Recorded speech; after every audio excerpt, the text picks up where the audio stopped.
with Abe Dinkus right now, the one and only Abe Dinkus, you know.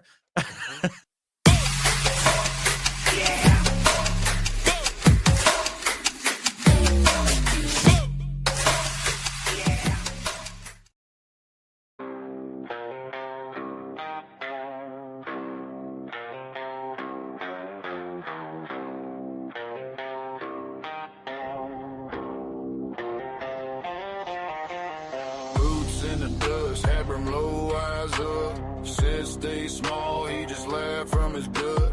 Late night screen glow rum on the desk. Pin like a pistol, heart pounding in his chest. It's time for Abe to rise to new heights. Stack that fuel, let him sharpen his mind. Pay Abe so he can grow. Take flight, load him up, watch him walk through the fire. It's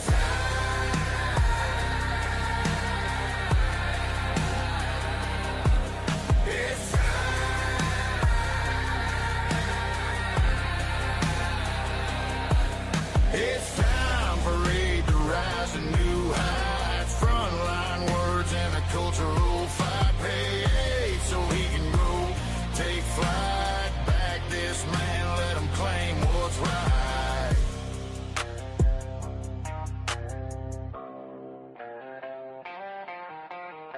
They throw stones, he builds homes from the shards. Laughs at the slurs, turns scars into art. Wide brim shadow on a rusted old truck. He's talking truth, they're praying he shuts up. It's time for Abe to rise to new heights. Stack that fuel, let him sharpen his mind. Pay Abe so he can grow. Take flight, load him up, watch him walk through the fire. It's time.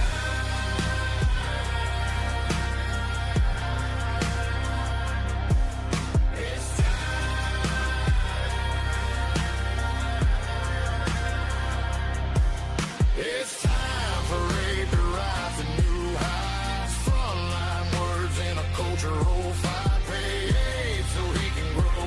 Take flight, back this man, let him claim what's right. Pass that plate, this ain't charity, it's war. Pass that plate, every dollar is a door.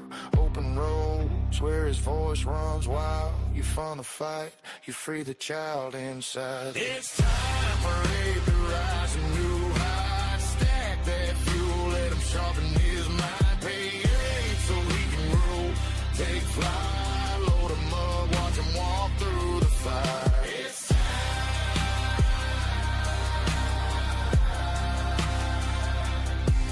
It's time.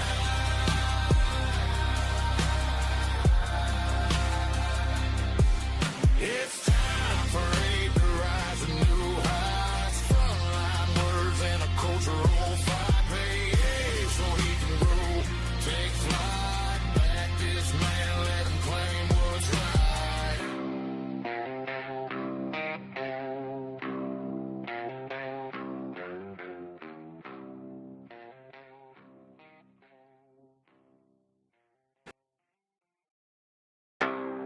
Well, hello, ladies and gentlemen. Oh, looks like that's trying to play again. All right. Can you hear me? Can you hear me? Welcome in, welcome in. Tonight should be a bit of fun. Oh, looks like I need to adjust that, actually. Holy. Tell you what, sometimes I have to cut that a little bit. That was weird. That was a weird reaction to me doing that. My hat's too tall, you see that? It's going right out of reality. It's crazy. Maybe I should just... I don't know. How are you guys today? How's everyone? We'll just do that. Why not? I hope everyone's doing well. Did you guys catch last night on Speakeasies? We did the Verbal Combat Origins after we were going to do like a hot seat episode, but he reached the goal, so we did Origins, and man, that was a lot of fun last night. It was a little different and a lot of fun. So I really enjoyed it. Got to have some good debates. No, nothing crazy on the line, you know. So it was good. It was a lot of fun. Hope you're all well today. Ugh. So this evening, I have some things planned, but it's nothing. I mean, it's going to be pretty incredible. Just throwing it out there, and it'll be a lot of fun. So make sure you stick around. I'll be on for quite a while, I think. Looking at the way things are set up right now, wait for people to file in, build up a little bit, but it'll be a blast for sure. So.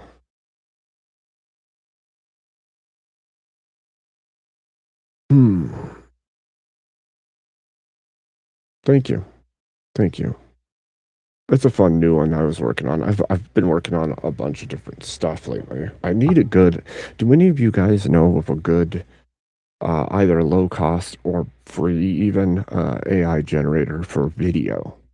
Because I'd like to make some cool opening videos. I know like Speakeasy has some good ones, and people like the Raging Tomato have some decent ones. And I know Cool Vic does a whole bunch of AI video that's really fun for his channel. So I'm curious if you guys know of any good software for that. Oh, welcome in, Scott. Good to see you. Shiva, good to see you. Voltaire, good to see you. Panelverse, good to see you. The Missing Mod, good to see you. Oh, Law, good to see you. Hope you're all well today.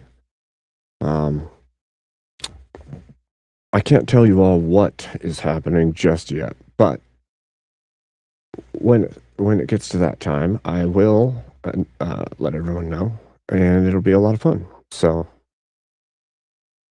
good to see you, Alon. Good to see you. Yeah, so, like I was asking, does anybody here know of a good AI video generator that I can use for some of my intro videos and stuff? Because I don't want to overuse it, but I definitely want it for some intro outro type stuff, and it has to be fairly decent at video generation. That's what I want to use it for. So if you know of one, let me know. I definitely noticed Vic's been using them more lately, and seems to work really good for him. His are a little bit crazy, but hey, if it works, you know? So, later this week, I think it's still within this week, I'm going to be doing another Foursquare episode. I'll be probably posting it after I'm done with this tonight, with the thumbnail and the description, but I didn't want to overlap my scheduling of things in the future. So, this coming one is going to be about race and racism. So that's going to be interesting.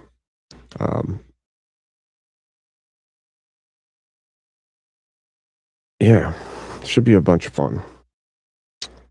And it'll have some of the usual suspects you guys know. Last time we had Mo and Reexamination. I think they're probably coming back. I may be adding a few more. One other is JS for this week. Emmett and I have talked, and we want to start doing date wars again. I need to make contact with some of the people that I had lined out prior to all the craziness at the end of last year and the beginning of this year. So I will be contacting those people and communicating with Emmett to set days so that we can start doing that again regularly. I think that's going to be a lot of fun. And I need to start scheduling out my Young Men, It's Not Your Fault, But It Is Your Fight episodes. So I've been working on some of the concepts for that in the background. I have not sat down, scheduled anything. But I also think that some of the Young Men, It's Not Your Fault, But It Is Your Fight episodes. I may even do as partnered or buddied with someone on specific topics. Thank you, Long Haul Nate. Thank you, Scott, for 7 months as a member. That's a long time. That's amazing. Thank you. And 5 gifted memberships from Haul Long Nate. Thank you, Nate. You are a legend, good sir. You are a legend. Emmett, welcome in. Good to see you. Good to see you. So, lots of projects in the works. I need to just get on them. I just need to flat out start doing them at this point. So, yeah. I hope you've all been well. Nate, how have the roads been? Oh, it's all good. It's all good. When you get time to do stuff like that, Nate, you got to take it. I get it. Wait, also a woman. What are you talking about? You are crazy.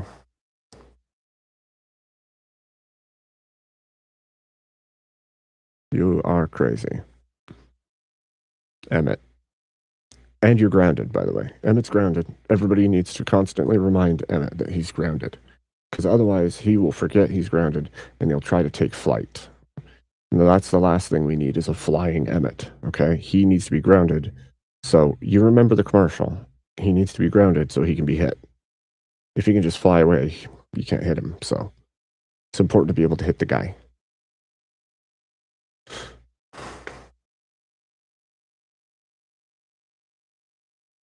Indeed, Scott. Indeed. Bingo. So who all caught last night's episode of Speakeasy's show? Well, it was after the debate. It was Steelborn and Tyler's debate. And then afterwards, we had the open panel to ask questions and argue about things. And that went for a little while. Thank you again, Haul Long Nate, with a big 5. The shower ran long, Mr. President. Please forgive me. I forgive you.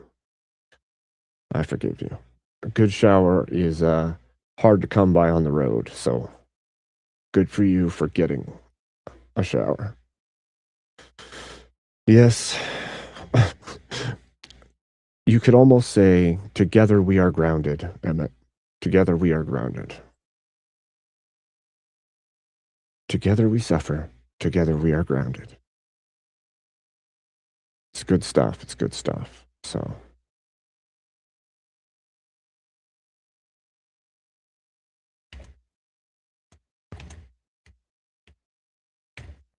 One second. I need to confer with some folks.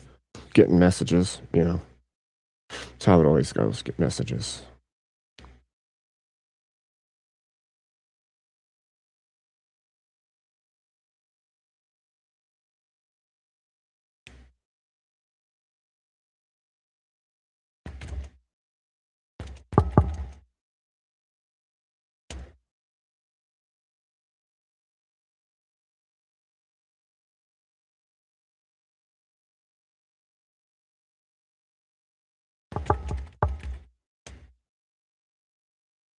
All right, cool.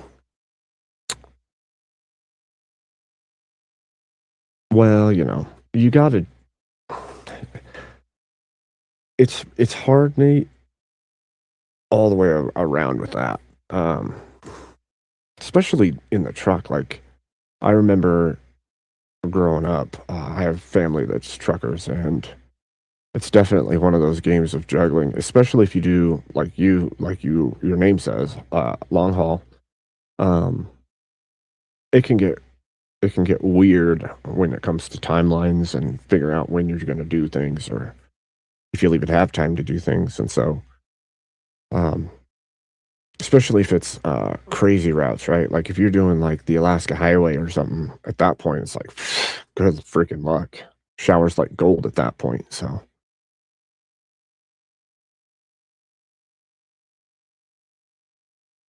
Wait, I didn't mean to ignore you. I did not mean to ignore you, Shiva. I'm distracted, and I'm a jerk, to be fair, right?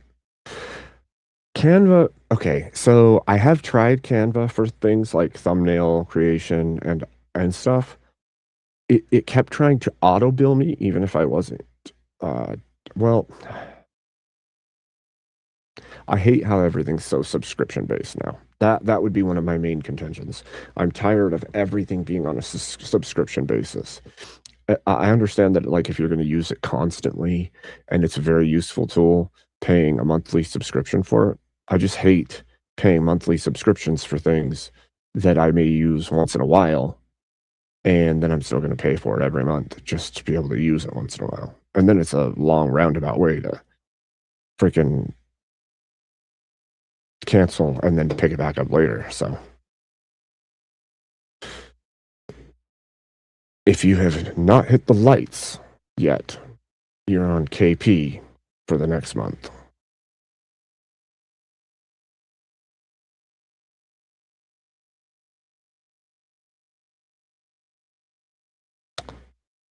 Yeah.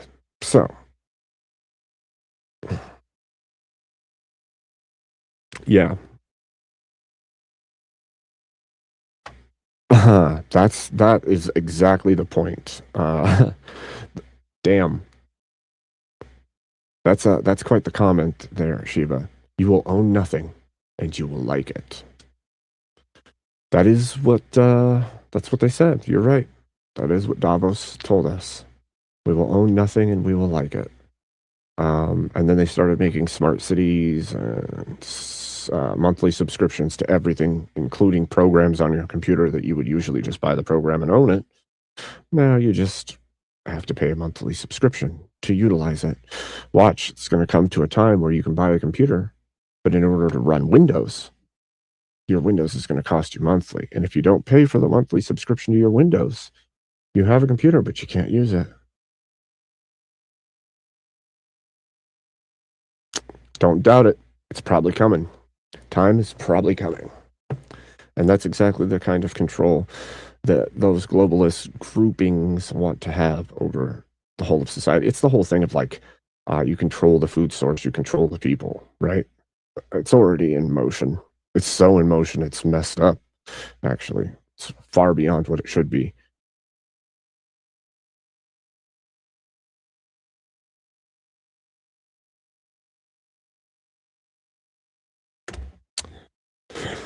Oh, I hope you've all been well. That's exactly right. That's exactly right, Shiva. That's when a lot of us will be switching to like Unix and Linux because I don't know what else you would do at that point. If it becomes what that does is it literally will turn technology into a only the haves have and the have-nots do not. Not that that's not already kind of the case right now, but it's less the case than it used to be. And that equalization of people having utility that they didn't used to have if they were in the poor category is now less um, less applicable. You have even rather low income people who live in worse situations that have cell phones and computers and everything else in comparison to what it used to be.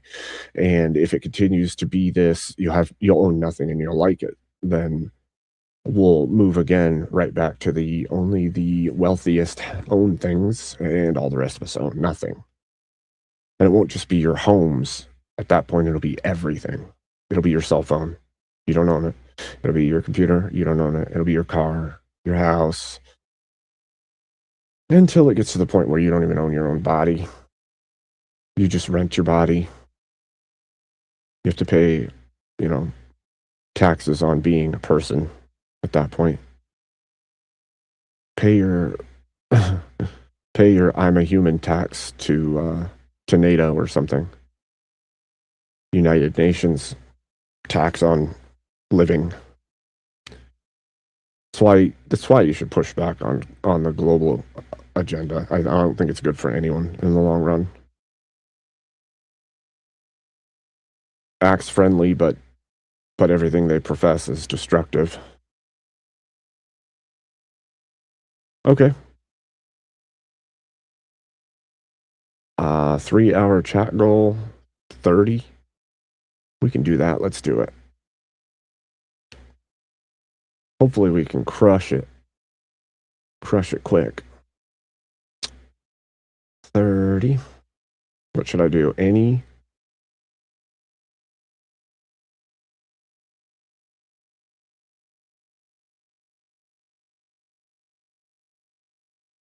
I'm doing very well, Kevin. Good to see you. Thank you for being here. Re-examination show. Good to see you. But okay, so re-exam Rex doesn't Chat GPT in all forms cost though, especially if you're going to do some kind of image or video generation.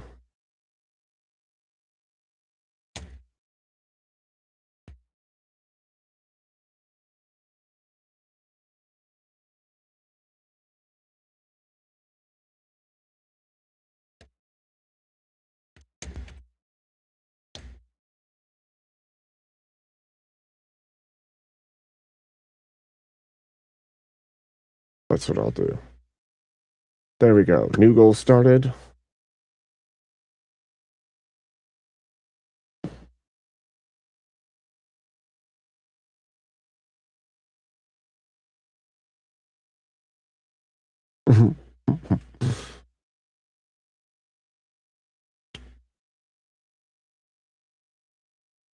Yes. Nate, thank you so much for your support. You're such a legend. I greatly appreciate everything that you were doing. 3-hour goal, 30 supers. Let's see if we can hit it, you guys. And I think tonight's going to be a lot of fun. I think it's going to be a lot of fun. So, I hope you're all ready.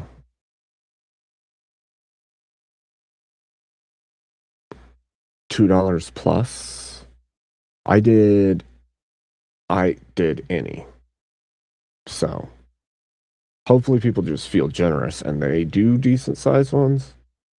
But I did a super chat goal of 30 chats, any amount.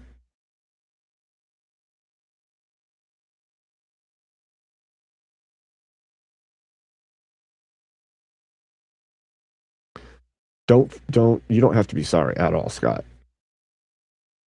I appreciate and more or less in the long run need the donations, but I'm not going to like push on specific people to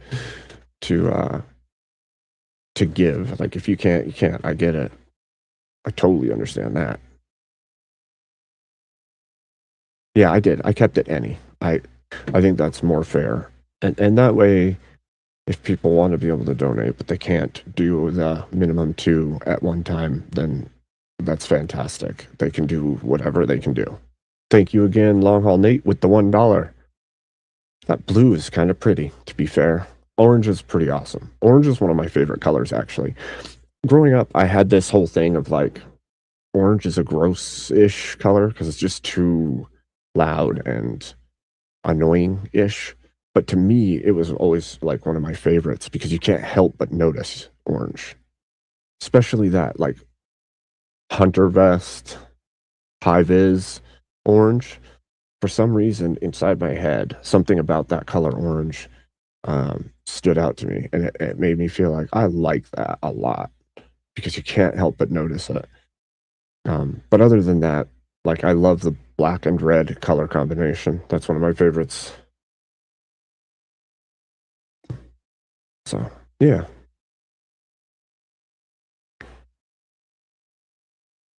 Thank you. Thank you, Nate. Donating for Scott. So, Scott, that's your $1 from Nate to me. Thank you. I appreciate it. What if your eyes are closed, though? Are you getting me back right now? Is that what you're doing? Shiva, are you getting me back for asking, what if the light comes from your eyes? You know I did that just to stir things up, right? That was my goal when I asked you that question. What if the light comes from the eyes? Because I wanted to see how you would reject the comment or the idea. But then it's funny because once I said it, then I was like, wait a minute, there is some level of sense that's made by this because your perception is projected by your eyes. And if light doesn't specifically mean photons in reality, if it can literally mean something along the lines of that which enlightens, because light, enlightenment, all of that, then couldn't it be the case that your perception of the world could be enlightening, which would mean I have to then perceive it, which means my eyes are creating meaning in my brain, or my brain is creating meanings from what my eyes are perceiving. So then I'm actually altering the world in some ways. Kevin, do I fear death? Yes and no, I guess. I would say I don't have like a I don't have like I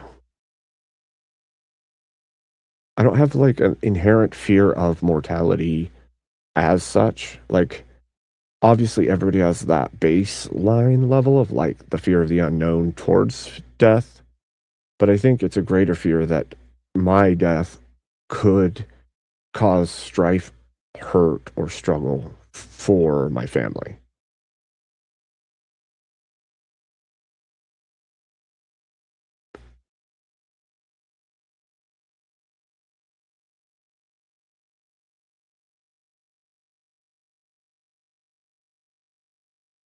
Yeah, and that's that whole thing, right? Nate, another big one from Nate. Big five from Nate. For Scott, don't be a draft dodger. Hit the like and subscribe. Do it now.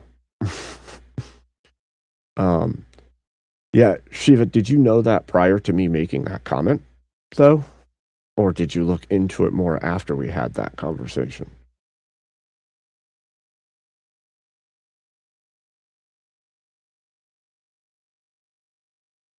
What if mortality was an option? So this is actually like a really long-standing question that I've heard a lot throughout my life. Like, would you want mortality or would you want immortality if it existed? And there's like all these caveats that always get placed on it, right? Like, I would take immortality if it meant that I stayed young while aging, technically, right?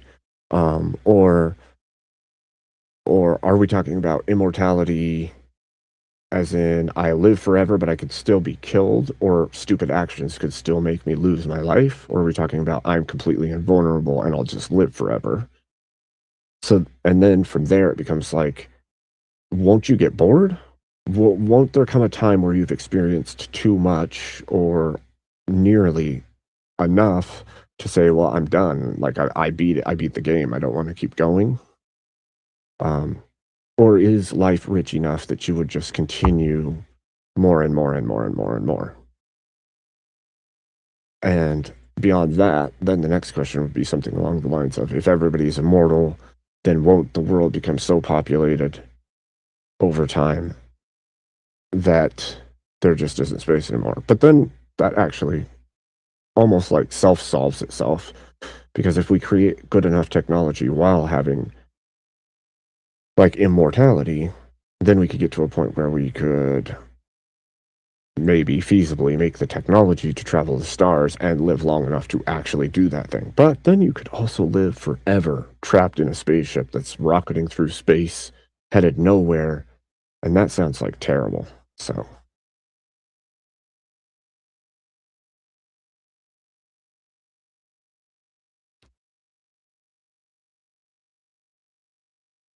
oh, evidently, Hall on Nate's kind of like Chuck Norris. Death is afraid of me. Both heaven and hell have to decide which one is stuck with my grandpa before I get to go. We are not allowed in the same place. Oh my gosh. Yeah, it's funny.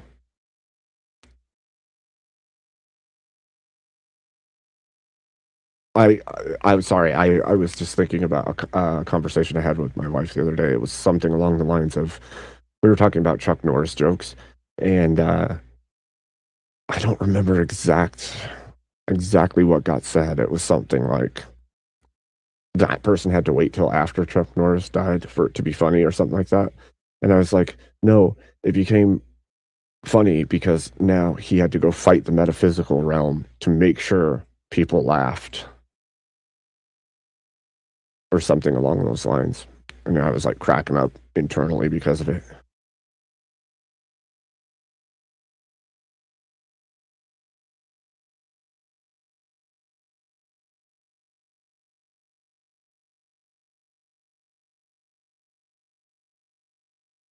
Well, see, Kevin, if we're talking like the soul or the spirit after death, um obviously that's a level of immortality, but then it's transcending what it is to be mortal, right? Because if your soul is eternal, then it's no longer mortal. And that would mean that you currently are technically a conglomeration of an immortal soul within a mortal body. So death is just the death of the mortal piece of oneself, and then the soul continues after. And I'm not even sure that all living things inhabit that same space when it comes to that idea. So I know that we do, but I don't know that all do. Like, I don't know if the tulip has an immortal soul or spirit. Couldn't say. Welcome in, Topanga Weeble.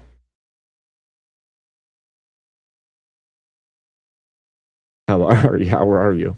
It's so funny that his accent made it sound like he was saying Topanga, and now it's just caught on. You might as well just change your name to Topanga Weeble, because you're going to be it forever.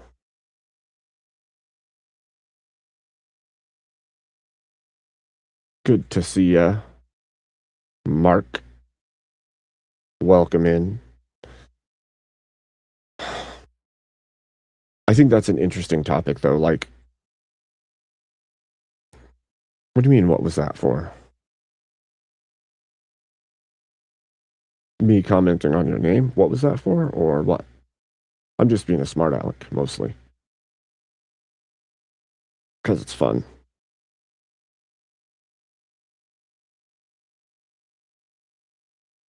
All life has a purpose, even a tulip. It might not feel pain, but it lives and dies. The soul we all share is one. So, I don't know. Okay. If I break that down, Kevin, what I would say is yes, God is in all that He's created. Um, and that's His essence or His. I guess that's the only thing I could call it. His essence is in things, or His spirit is in His creation. I would say that because it's His and not ours uniquely, that we share in being His creation, but we aren't like the same as or the same base part as the tulip.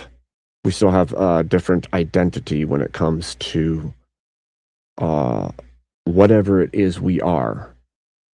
Because if we are the image bearers of God, if God created man in His image, and all of the other things in creation were created as separate, their own things, they're created. Nothing else is spoken of as created in the image of God. It is the rest of creation is to testify to the glory of God, whilst man is created in the image of God. And so I think that yes, we are connected through being His creation, but we are not the same, and we don't share the same soul, so to speak. Because if it is the case that Christianity true, then our immortal soul will be reunited to God, but still us at the same time. And so we can't be linked back to the tulip the same way that we would have been prior to creation.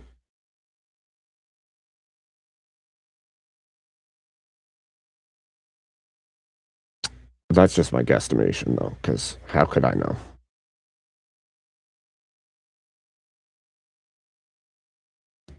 Well, I don't know how you would know if you are or not, but you can claim it.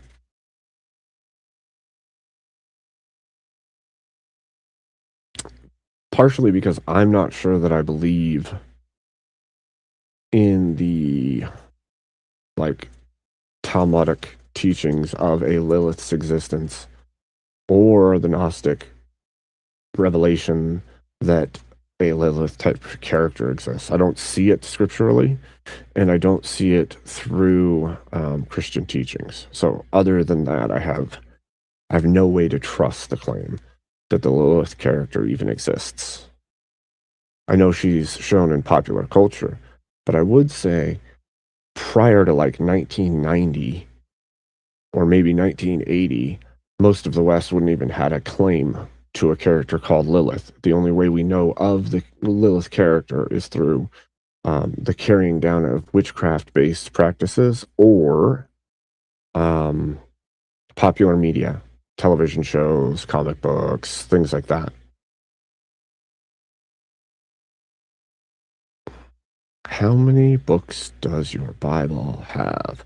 It depends, right? Because if I'm reading the Orthodox Study Bible, it's got 88 books. If I'm reading the modern Protestant Christian Bible, then it's got 66 books. But there's also Bibles that are just the New Testament. And some people could own, the Pentateuch, the first 5 books of the Bible. So I don't know. Yes, Marvel theology, where you can get away with anything because fiction is fun, right? Blood. Good to see you, Blood Logos. Good to see you. Well, my guesstimation would be that even if said Lilith character existed in any way, shape, or form, it would have to be a complete separation in a demonic setting.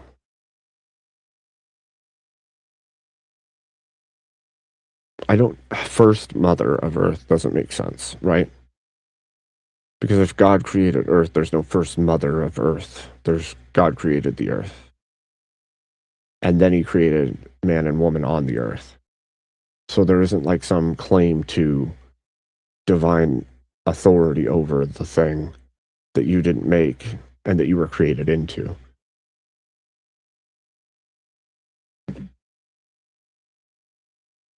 Indeed, indeed. What about the Ethiopian Bible? I don't think that Lilith is mentioned in Scripture. I think Lilith is only mentioned in like Jewish mysticism and witchcraft-based practices. I don't think it's anywhere else. I mean, it could be other places. I just mean in authentic, originating texts like Scripture, it's not there. But yeah, exactly. Blood logos, like the Kabbalah or the Talmud or different. I don't know. I don't even know because I haven't read through it extensively enough to know what. But Lilith is used as a hedonistic example of a woman who refuses to bear children. So, Long Nate, I would agree with that. I think that there's a level of goddess worship that comes from the very idea of a character like Lilith. And I think just like when we see goddess worship happening in the Old Testament from the pagan peoples of the region, I think that there's a carryover from that timeline, and we see it actually throughout Scripture. You see in the past where a woman is taking power from the natural order, whether it's like Delilah or I can't remember the queen right now, but basically it's a witchcraft type situation where she's a queen and she's doing corruption, and there's priestesses or priesthoods that are spiraling off from her. And then we see it again in the New Testament when we see the epistles of Paul going out to churches, that like he admonishes them for the actions of the women in the space because they're doing the very same things that were happening prior. And then we see it again today with like the feminist movement that's saying you don't have to have children, you can just work a career. It's as important for women to work a career as it is for men. Just all of these things. And then when you look at all of the heads of the feminist movements of today, they're all practicing witches. They are self-professed practicing witches, and they are the leaders of what is the feminist movement today. And the same would be true for people like Margaret Sanger and the others who helped at the beginning of those movements in the US, or at the very least, the modern rendition of them, were also professing some level of universe is God to them, and they can project and manifest and manipulate. And so that goddess worship is carried down all throughout history. There's been sects or groups that do this divine, I'll do it, finger quotes, divine goddess worship of some kind. And that goddess is the idea that women ought be over men and that they shouldn't be forced to do anything. Not that there's force involved with getting married and having children, but there's societal pressures, and nature itself has dictated that women carry in their womb the child. So like when you chop that up into pieces, it's like there's a natural order, and there's what we know from scripture, and then there's like all of the natural instincts of humankind to mate. Well, goddess worship seeks to divert and degenerate the natural order, and to flip it on its head, and to take control and wrestle power, which is sad because that's really Luciferian in its nature. And there's a whole bunch of manipulation that goes into convincing women that reality isn't what reality is throughout their entire lifetime. And we've seen like Rachel and others talk about this in their books, but also in their debates and talking. It's reliably trackable from the movements that we've seen and how those movements act in the world, right? You look at someone like Margaret Sanger, who was a feminist of her time, who pushed goddess worship style things.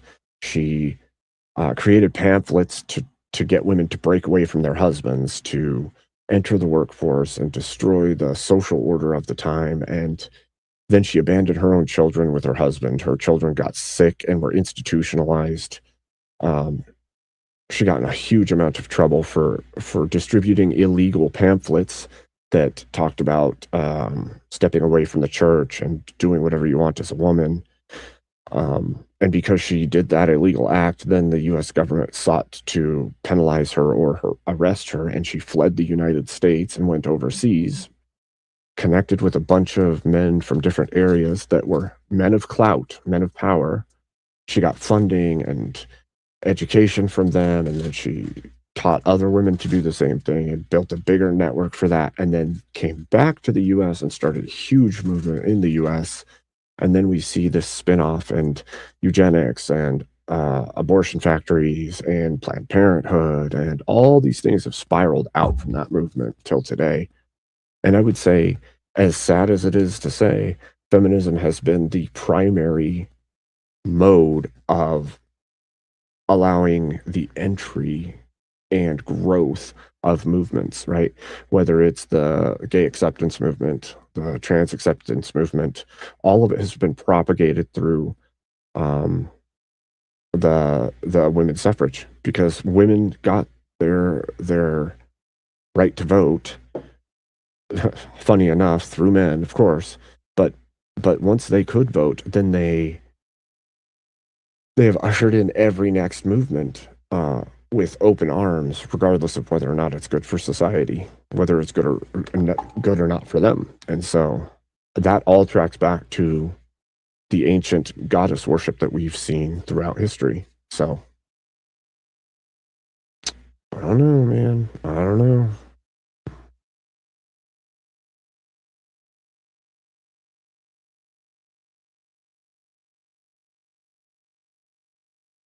Okay, let me see what is going on in the background.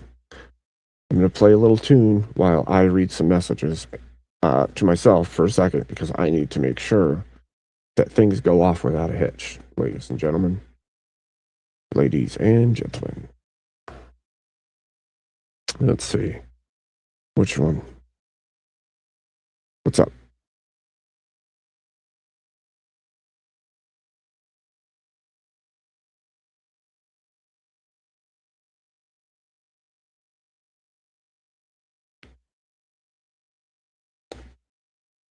Okay. Hold on. Hold up. Wait a minute. Some ain't right. No, just kidding.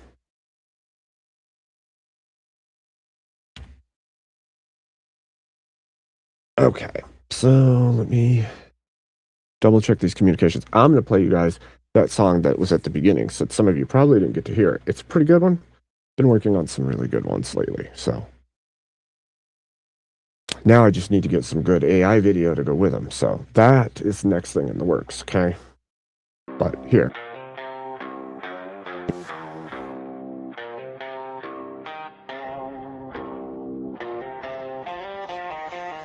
Boots in the dust, had him low, eyes up. Said stay small, he just laughed from his gut.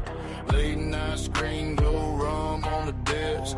Pin like a pistol, heart pounding in his chest. It's time for Abe to rise to new heights. Stack that fuel, let him sharpen his mind. Pay Abe so he can grow, take flight, load him up, watch him walk through the fire. It's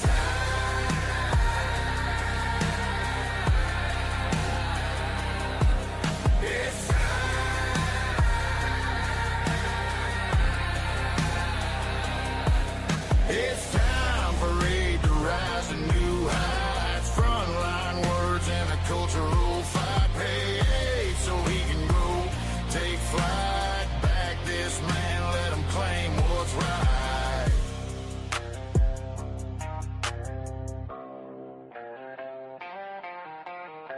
They throw stones, he builds homes from the shards. Laughs at the slurs, turns scars into art. Wide brim shadow on a rusted old truck. He's talking truth, they're praying he shuts up. It's time for Abe to rise to new heights. Stack that fuel, let him sharpen his mind. Pay Abe so he can grow, take flight, load him up, watch him walk through the fire. It's time.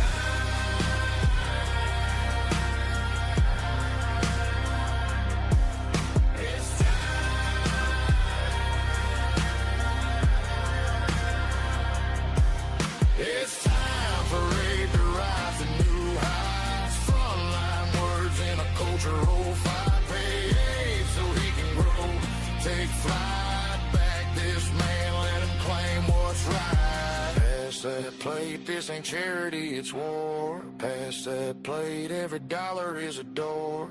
Open roads where his voice runs wild. You fund the fight, you free the child inside. It's time for Abe to rise to new heights. Stack that fuel, let him sharpen his mind. Pay Abe so he can grow, take flight, load him up, watch him walk through the fire. It's time.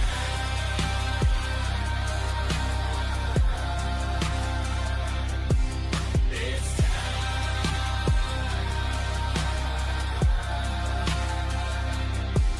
It's time for Abe to rise to new heights. Frontline words and a cultural fight. Pay Abe so he can grow, take flight. Back this man, let him claim what's right.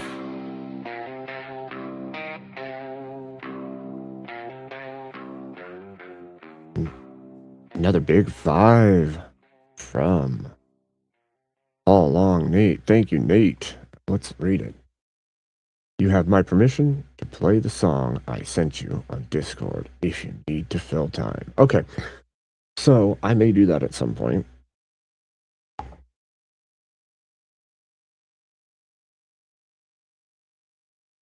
One second.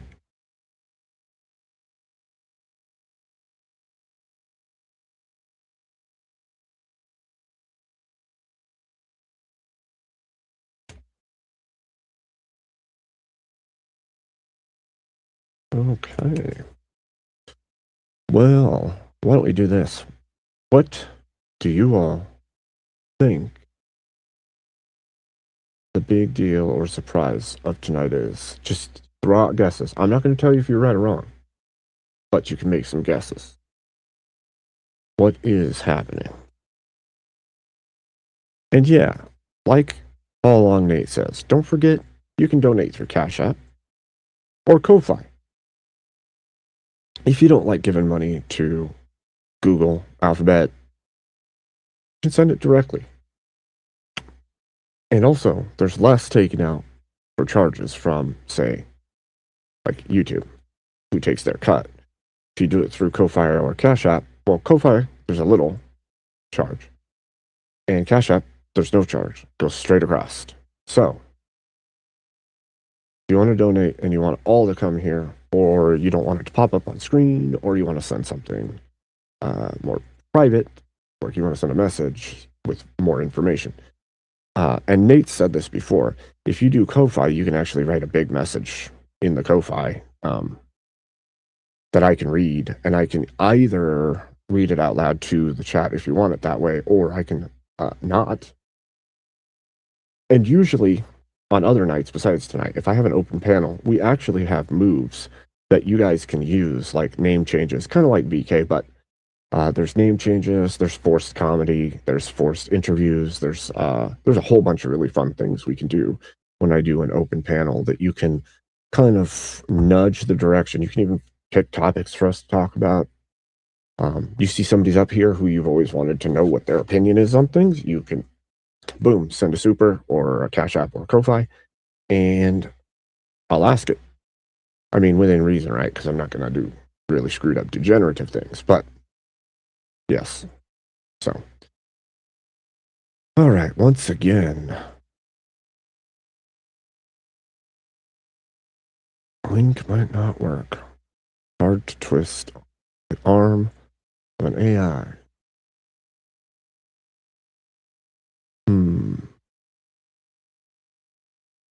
Either California falls into the ocean or we drop it. Well, you know, I think we should just take it back. That's what I think. I think we should just take it back. Although, I don't know if any of you've noticed, California is actually moving more towards conservatism than it has since the 80s. So we're actually seeing a resurgence of conservatism in the liberal-leaning capitals of the U.S. at this point. So let's hope they keep driving that direction. That would be amazing too. That would be so crazy, wouldn't it? If we were live and it came out that we've purchased Greenland and it's successful and the U.S. now owns the territory. That'd be freaking amazing. I would probably do a celebration. Oh, that reminds me, on the note of celebration, yesterday when I was live, we broke 1,700 subscribers. So, a clap to you all. Thank you so much for getting me to this point. Now, from 1,700, we should drive for that 2,000. We should do it. Do a membership drive. Do a subscriptions drive. So, actually, that reminds me. Used to be. Nope, I can't do that.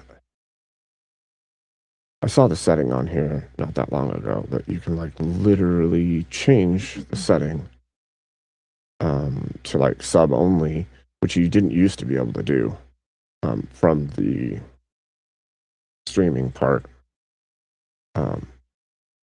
All right, give me just a second again. One moment here. will play.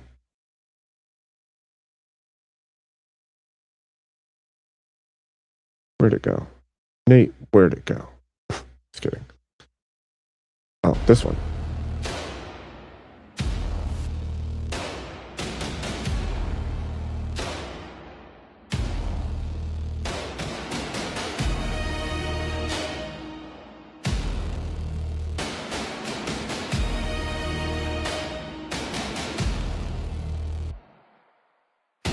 Knees to the dirt, I bow my head low. The ground shakes with every echo. This world's a storm, a shadowed game. I call your name. I call your name. Okay, I hope you're all ready. Give me fire, not for wrath, but light. Make me stand in the darkest night. Thy will be done. Thy will be done. I love this one. On earth below, beneath the sun. The battle calls. The die is cast. Give me strength to make it last. Thy will be done. Thy will be done.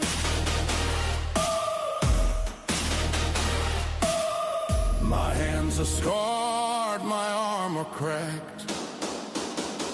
Every step forward feels pulled back.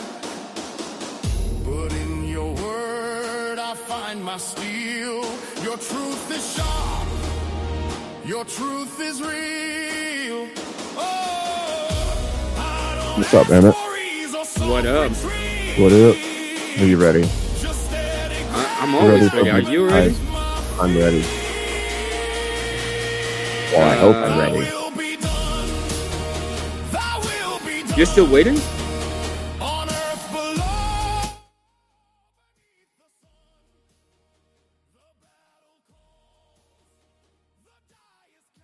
Are you still waiting for them? Okay, he is.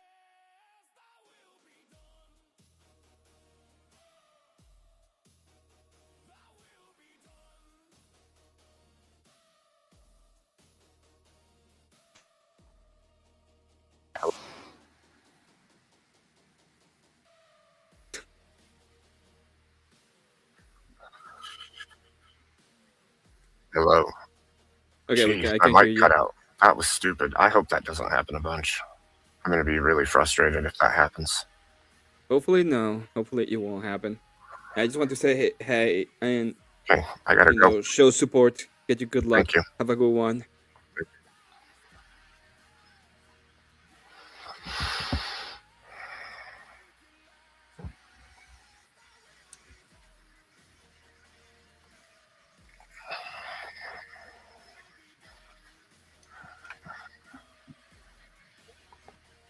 Can you guys hear me still? I hope so.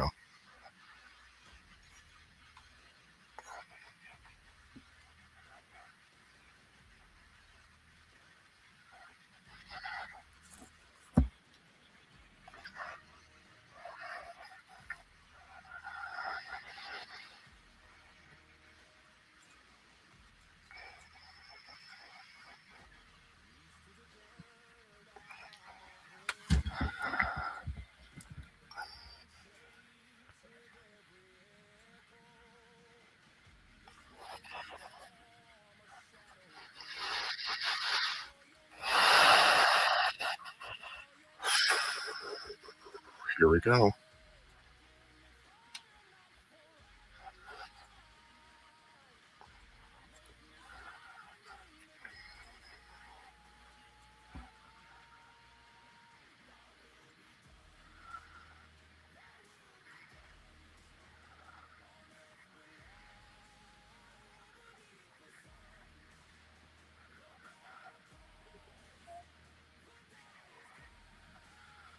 Tensions drop. The room goes live. Noerr prep. Noerr prep.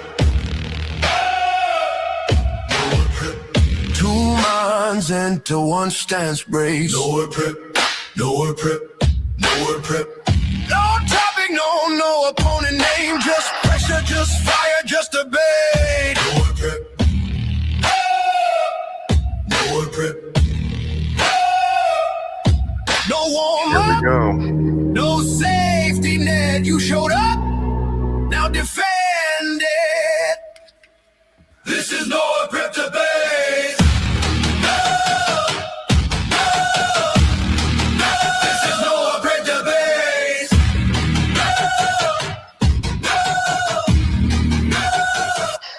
Noerr prep. All right. Welcome to Noerr Prep Debates. For those just joining us, this is a no prep debate format built around one simple idea. Okay. Rob Noerr is walking in completely blind, does not know the topic. He does not know who he's debating until we are going to reveal it live in just a few moments. The other debater, on the other hand, of course, does. They've had time to prepare, built their arguments, and come in ready. All right. There's no pause after the reveal, no research, no notes, and no warm-up for Rob. Once we drop the redactions, the debate begins immediately. Okay. We're going to start with a 10-minute opening statement from our mystery debater, followed by a 10-minute response from Rob with no prep, of course. After that, we go into an open floor, no clock, no direction. All right, we let the debate run and see where we can get to.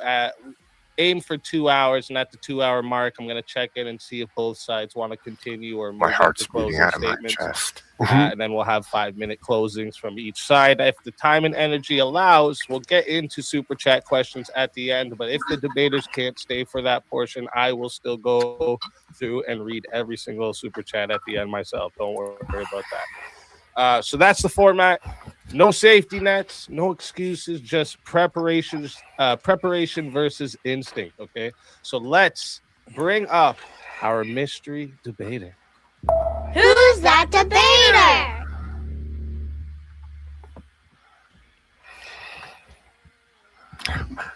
Hey, Abe Dinkus. This is Abe Dinkus from Abe Dinkus Channel, and I've come to challenge Rob Noerr.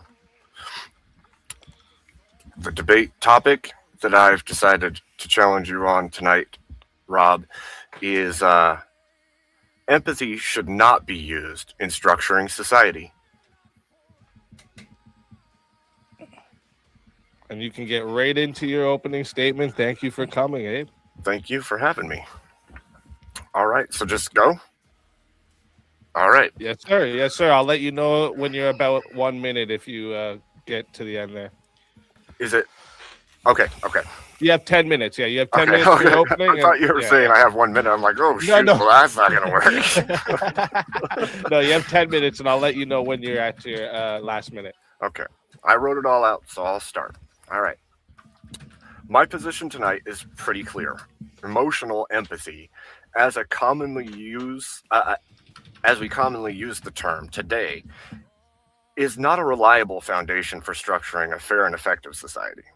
While it often functions as a form of virtue signaling, a low-cost way to display moral superiority without the hard work of real solutions, it has been co-opted by manipulative interests because of its very nature. Its serious flaws and abuses are not accidents. They are unavoidable and inevitable.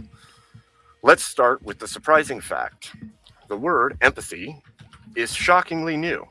It was coined in English around 1908 and then completely put into the system in 1909 by psychologist Edward Titchener as a translation of the German Einfühlung, literally meaning feeling into. Originally, it had nothing to do with sharing another person's pain or feelings. It was an aesthetic term, projecting your own feelings into a painting, a sculpture, or even a mountain to understand why it feels alive or soaring. It wasn't until the 1930s and 1940s that psychologists began applying it to human emotions. Then, in the 1950s and 1960s, Carl Rogers popularized it through client-centered emotions client-based therapy, he made accurate empathy, sensing the client's feelings as if they were your own, without losing the as if, the central ingredient for personal growth. From the therapy couch, it spread into self help culture, education, and eventually politics and public policy, which we saw used in feminism and other similar movements. In other words, this concept we now treat as an ancient, obvious virtue is largely a 20th century invention that was repackaged and sold to the masses. And once it gained popularity, uh, manipulative actors quickly recognized its power and co opted the concept. Why is empathy such an effective tool for virtue signaling? Because it feels good and costs you almost nothing.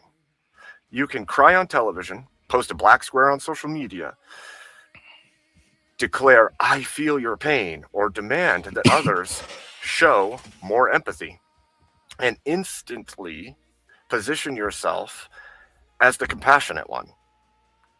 Actual help, crafting sound policy, spending your own resources, making difficult trade offs requires real sacrifice and rigorous thinking. Empathy lets people skip the hard part while claiming the moral high ground. This is not harmless performance. Empathy is biased like a spotlight. It shines brightness on people who are similar to us, who are attractive, or who appear as a single identifiable victim. It grows dim for statistics, distant suffering, or those who don't trigger our emotions.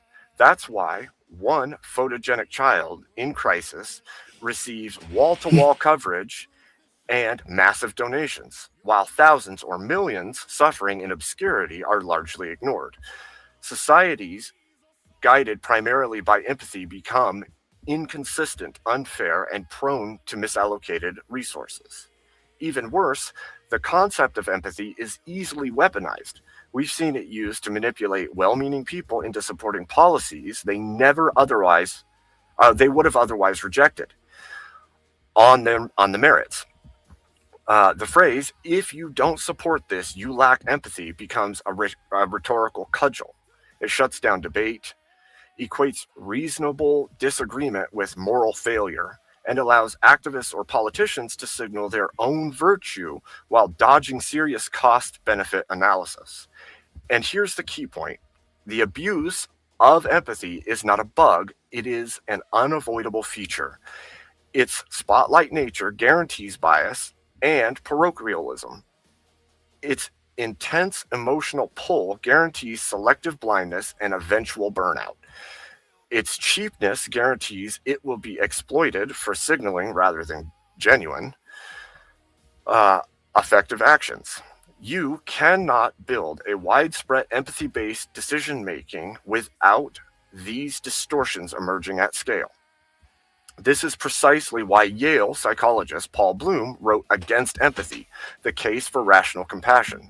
Bloom argues that we should replace emotional empathy with rational compassion, a steady concern for others, well-being guided by reason, evidence, numbers, and consistent principles, rather than by whoever happens to pull at our heartstrings this week. The concept of empathy, if it exists at all, could have a place. It could strengthen bonds with family or close friends. But for structural laws, justice system, charity, welfare policy, or public institutions that must serve millions impartially, it is unreliable. We need clear foundations, impartial rules, evidence based analysis, and deliberate rational compassion that asks not whose pain do I feel right now, but what actually works, who benefits most in the long term. How do we help the greatest number without favoritism?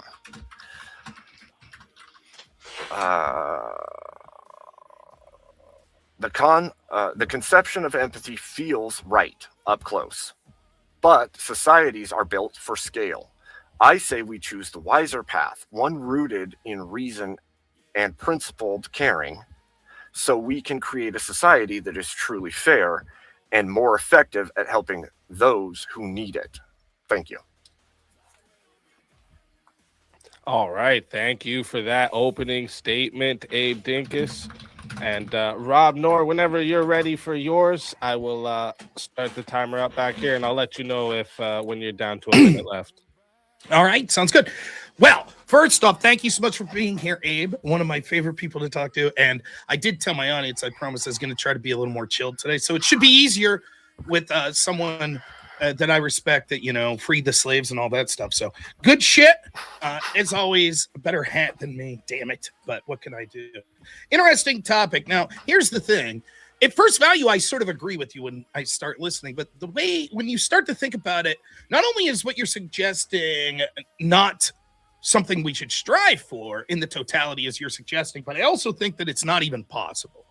So your statement is that you're affirming is that empathy should not be used in structuring society. The flaw is going to be that you might criticize the status quo and say empathy is used too much. And in large part, I agree. Or rather, not really empathy, but playing on people that think they're using empathy. When in reality, I think they're doing something completely different, which is virtue signaling sort of this cultural Marxist.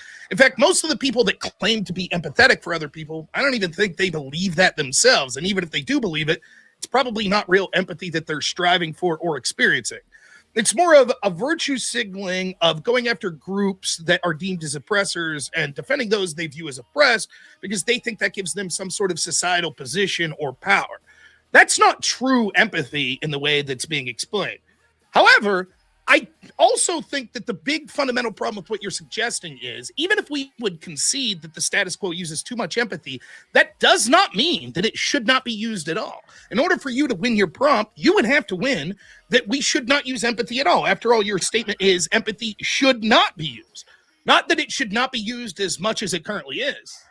And I think there absolutely is a place for trying to be empathetic in how we structure our society, both in a policy level, but more importantly, in a cultural level, which I think that you fail to differentiate. Even when you cite the Yale professor, I believe it was, that says that we should replace it with rational compassion. First off, that's subjective, the idea of rational compassion, as we could get into. But secondly, it seems that he's talking specifically about there's parts that we could use empathy with our emotions, dealing with person to person and building personal relationships, but that doesn't have a place in a policy discussion. Well, policy discussion is not all that structures society. In fact, most of our society is structured outside of policy.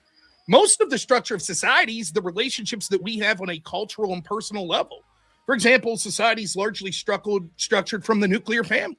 You would have to concede that being empathetic within your nuclear family, like me being empathetic when my son has to go to the doctor and has to get a shot, why wouldn't that be something that we would strive for? I use that in part to structure the exact activities we'll do, the healthcare, etc. And that is part of structuring society, albeit a small personal one on my level. When you take those millions upon millions of small personal interactions that are using empathy, especially at the family level, you can see how that builds the building blocks for how we structure our culture and society. From there, you may say that it's overused in policy prescriptions. Perhaps we shouldn't be, for example, doling out tax rates based on empathy. And there's an argument that that's probably largely true. But again, I think most of that's not a problem with empathy and more a problem with people that are utilizing what they claim to be empathy, but it's actually personal motivations that they're using instead where the bulk of these problems will come from. So the first thing we'll need to do is define what empathy is. Now, full disclosure, until a debate on Speakeasy's panel the other day, I'd never heard the sort of history of the word empathy.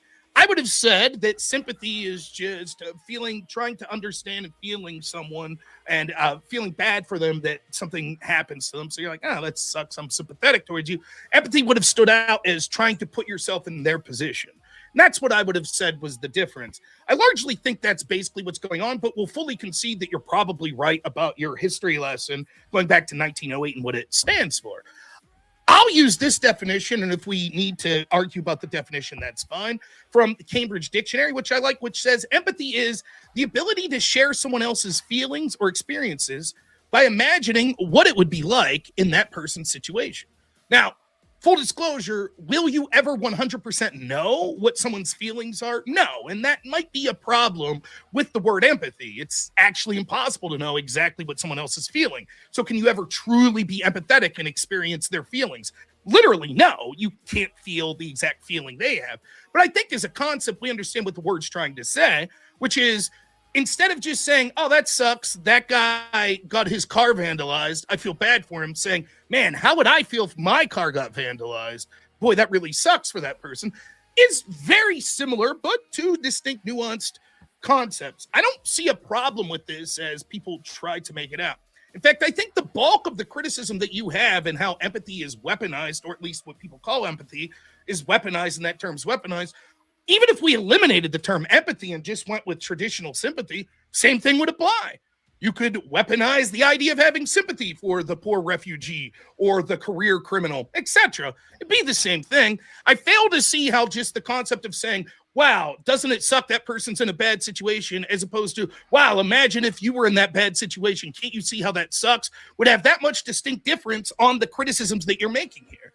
So in that sense, I think that empathy, which is sort of an emotional appeal, is what you're suggesting strongly, is something to be avoided. That's not the case. For example, if we go all the way back to sort of Greek philosophy on communication, Aristotle came up with the concept of ethos, pathos, and logos. And as we know, pathos has to do with a strong emotional appeal. It's one of the three forms of communication, and it's absolutely a legitimate one. People always act like making emotional appeals is something to be avoided. That's not true whatsoever. You shouldn't rely purely on emotional appeals. There should also be logic, and there should be something about the speaker that's going into it as well. But there's no reason to avoid emotional appeals. After all, we're emotional beings. And oftentimes, the things that can change people's lives the most and be the most persuasive to them, not in a shady way, but in good ways, are appeals to that very emotion. How many people have become Christian or have changed their moral philosophy because of some emotional event that happened to them? Sure, that could be weaponized, but the same could be true of logos. The same could be true of ethos. All of these things can be weaponized. I mean, look no further than ethos or logos and how the scientific community's been co-opted. In order to use one of those three and structure society completely on ethos, pathos, or logos, that would be a mistake. But we would never suggest removing one of the three, and that's what you're suggesting, that we should remove the idea of empathy, which is tantamount to removing the idea of emotional appeals and structuring society. I think that would be a terrible way to go about things. So I'd have three contentions that I'd make here. First is that compassion is responsible in part for all forms of government. So you can't say, well, it's because of government today and how we've weaponized empathy. Again, even though the concept of empathy, as in trying to picture yourself in their feelings, is something that's sort of new since the 1900s, the real criticism of what you're suggesting is making emotional appeals to people and tugging at their heartstrings for sort of structuring society. This has existed in every form of government that I can imagine, from dictatorships to monarchies to oligarchies to sort of religious fundamentalist societies. All of them, in some degree, will rely on the emotional well-being or emotional appeals in order to structure their society. Not only that, I don't know that it's possible. I don't know, unless you were like some sort of like mechanical AI society, how you would be able to remove the idea of emotion from this. Even if you sat down and said, we are going to specifically try to be rationally compassionate, as you've suggested, what does that look like? Are any of us possible to remove our bias? Of course not. We could try to limit them as much as possible, but part of our bias will always be emotional appeals. You talked about how empathy, for example, is wanting to appeal to people that are similar to us. I would argue we don't have enough of that. I think that people that are similar to me and you, and I don't want to speak for you, but I think you're Christian. We're both white, probably of European descent. Who the fuck speaks for us? We're treated like shit in a very country where we're the majority because not enough people speak up for us. In fact, I think that form of tribalism and sticking up for people that we have an affinity to, largely based on emotions, that's why I do it, is absolutely something that we should strive more for. The problem's not that people are using empathy. The problem is that it's selective, that we're gearing it specifically to groups that we allow the left and the globalists to say are the groups that are actually oppressed. Ironically, then making the very majorities that they consider oppressors oppressed in their own country. For example, whites, minorities when it comes to globally, yet we're treated like shit, like we're responsible for all the ills of the world. What's wrong with me being empathetic with my fellow white rural Americans that are Christian and saying, fuck yes, I care most about us, even if it's not something that's logically rational? And you can say, but Rob, if we just had a purely objective, logos-driven view of this, why would one human be worth more than another? Well, because I give a shit emotionally more about these people because they're more similar. And this is something you concede in your speech, that empathy would be the caring of people that are more similar to us. Exactly. In fact, I would argue that that's the exact opposite of what most of the system that claims to be empathy is now. We've separated into a cultural Marxism where we tell people that they're being empathetic by caring about people that are different than them, but that's not really what's going on. We're just teaching people that they have to virtue signaling, claiming that they're using empathy. This isn't a real use of empathy. It's a fake use of empathy. And we should not punish structuring at least some of society at the policy and definitely at the cultural level by using empathy and trying to put ourselves in other people's shoes just because people that are bastards that are running this system actually want to misuse it and try to bastardize the term to something that it isn't. It's incredibly vexing to see the idea that just because some shithead leaders say, oh, you have to put yourself in the shoes of the Haitians that are actually a net drain on our society, that I all of a sudden can't care and use an emotional appeal or compassion, or in this case, empathy when it comes to people that are like me. I'd also say that the status quo is bad, as I said, for reasons that aren't empathy, and I think you're misallocating where that's at. The last thing I'll say is, the very fact of what this show is sort of represents the idea for why empathy is not necessarily a bad thing. We're engaged a lot of times on Verbal Combat and other speakeasy shows and debates like this in switch side debate. We're willing to try to understand the other side's position. I think that's a great thing and leads to us actually being able to advocate for our societies and civilization better because we're trying to put ourselves in the position of our opponents so we understand arguments better so that we can convince them and drive society in a better direction. With that, I'll cede my time. All right. That is going to be the conclusion for the opening statements. We're going to move right into the open floor here, where the debate really takes shape. Okay, we're going to aim for about 2 hours total. I'm going to check in that at that point, see if you guys want to keep going or move into closing statement. As you guys know, I'm going to be staying out of it for the most part. I'm only stepping in if things go, way off the rails or if they're talking over each other. I don't expect that to happen here, though. But the audience can't follow. That's when I'll step in. But other than that, it's all yours, boys. You guys go ahead. I'll start the timer up when one of yous jump in, and I'll let you guys know when we're at the 2 hour mark. Cool. Okay, I'm not sure exactly where I should start. Oh, sorry. One more thing. If you guys are watching right now, sub to both Rob, Noerr, and Abe Dinkus right now, or you suck.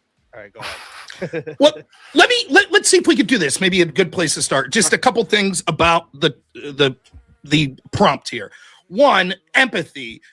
The definition.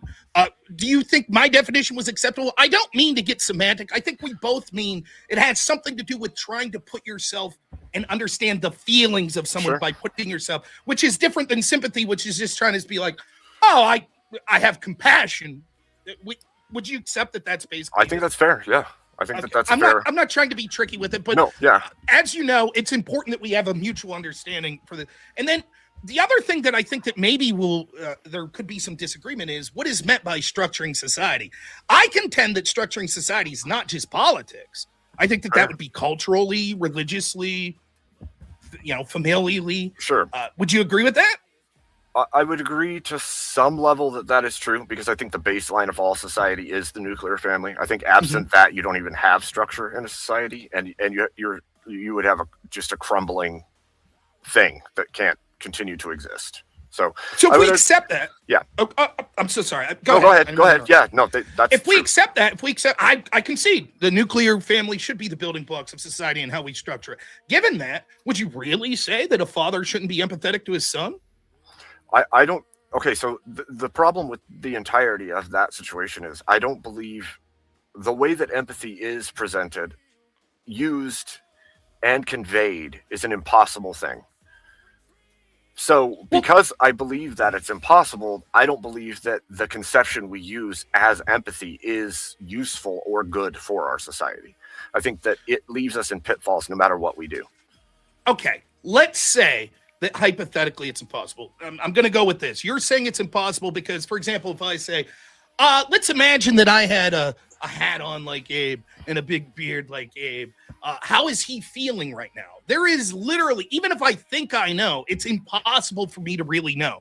Therefore, the concept of true empathy ever being achieved is something that's impossible to achieve. Yeah, for the That's most why part. you're saying it's Yeah. okay. But that would sort of be irrelevant because the concept of empathy exists. You'll concede that, right? Yep. Conceptually, as a it does. term. Yes.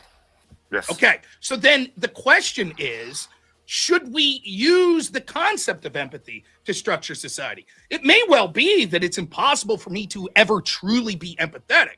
But that's like saying what's impossible for me to truly get to a 100% egalitarian society. Therefore, we shouldn't use egalitarian principles to try to structure society. I disagree. I think if I could prove that utilizing the concept of empathy, even if it's never achievable, leads to better outcomes, then it's something we should say would have a part in structuring society. Okay, so with that would be one of my main contentions. One of my main contentions would be that because empathy is, as we see it, the real, true empathy, is an impossibility for the human mind or whatever to experience, then we are better to look towards a sympathy or sympathetic response, and then use rational thought to make decisions. Because we can say, I care for this person, right? I can say I've noticed there's an issue and I care for them. So now I can rationally try to decide what needs to happen in this situation, rather than saying I'm feeling or trying to be in your shoes, because that's an impossibility. And my perception is going to give me wrong indications, wrong information. And so it's better for me to look at the situation and say, okay, I have care because they're my neighbor, and because I have that care, let me try to figure out what needs to be done, rather than saying, oh, I'm going to initially see this situation and say, oh, I feel for them, I feel with them, and now I'm going to make a decision based on what I think they are feeling. Instead, I can just rationally decide based on I care about them. Let's table the idea of rational for a second, because I think that there's going to be some disagreement as to whether or not that itself is possible. However, let's go with this, right? How would I, does the term sympathy, which you're suggesting we should use instead of empathy, does that term include any part of trying to imagine what that person's going through? I would have to look it up again, because I haven't looked up sympathy in a little bit. We've sort of agreed that's the defining distinction between sympathy and empathy. Sympathy would be like, oh man, your car got vandalized, I feel bad for you. Empathy would be like, I feel bad for you because I'm imagining what it would feel like if my car got vandalized. So, can I just really quick look up sympathy? Yeah, sure. Or you No can. problem. Either way it works. I just want to make sure that we're accurate, because I think that's one Because of to the me, issues I have with when we say empathy is not possible, what we're saying is this, right? Like, this is why I think that this is fundamentally a bad argument. The concept of switch side debating, right?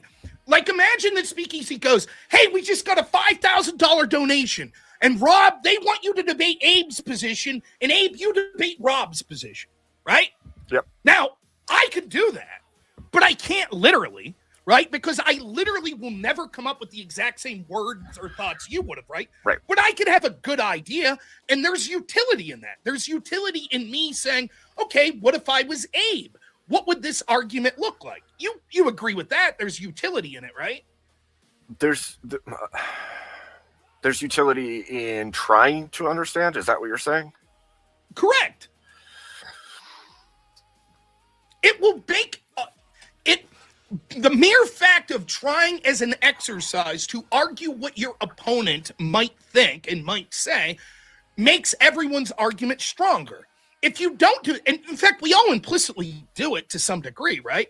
Like, when you were coming up with this prompt, you were like, Rob might say this, and this is what I would respond, correct? Probably. It doesn't literally matter if you had the exact word or phrasing or the literal exact thought. You're getting a large bulk of it by doing the exercise and trying to think of it.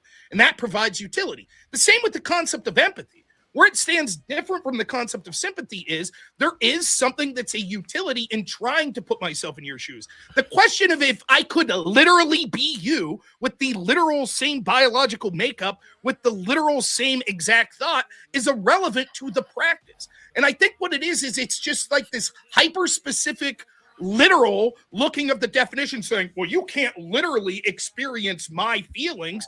But my point is that's irrelevant. There is still some utility in trying to put yourself in that position. And the easiest example I could give is I take my 5-year-old son and he has to get a shot, right? It's one thing to say, I feel bad you have to get a shot, as I might to you or someone else. It's another thing to say, what was it like when I was 5? Do you remember? Do you remember how scary it was for this guy in the sterile white lab coat and blah, blah, blah? Oh, I see where you're coming from. The latter helps me come up with things to say to my son that would be different if I'm just like, it sucks you have to get a shot. I feel bad for that. Yeah, but here's the issue with that. So, yeah, I agree that we can say I've been in that situation, so I know how it feels, right? Or I felt pain before, so I understand how pain affects me. But that's just, at that point, you're saying because I can rationally understand that thing, I can also share their feelings or emotions.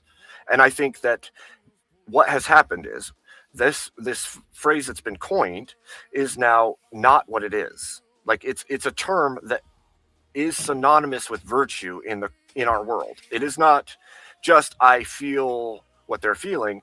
It is trademarked as it is virtue. Somebody who has empathy is virtuous, and is a direct through line for this in everything we see.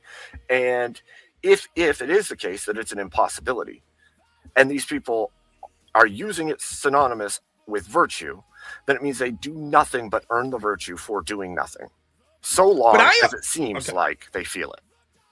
Yeah, but I argue that it's not a problem with the concept of empathy. It's a problem with people that are intentionally weaponizing people's feelings. And even if we could have a crystal ball, right? We could have a genie to give us a wish, right? And we could go back and we could eliminate in 1907 them coming up with the term empathy. It wouldn't matter. The exact same things you're talking about manipulating people with their emotional appeal so they could virtue signal would just be done through the concept of sympathy. The same thing. I don't think it can harness the same way, because especially, so sympathy, for instance, is a feeling or expression of sincere concern for someone who is experiencing pain or discomfort. So like, if that's the case, it's you are feeling something for them from yourself, and then you can take action based on the feelings you have internally. You're like, oh shoot, I care, so I should do something. Not I feel what you're feeling, or I've been through what you've gone through, so I can now understand you greater. Instead, it's saying, because I have this emotional reaction, I understand that I feel uncomfortable for your situation, so I'm going to help you. I think to see that. No. I think that you're whitewashing better action. I think sympathy prompts better action from people. I don't think, one, you would have to win that there's no place for empathy ever, which I don't think you'll be able to do. Secondly, I don't even know that that's true, because what's happening is you're like, oh, the literal definition of sympathy, no one would weaponize that because it would be rational. The mere fact that you're thinking would be that's not the way it would work. I could say the same thing if I said, well, the ability to share someone's feelings or experiences by imagining what it would be like to be in that person's situation, that will enable you to come up with a rational response of what to do.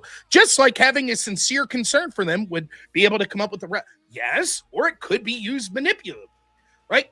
Let me ask you this. If you were, let's say, I don't know this about you whatsoever, so I'm not making any disparaging remark. You'll see where I'm going.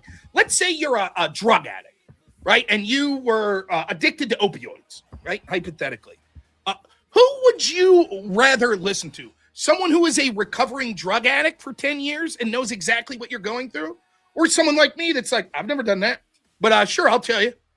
Which person do you think would maybe have more insight to the situation you're going through?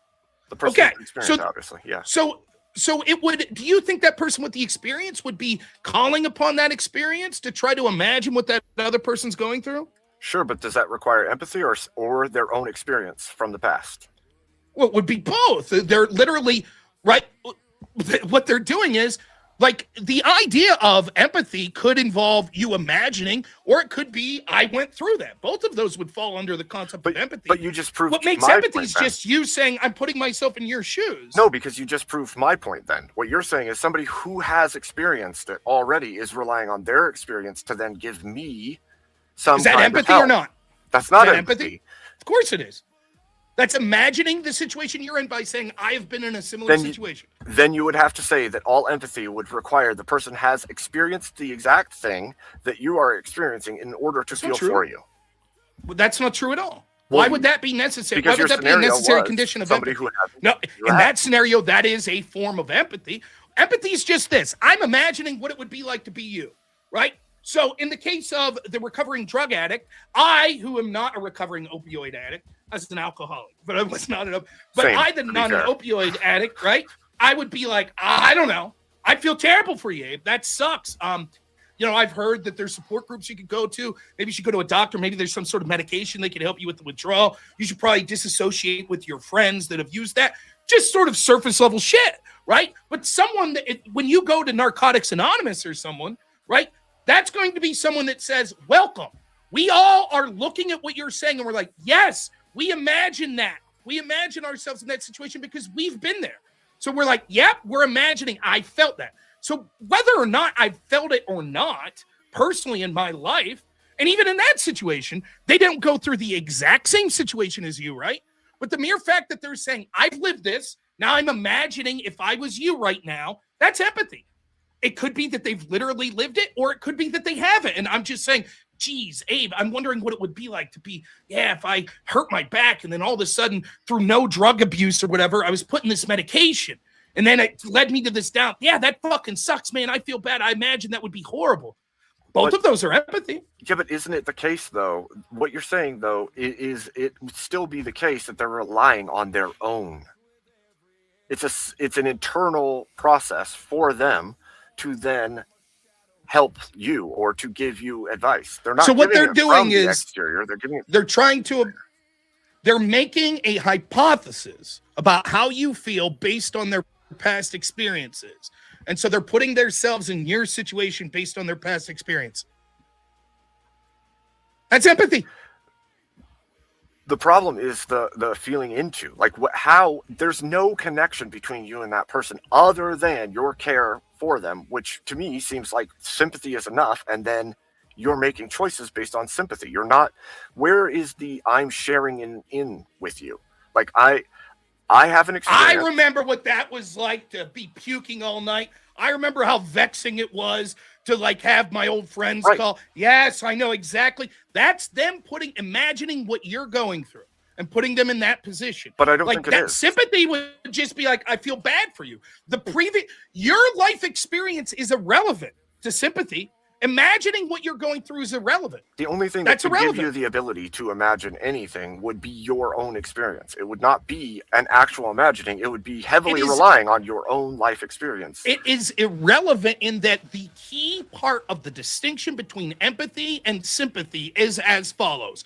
The putting yourselves in the shoes of another and imagining what they're feeling. There are multiple ways you could get there. One, I could let's say this. I could say, I imagine what it feels like to be a Haitian refugee. And I'm like, how would it feel to come into a country? I don't know the language, blah, blah, blah. That's me, Rob Noerr. I've never been a Haitian refugee, but that would be empathetic, me trying to imagine, right? Put myself in that position. Or there could be a person sitting here who is a literal Haitian refugee that says, I went through that. So I'm imagining what you're going through right now. They might say it this way. They might say, I know what you're going through. But you would say they don't know, right? They're just imagining that they know, right? Sure, and it's just imagining. That's empathy. That's the definition Well, that's of not empathy. useful then. You might as well go talk to them to figure out how they feel rather than imagine how they feel and then try to figure things out based on how you imagine they feel. No, because you've just said it's impossible to ever know how they feel. No, but they can convey to you how they feel. You just go to Nonetheless, them. I could be empathetic because someone conveys how I feel, and you would still say, not possible, because your argument for why empathy is impossible is it is quite literally to ever exactly know what's in someone's head. Well, you can't so you share the can't same experience What's that? You can't share in the same emotion with them. You can only share Exactly. your representation of the emotion. So That's right. So no matter what, I'll never know your emotion. You could talk to me for 5 days straight. You could talk to me 10 hours a day for 5 days, and I'm still not going to literally know exactly how you feel. right. So it's better for me to have sympathy and ask you how you feel. Why is it? What's the relevant? I could say it would still be impossible. You'll never know how they feel. So there's no need to be sympathetic and ask them how they feel. It'll be impossible. Because at least then they've expressed it and it's true. Because I know it's coming from them as a representation of them, rather than what I've imagined as a representation of them, and then tried to make decisions based on my imagining. That's not true. But based on what they're telling, you're still imagining what they're feeling in your head. You just have more evidence. But at the end of the day, given this, Which would it be more sounds like I'm accurate. being it doesn't matter, right? I'll explain why in a minute, right? Because it sounds like I'm being unreasonable, but I'm not. You're being unreasonable, right? And the other people I've heard make this argument are unreasonable, which is technically you could never exactly know someone's feelings. So even if you're their twin and you were in a car wreck one year and then they're in an almost similar wreck the next year, you won't exactly know what they're feeling. Yeah, but that's true no matter what. The problem, or the reason it doesn't matter, what I'm saying here is because you're still going to use empathy when you ask, how are you feeling? The Narcotics Anonymous guy that's gone through it is going to be like, how do you feel? That's what happens. So you go to AA, how are you feeling right now? Tell us your story. Then they're taking that information and they're saying, here was my story. I imagine myself in your situation. So they're still using empathy even after they asked, how are you feeling? As soon as you say, I'm trying to imagine how you feel, that's empathy. But this is the issue. This is the issue I have with this. Because if you say that them imagining what you're going through is empathy, then it becomes the case anything I imagine is empathy. And then now I need empathy for everything that exists, for any experience of imagining the world. That's all empathy. And I got into an argument recently on this same topic, and what happened was they started asking like all these crazy scenarios that had nothing to do with feeling what other people are feeling and saying that that's empathy, that's empathy, that's empathy. And every single time that comes back to being a virtuous action. Is it more virtuous, Rob, and good for society to have concern for people and take action because you have concern, or to imagine how you believe they feel and then just express that? Because nowhere in empathy does it say it requires some action. Does sympathy say it requires some action? No, but it's a feeling that's earnest within one person for other people. But the problem is, like, you're talking about something outside of it. You're like, because the definition of empathy doesn't require definitionally that you take an action. Therefore, it's something to be avoided. Okay, I could say sympathy should be avoided because there's nothing about having sincere concern for someone that mandates you take action. So therefore, it's just a bunch of people going, oh, I'm sympathetic, but I won't do anything Nobody to help runs people. around saying that they're virtuous because they have sympathy. They're only virtuous Sure when they have empathy. Sure, there are people that say that. Sure, there are. Absolutely. And again, the concepts are relevant anyways to the point that we're trying to make here, which is you're just talking about people that are using empathy to virtue signal, who by definition then really wouldn't be being empathetic, right? What I'm saying is it's impossible, right? Like I've done this. I've been like, man, I wonder what it like. Can you imagine that deer that got hit and suffering on the side of the road? Man, imagine what that'd be like to get hit and suffer there. That's empathy. Now, can I literally know exactly what the deer's thinking? No. And your argument that, well, then everything based on my definition is empathy, that's not true whatsoever. Empathy is basically, colloquially, trying to put yourself in someone else's shoes. That's it. There are things that fall into that concept and there are things that don't. What I'm saying is there are specific times where it's probably beneficial to say, I wonder how I would feel if I was that person. I don't see what the problem with that is. Can it be weaponized? Sure. Does that mean we should never utilize it? Again, I don't even have to win policy. You just said that families, the building blocks of structuring society. Should a father ever be empathetic to his son? That's my whole contention, is that the empathy that you're talking about isn't a reality. It's just a conflation of things. Like you've said, Okay, so let's go back to this. Do you think there's utility in someone who's experienced a situation like being a drug addict to talk to someone who's currently going through withdrawal for being a drug addict? Yes. And there's utility beyond that of someone who didn't go through those symptoms. There could be utility uniquely for the person who's experienced a like situation. Sorry, say that again. Do you think that there's a potential utility for someone beyond what someone who hasn't experienced that situation, if there is someone who has? In other words, could it be possible that it's more beneficial to talk to someone as a drug addict that used to be a drug addict than someone who never has? Is it possible that is it possible for that person who used to be a drug addict to not use their experience to imagine what that other person's going through? Is that even physically possible? I think it requires them to dig into themselves somehow to equate what could be. I don't think it's possible. I think the way humans work would be this. Like you say, what are the situations that I've dealt with in my life that could help me understand what this problem is that this person's dealing with? And that, by doing that, by saying it, I think it would be, I don't even know if it is possible. If it is possible, it would be to the point of absurdity that you would have to condition yourself to be like, I refuse to try to imagine myself in that situation, even though I was in this situation 3 years ago. I refuse to even try to imagine it. But that's what I'm saying. I don't understand what the utility of that is. It's a strange, okay, so for me, it's this strange conflation where it's saying most of our decision making, most of our imagining, as you will, are coming from an internal place anyway. There's no projecting ourselves out into the world in the way that empathy seems to make possible. And because of that, I know how other people feel, or I'm feeling for it, like with you. I'm feeling this emotion with you.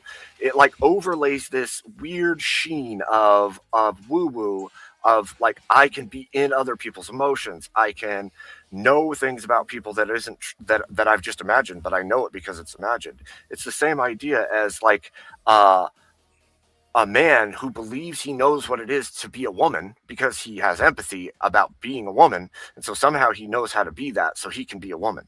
It's like this weird overlay of yourself outside of yourself into reality that gives you or makes you privy to information that it's impossible for you to have. Again, the idea of it being impossible, we already said, would be skewed as to whether or not the concept and trying to utilize the concept would be beneficial. For example, the idea of fairness doesn't exist and yet, or is literally impossible to achieve, to be fair, and yet we say there's utility in trying to be fair in many things. But if you quite literally got down to it, like, well, you can't ever be 100% fair and everything be even because people are biologically and genetically different, which means that someone's going to have some advantage over someone else, so fairness can't exist. We wouldn't say, well, because fairness can't exist, the concept of trying to be fair, for example, in law, is something that should be totally eliminated. We shouldn't even attempt to be it. But they're conceptually different. It's not. Why? They're conceptually different because fairness isn't the same as a human functioning outside of what a human can function, right? Like I can be fair in choices that I make. I could say you both get one. That's it. That's a fair action. I took a fair action. But I cannot, again, however, project my emotional state into someone else or allow myself to walk in there. Not only can you, it's probably impossible not to. You might not be able to 100% accurately replicate what their emotional state is, but all human beings from probably even before fucking language existed were imagining what it was like to be in someone else's shoes. Again, we that's do this just all the concern, time. Is it not? No, that's not concern. Empathy is imagining that you were in that person's shoes. Sympathy is, I feel bad for what that person's dealing with. Empathy is, what if I was dealing with that? How might I feel? That's the difference. And you're like, well, empathy should be avoided because you can't 100% know exactly how they will feel. So what? Who cares Not if avoided. I can 100%? Not avoided. That it can't be. What do you mean? You can yes, imagine. I agree. That's just imagine. That's Why exactly would we say right. anything else? Why would we say I have empathy rather than I can imagine what that person's going through? Where's the term means the same thing. Well, no, there's connotations to the knowing. Okay, if there's a difference, is any part of sympathy trying to imagine yourself in someone else's shoes? It's a feeling or expression of sincere concern for someone who is experiencing something difficult or painful. So nothing about that's imagining yourself in their shoes. It's expressing concern for them. Nothing about that suggests imagining yourself in their shoes. Correct? Not that I can see. Okay. Is there utility ever in trying to say, I wonder how I would feel if I was in their shoes? Is there ever a utility for that? There is utility for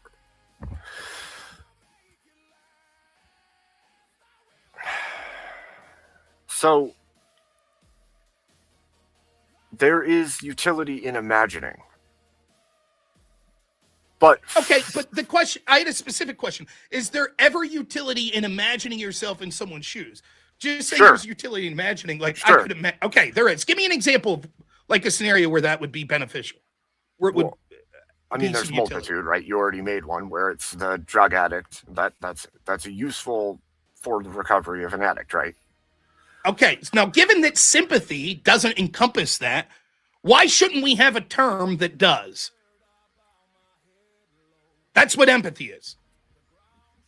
It's so much more than that, though, right? People might utilize it in ways that are wrong, but that doesn't mean that the idea of trying to imagine what someone's feeling by putting yourself in their shoes is something that should be eschewed. No. That's why I tracked it through in my opening statement. It's conceptually, right? It's conceptually feeling into a thing. Then that conceptual believing that you could feel yourself into something then becomes, in the 1920s and 30s, the same thing, but with people. So you can believe into a thing to understand that thing, feel into that thing, right? And then as time has gone on, the feeling into has now been put into the terms of see yourself in their shoes, but that's not the same thing completely as just like feeling the emotions they're feeling in the moment. The idea is that emotions can't be okay. Let me see if I can break this down in a way that makes sense. Real quick, you did acknowledge, and like one of the first things you said was not just the 1908 definition, but you said in the way that the term is utilized today.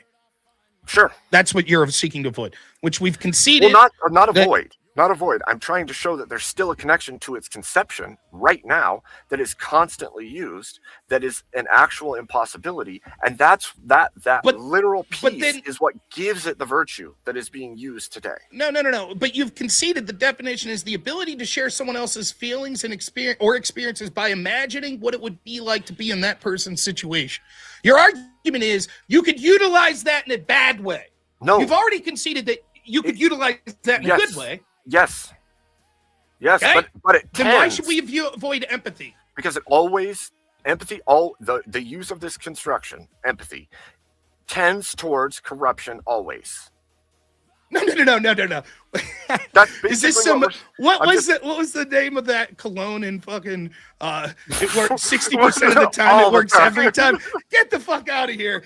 Sometimes it tends to always doing this. You know what? That's some more shit. Okay. Here's the issue. The issue I have with it is it's like you take sympathy and you go, because I can feel your emotions that you're feeling, I'm going to use this sympathy. And then I'm going to give it extra virtue by saying I'm in your emotions with you. Yeah, that's it. But even if is that necessarily a bad thing? It's not virtue. Okay, so if there's utility, you've already conceded there's utility in doing more than just saying I'm concerned with you, with instead saying let me try to imagine myself in you. You've admitted that there's utility but you're in just cutting off the sharing of emotion. It's fake virtue. Great. I don't think it's fake.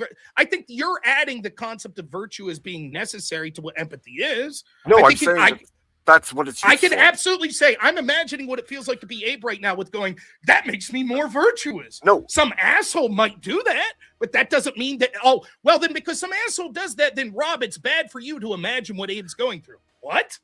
That makes no sense. When does anyone use the term empathy, Rob?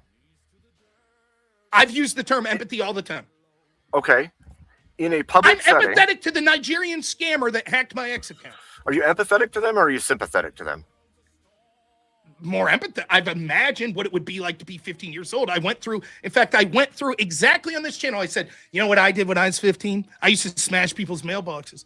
That cost money. That was fucked up. So I understand what it's like to some degree to be a 15-year-old shithead kid. That's empathy. That's not sympathy. But do you see where the disconnect here is? It's, again, your conception in your internal framework, in your experience, not Correct. theirs, and you're relying on Correct. yours, not theirs. Correct. So you're Correct. not sharing. You're Correct. relying on yours. But I'm utilizing the understand concept. theirs. We've already already got you to concede this. Yes, it might be true that no one person could ever quite literally know the exact emotional state of another person. However, the concept of attempting to do that is still something that can have utility. You said, I agree, such as the drug addict. It is true that no two drug addicts will ever experience 100% the exact same emotional state. And yet there is utility for someone who is a drug addict to seek someone who is a recovering drug addict because they have a better idea of what they're going through based on their lived experience. Right. So can you read the definition for me one more time? Of empathy? Yes. Sure. From Cambridge, it's the ability to share someone else's feelings or experiences by imagining what it would be like to be in that person's situation. So it's the ability to share in their emotions by The ability to imagining share someone yourself. else's feelings or experience by imagining what it would be like to be in that person's situation. Now, how am I going to imagine that? What types of things might I call upon to imagine it? your experiences, probably. Correct. Which is exactly why But the you're drug not- addict, But the that's what recovering I'm drug saying. addict 100% fits this definition of empathy. I don't feel Yes. like there's accuracy in claiming that you're sharing in the emotions by Might not be. referencing your The concept exists, and the attempt to do it has utility. The attempt, yeah, again, this is just semantical. You're like, well, if the definition is the ability to share someone else's feelings or experiences by imagining what it would be like to be that person's situation, although it's immensely beneficial many times to attempt to do that, it's literally impossible to achieve it, and so therefore I reject it. Like, okay, so you might say it's impossible to ever truly be empathetic because you can't 100% experience someone's feelings, but there is utility in attempting. Again, that still comes back to what I said in the beginning, that I believe it makes more sense that you have compassion, which would be sympathy, and then seek to understand based on your internal framework or your rationale. So just to be clear, you would tell, so I'm a Narcotics Anonymous guy. I've done it for 20 years. 30 years ago, I was a junkie.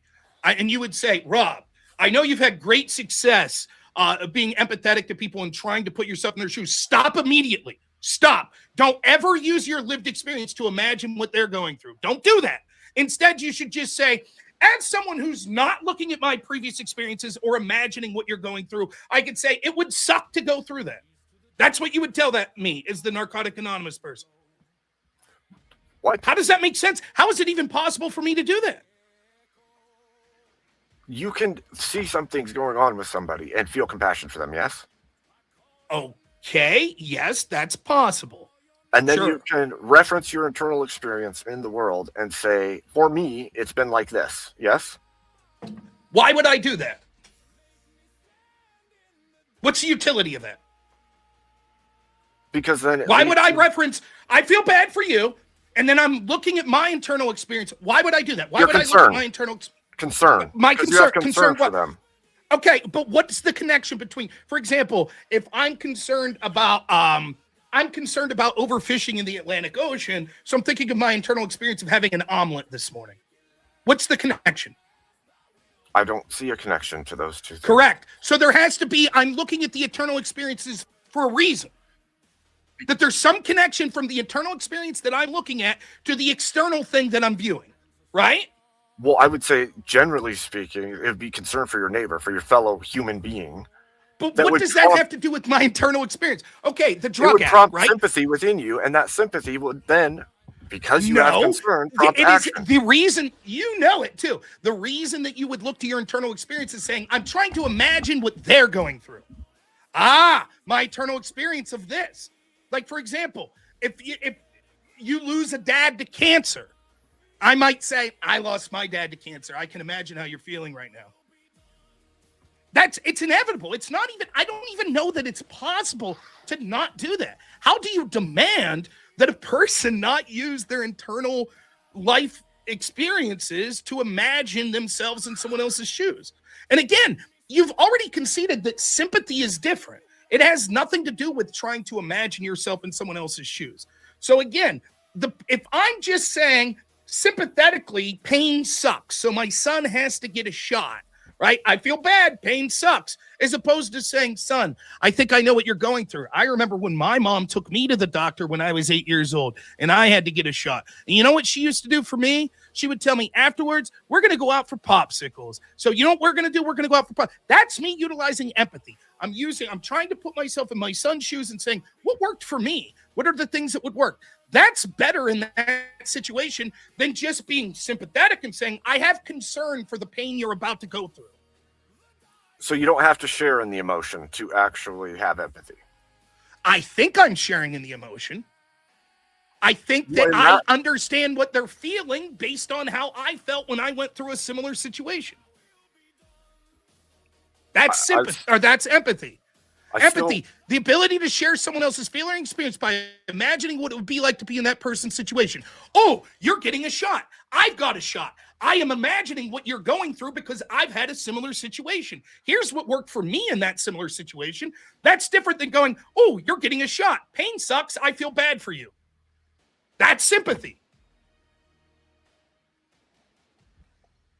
There's definitely utility in the former and saying, here's possible solutions based on how I would feel if I was in your position. That's empathy. Now, your only argument against this is, yeah, but you can't 100% know what they're feeling. Well, it's not about the 100%. It's about the conception that you can feel what other people feel, which is incongruous with reality. And so what happens that's not true whatsoever. So of course, like I can know what my anger feels like, right? Right. And you can have anger as well.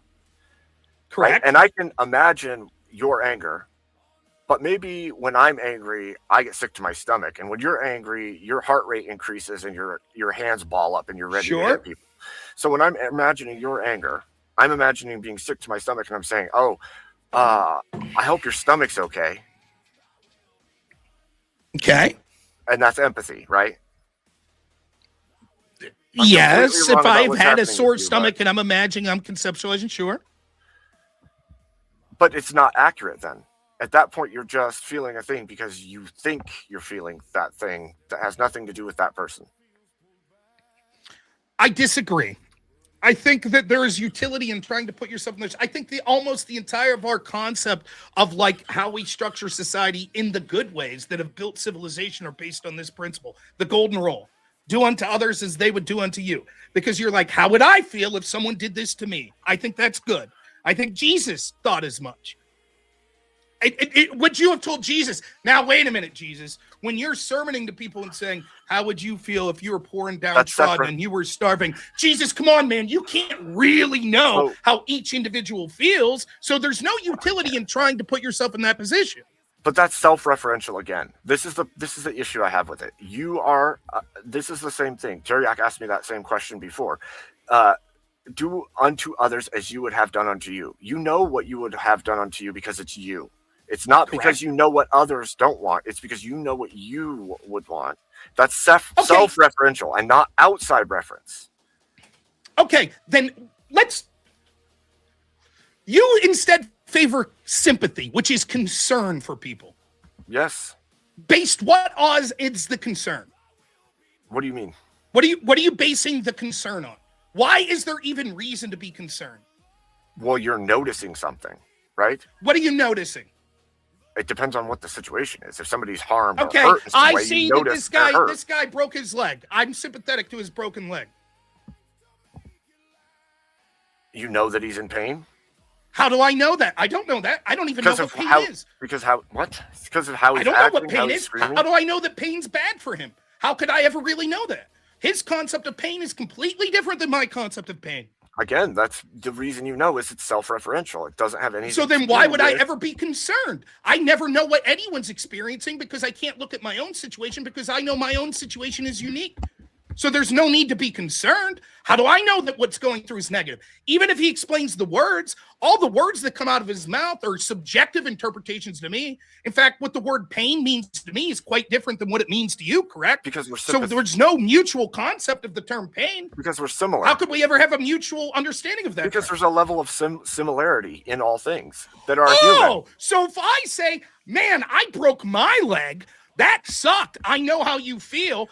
There's going to be a level of similarity that makes that shared experience worthwhile, even if it's not exact. So the same criticism you have of empathy would apply to sympathy as well. The mere fact that we have concern is because at a foundational level, we say do unto others as they would to you. Or we say, oh, when I'm hurt, it sucks. I'm sympathetic that person's hurt, right? Like that's how we have even a concept of concern because of what happened to us. That's why we do. We say that like all of the things that you could think of that we might be sympathetic to a person for is because at some point when you bring it down, that it's because of how we felt at some point. The difference is, are you actively trying to say, I'm imagining how you're feeling right now? Or are you just saying in the abstract, something bad happened to you and I feel bad for that?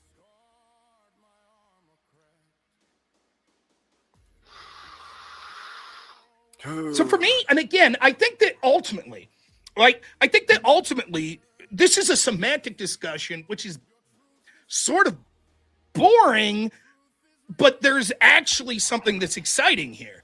And what that is sort of the idea of the overutilization of compassion in how we structure society. But again, the concept of that would apply to claiming you're empathetic, claiming you're sympathetic, whatever. And I've heard people say this, right? I've heard people say like, in fact, you'll see lefties go out of their way to claim they're not empathetic and instead sympathetic. Oh, I've never gone through what you're going through. I can't imagine. I'm privileged. I'm a white person. I'm privileged. So I don't know what it's like to be a black person. I feel so bad. And that's why I shouldn't even have say in it. Or you'll see some lefty guy going, oh, men should not even have a say in women's reproductive rights. We'll never know what they're going through. That's virtue signaling, structuring society in all the negative ways you're saying. And virtue signaling, I'm not empathetic. Well, no, in fact, I'm the opposite of empathetic because I can't even imagine what it's like to be you. And I'm going out of my way to virtue signal that. Well, I don't want emotionality to dictate the building blocks of society, but it's not just emotionality. It's the fact that there's a feigned understanding of the emotional states of other people around you, which leads people to places that are unrealistic in their imaginings. And feigning implies an intentional deception, right? You're pretending, feigning, right? So there, I agree with you. There are people that do that. I was talking about this in Extravaganza today. Orwell talks about the road to Wigan Pier. You had all these socialists that were like, oh, these poor downtrodden workers. And Orwell's like, you're right. These workers are downtrodden. It's terrible. But you people don't really give a fuck. You're just pretending to because you want to achieve power. I agree. There's feigned empathy or feigned. In that case, it wasn't even feigned empathy. It was feigned sympathy. Because these socialites in London weren't claiming, I know what it's like for you to be a blue-collar worker and work. They were saying, oh my God, perish the thought that I ever have to do that. It's so terrible. We need to help you. That was feigned sympathy, right? Same problem. The problem what you're pointing to, again, it's more of a problem of feigned emotional appeals, of people that don't really, or the overutilization of emotional appeals. The concept of empathy is outside of it. I can prove it to you. Do you deny my example of biological men that are lefties that say all men should shut the fuck up? We'll never know what it's like to be a woman and only women should have a say in reproductive rights. They say it though, right? Yeah. Okay, you said, give me an example. It's only empathy that people are weaponizing emotionally. There's weaponizing sympathy. Well, no, it's just like outwardly virtuous to be empathetic. It's outwardly virtuous and seen as a virtue. It's why when I make this argument, for instance, that empathy is fake and gay or doesn't exist, the first thing I get is that you're a sociopath and you'd probably kill people, and all these things get said immediately after because I must be a non-virtuous person because I don't have empathy. And I'm like, you're just proving the point to me that the moment somebody isn't empathetic, they lack virtue and they're a horrible human being. And that's the way that you can't utilize some assholes doing something to say that ruins the whole concept. I just gave you an example that is 180 degrees opposite of what you're saying. I agree. Of someone virtue signaling that they're not empathetic. I could never even be empathetic. I could never even imagine what it's like to be a woman. Therefore, me and all men should shut the fuck up. You can't imagine what they're going through. In other words, empathy is bad. How dare you even try to be empathetic? And that would Same be- argument with black people. You can't imagine what it would be like to be a black person. So shut the fuck up. You can't even imagine it. Of course I could try to put myself in your shoes. Why not? So in this case, I could say, see, the fact that you want to reject empathy, I've heard people make this argument before. Black people that tell me I have to shut the fuck up. How come they do that? See, then we should reject your argument. You go, that's nonsensical, Rob. That's not what I'm saying. Same thing with you. Yes, you talk to a bunch of fuckhead lefties that say if you question the concept of empathy, that you must be a shitty, immoral person. Yeah, fuck those people. They're stupid. We both agree. That's nothing to do with whether or not we should try to put ourselves in other people's shoes.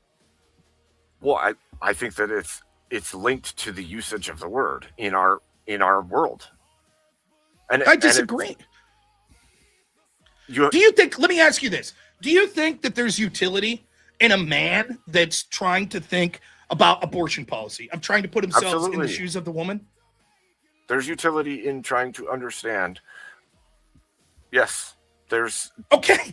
But- okay. So in that instance, But and all I have to win is, no, listen real quick. All I have to win is that it's sometimes useful. And so you've conceded the debate because your argument is that it should be totally eliminated. That empathy shouldn't be involved at all in But he's structuring incapable. society. What's that? he is in fact incapable of feeling So then what you she's parrot feeling. then you parrot the lefty's argument. No, because the I'm man's saying incapable. he should still have the right to have the say. But again, just But he's- because I'm incapable, just because I'm incapable of 100% knowing, I could certainly put myself in your position. I'm capable Which part to of imagine. pregnancy do you understand, or can you imagine? I You can should still have a imagine what it's say like. because it's part of humanity. You're saying I can't imagine it? I don't. Of think course you I can. Okay. You can't? I mean, I can imagine what I think it might be like. That's right. That's right. Why can't you? So, for example, I can imagine what it would have been like to be a peasant at the time of Genghis Khan when he's raiding. I'll never fully know, but I can imagine that you're working these. Here's what we know historically. You're working these fields. Average lifespan, 35 years old. It's brutal. People are starving. All of a sudden, this warlord comes, right? And actually, the cities that he's taking over are doing much better, the communities. But at the same time, you imagine what it would feel like. My God, I would be in pins and needles knowing that if my town's leader disagrees with him, he's going to execute me and my wife and my kids. Wow, fucking brutal. Now, I don't literally know what they were feeling, but I can imagine it. Whether or not I 100% know is irrelevant. Right, but again, this comes back to my issue with the construction of the word, because literally, the idea of empathy doesn't need to exist in the way that we currently do. Like everything you've said, I could literally just be understanding as a human being. I could care. All of these things are just as worthwhile or work, but the conception of empathy has a whole different connotation to it. It's like, because I'm sharing in your emotions by imagining what you're going through, and then you can't actually share in the emotions or the feelings. You're only sharing in what you imagine the feelings to be. Correct. So it's like a loop of impossibility built into itself. It doesn't matter. You've already said that even though it's impossible to quite literally feel exactly what someone else feels, there is utility in imagining that you are. But that's not sharing then. Sure it is. It's attempting. It's the ability to share someone else's feelings or experience by imagining what it would be like to be in that person's situation. What we said is, even if it's impossible to achieve the concept 100%, there's a utility in thinking that you can.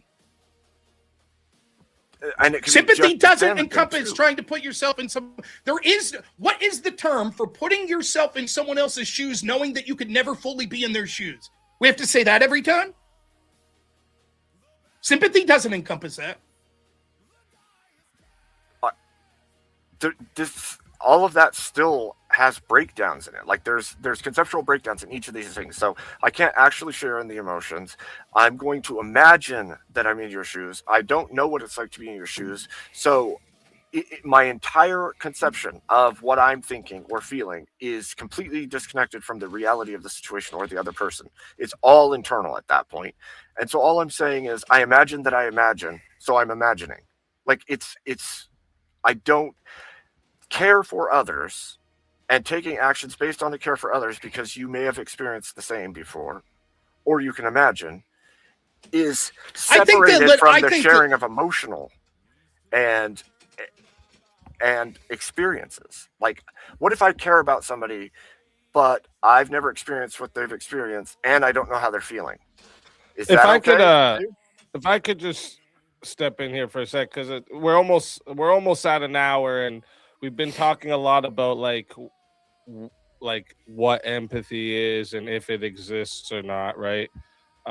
So like Rob, you're defining it as it's like a imaginative perspective taking, right? That's what it's Yeah, from sure. the Trying to put yourself in definition. someone else's shoes. Yeah. Right, yeah. And then what Abe's saying is that because it's not literally real, it all just comes down to a Okay, let me do imagination. this. But with definitions noted here, like whether empathy is like a literal emotion sharing or imaginative perspective taking, should that process, Well, what you call that's it, my argument. be And watch, used I'll to prove it. structure laws and institutions? I'll prove it. Empathy doesn't exist, correct, Gabe? Not in the way that it's described. It literally doesn't exist, correct? Sure, it doesn't. So exist. your entire argument is bullshit because you blamed empathy for a bunch of shit, and you're admitting that it's literally doesn't exist. Well, I'm blaming the conception of empathy or the belief that empathy so then exists. if I argue that the conception of empathy, of trying to put ourselves in people's shoes, has utility, then it doesn't matter if it literally exists. If you could criticize the conception and the ills that it causes in society, why can't I praise the conception and say the utility that it has? On one hand, you're saying I can't talk about the benefits of empathy because it's not literally empathy, because literally empathy can't exist. But on the other hand, you could criticize empathy even though it doesn't literally exist because the conception itself is bad. Why shouldn't it be good for the goose, good for the gander? If your criticism is the conception of empathy, even though it's not possible, leading to bad things, why can't I say, but my praise of it is the conception of empathy, even if it doesn't literally exist? Same thing, right? Because I think that the outcomes lead to more negative than good, and so okay, great. Then all I have to argue is that there are times, because you're saying we should never use empathy. It should not be used in the structuring of society. it shouldn't be used Right? in the structuring of society. Okay, That's right. you've acknowledged that things like family relationships are the backbone for the structuring of society. Yeah. Okay, are there times when it is useful to put yourself in someone's shoes within your family? To try to put yourself in someone's shoes and try to think what they're thinking, what they're feeling. I still think that comes down to rational things. It doesn't, like, your conceptions, not actually. I disagree. My issue is the sharing, Rob. Like, you can't actually, the baseline in doesn't- that definition okay. is the sharing first in order to do the other part, right? But Abe, your entire argument is empathy bad. I say empathy doesn't exist. You say, I agree. But the concept of trying to achieve empathy is bad. I say, okay, here's a situation where the concept of trying to achieve empathy is good. And you're like, yeah, but you can't achieve empathy. Therefore, we can't evaluate that the attempting to achieve it is good. You're literally the exact same thing. You're saying, I'm not criticizing actual empathy because it doesn't exist. It's the same as, let's assume we both concede Martians don't exist, right? It's like Martians don't exist. Okay, then you can't blame shit on Martians, right? But you're like, yeah, but that's not what really is going on. What we're really talking about is people that are acting like empathy exists and attempting to be empathetic. They'll never be able to, and that's what I'm criticizing. And I'm saying, yes, but I'm saying that can be good. Attempting to be empathetic can be good. Now, I ultimately think that if we wanted to, we could argue for 4 hours about semantically whether or not it's possible to share feelings and sort of the conceptual nature of what that means. But I'm just conceding for the sake of argument. Okay, I concede that we could never 100% know what someone else is going through. But if you're allowed to say the attempts at doing that are bad for X, Y, and Z, I should be allowed to say the attempts at doing that are good for A, B, C. And for you to then say, no, because you can't literally do it. I'm not saying literally being empathetic. I'm saying trying to be empathetic. Just like you're saying trying to be empathetic is bad. So is it good to try to be empathetic if you're a Narcotics Anonymous person? I think it's good to seek to understand other people. Should we structure society in a part way where you go to people that have shared experiences with you and try to relate to you? Is that part of a good thing to structure society doing? For the most part, probably yes. Thanks for the concession. That's the debate. Yeah, I agree. That's empathy. That's attempts at empathy. I totally agree. And so, again, there are questions. I'll argue till I'm blue in the face that I agree with you that people overutilize this, but they also overutilize sympathy in the ways that I've said that are ridiculous and say, how dare you even attempt to be empathetic? You'll never know what it's like to be a woman, so don't you even fucking speak on it. How dare you try to put yourself in their shoes? It's offensive to even attempt. How My dare question you? then would be, don't you think that seeking to understand people, right? Hold on. I had it in my head and I lost it. Seeking to understand people. My Nigerian friend hacked it. Damn it. Hacked my brain through the hat, damn it. I knew it was going to happen. So I think there's a level here for myself that conceptually I've thought of it. And it's like seeking to understand people because of your concern for their well-being makes more sense than trying to put yourself into other people's shoes and imagining you can understand what they're going through. And I think that there's a level of disconnect built into empathy that over the course of time or when scaled is destructive. And so because of I don't that, think so. It can be, but the same could be true of sympathy.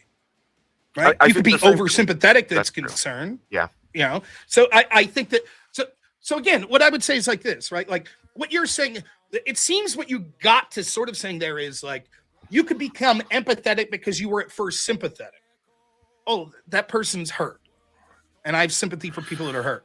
And then the very next thing you might think is, fuck, I remember when I was in that car wreck and I broke my collarbone. And I imagine he's feeling like that. Right. So it started the like almost instantaneous conception in your brain is it started as sympathy and then moved to empathy.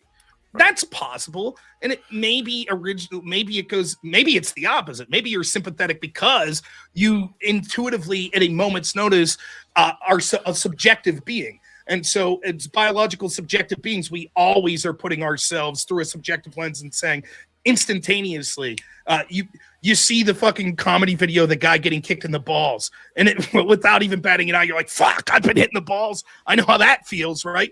Now I'm sympathetic because of that, right? I think, see, that's part of my issue. That's actually part of my issue fully because mirror neurons don't require any emotional state. There's an auto reaction inside the human body that absent emotions can mirror the pain response or the things like that, and that is disconnected from the thought part, right? Everything after that comes from self-reference, but your mirror neurons will cause some kind of reaction between you and the other person, so it will elicit the response based on your prior experience. Yeah, I don't see a problem with that. Okay. And so, for example, I tell my 5-year-old, right? I say this, don't take that toy out of that kid's hand. Why? I want it. How would you feel if they took it away from you? If I say, well, let me give you some lessons on morality, right? Don't you view it subjectively. Like that would be nonsensical. We all know intuitively that, oh, yeah, I would feel bad. Again, I go back to Luke 6:31. Do unto others as it would be done unto you. The entire concept is putting yourself into someone else's shoes. Even as a Christian, that's what goes on. Again, it seems, now I would love to transition. I think you've already conceded the debate, but nonetheless, I would love to transition to the idea of emotion, right? Because when you're talking about rational compassion, and we should use that goes beyond the concept of sympathy or empathy or sympathy, etc. It's just sort of emotional appeals. And should we rely on that when we're structuring society, or should it be more logic driven? And like, listen, we shouldn't be like, well, for example, let me make your argument for you, Steelman. You might say, you know what? It would suck to grow up in the inner city, right? Imagine that you grew up in a community where like 6 of your classmates by 9th grade were shot and killed.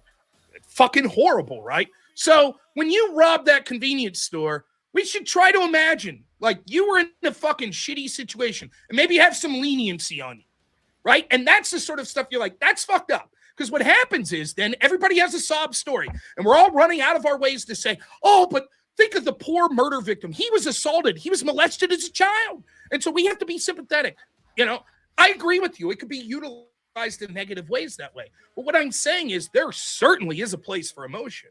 Because at the end of the day, a lot of how we structure society is through sort of human interaction. Like what society really is us as humans trying to live together. And our sense of morality and what civilization should be, whether it comes from religion or whatever, right? That's what it is. It's us trying to live together, which means that communication is necessary. And one of the effective forms of communication is emotional appeals. It absolutely should be. It's okay. There's a reason why it's okay and good and fucking based for me to get fucking jacked when I see Charlie Kirk assassinated. At the end of the day, logically, it's just one person who was just assassinated by one person. But the emotion of it allows me to take actions that are better for society. You know how many people started going to church? Not because of the logic of one man who happened to be a political activist being killed, but because of the emotion, because of seeing his daughter run to his arms. That'll never happen again. Right. Those appeals are beneficial in that sense. But it's not that the emotional appeal is bad. It's how do I utilize it that can be bad. Right? That's how I feel. And there's this argument that people want to make. It's like, but you're making emotional appeals. That on itself's not wrong. Now, if I make emotional appeals with no logic, now you're onto something. It's like, now, wait a minute, right? What are you really doing? Are you trying to bamboozle people? But the idea that there's not a place for the emotional appeal, I think is just nonsense. And again, not only is that not true, I don't even think it's possible. Well, I don't think it's possible to communicate without emotion. Right. And I don't think that that's my argument at all. I think emotions are a natural state of human beings for sure. But some of my biggest issues with empathy is like everything is very self-referential. And there's like, it seems to me that it built into empathy is there's this thing where I am choosing to feel and into another person that makes it an impossibility. Like there's a natural state of you feel for others, but you don't feel into them. You can't feel what they're feeling. You feel for them from the outside. And I think that has value. But there's value of you trying to put yourself in that situation. Are you a father? Yes. Okay. Did you experience this? I'm not trying to utilize this just for debate, though I am.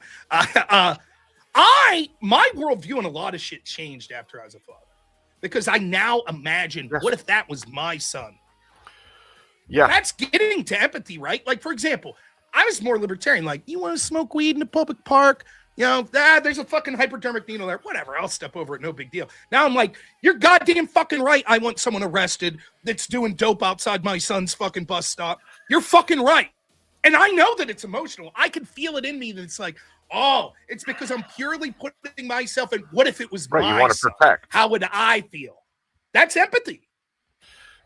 Or at least that's what you're criticizing about empathy. Because actually, when did you see this horrible video of this woman had this butcher knife and was slashing at this kid's face in a shopping cart? And the officer had to take her down. It was all over the place here in the past couple of days. And of course, the story is, to get to your point, some empathetic piece of shit judge let this woman out of jail 2 years ago where she doused her dad in lighter fluid and tried to light him on fire. Yeah, and then they said, we're empathetic. She is right. Then she tried. But when I saw that image, you want to know what my first thought was? What if that was my fucking kid? Yep.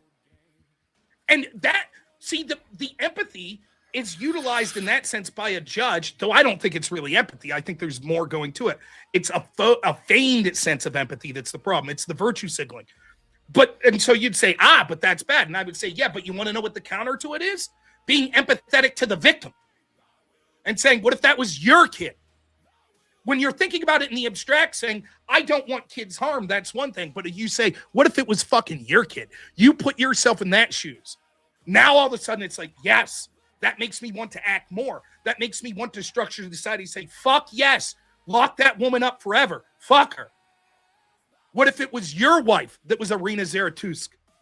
Right? If you just think, we expect in society some people will be murdered. It happens. It's bad. Let's structure society using purely objection, rational thought. then maybe you don't care as much that the system's fucked. But as soon as you start, that Sam Hyde video that said, this is your daughter, right? This is you. This is your daughter. This is what they want to do with you. That's him using empathy in a positive way. Imagine yourself in this. Can you literally imagine the thought that went through Irina's brain at the end there? No, you will never literally, even if you're victimized in that way, you never literally will. But there is utility to trying to put yourself in those shoes and being empathetic in that moment. So it can lead to good. I absolutely. As I said in my opening statement, it's not the concept of empathy that's wrong. It's how it's weaponized right now. We could actually practically start to chip away with this by utilizing empathy ourselves. We do. You said specifically this. You said it's empathy for people that are similar to us. Exactly. Where does that lead, though? Fuck this. What's that? Where does that lead in the long run? Tribalism, good. All the way down the line. Fuck yes. I want to be tribal for Christians. I want to be tribal for rural Pennsylvanians. I want to be tribal for my family. I don't see the negative. The problem is we're not. We're told that selectively our groups are bad and we shouldn't be empathetic for them. Instead, we should focus on the oppressed. So Christians are oppressors, but all the other groups are oppressed. White people are oppressors. So don't rationalize with them. Don't think of the white guy that got skipped over for a job in Hollywood or journalism or at the power plant. Don't think of that. Instead, what you should try to do is have sympathy for the poor Haitian immigrant. That's what you should do. Not empathy, because you'll never know. How could you even imagine yourself as a Haitian? But you should be sympathetic to their plight. That's what you should do. So for me, I say, fuck that. Let's be empathetic to the white people that are victimized. Let's be empathetic to men that get victimized. How would I feel if my wife divorced me and then took custody of my child? You're goddamn right that influences how I vote and want to change the court systems. If I didn't have a child or a wife, I wouldn't care as much because it's harder for me to try to be empathetic. It is the actual act of trying to put myself in the shoes that spurs me to more action. In my opinion. I mean, I see where you're coming from with all of that.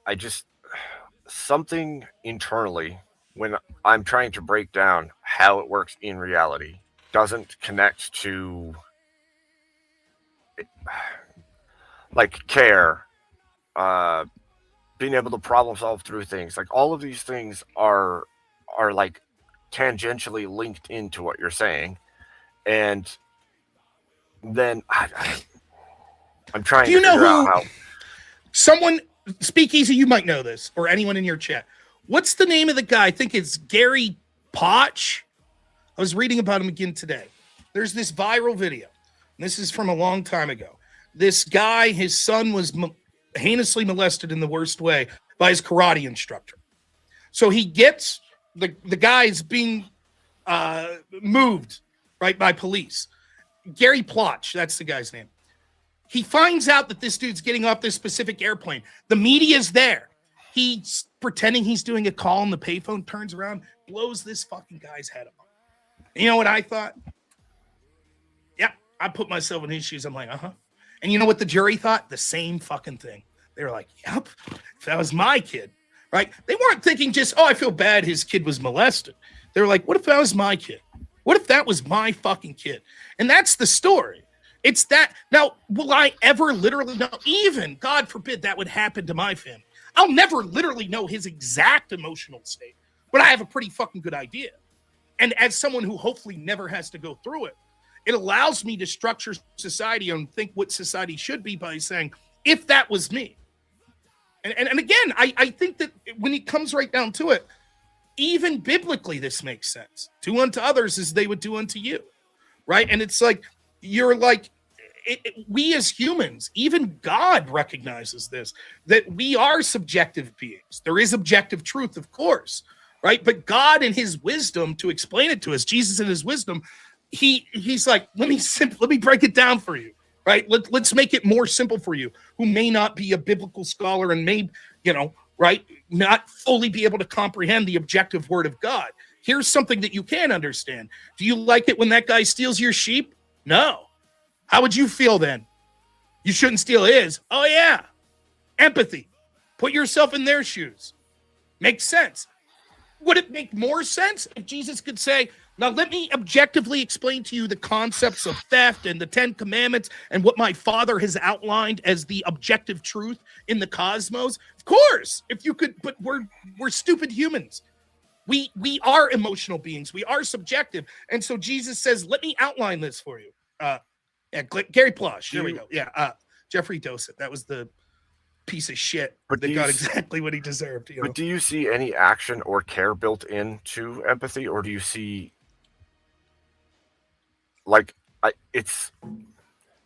it can spur you to action, and oftentimes it does. Sometimes not, but oftentimes it does. Right?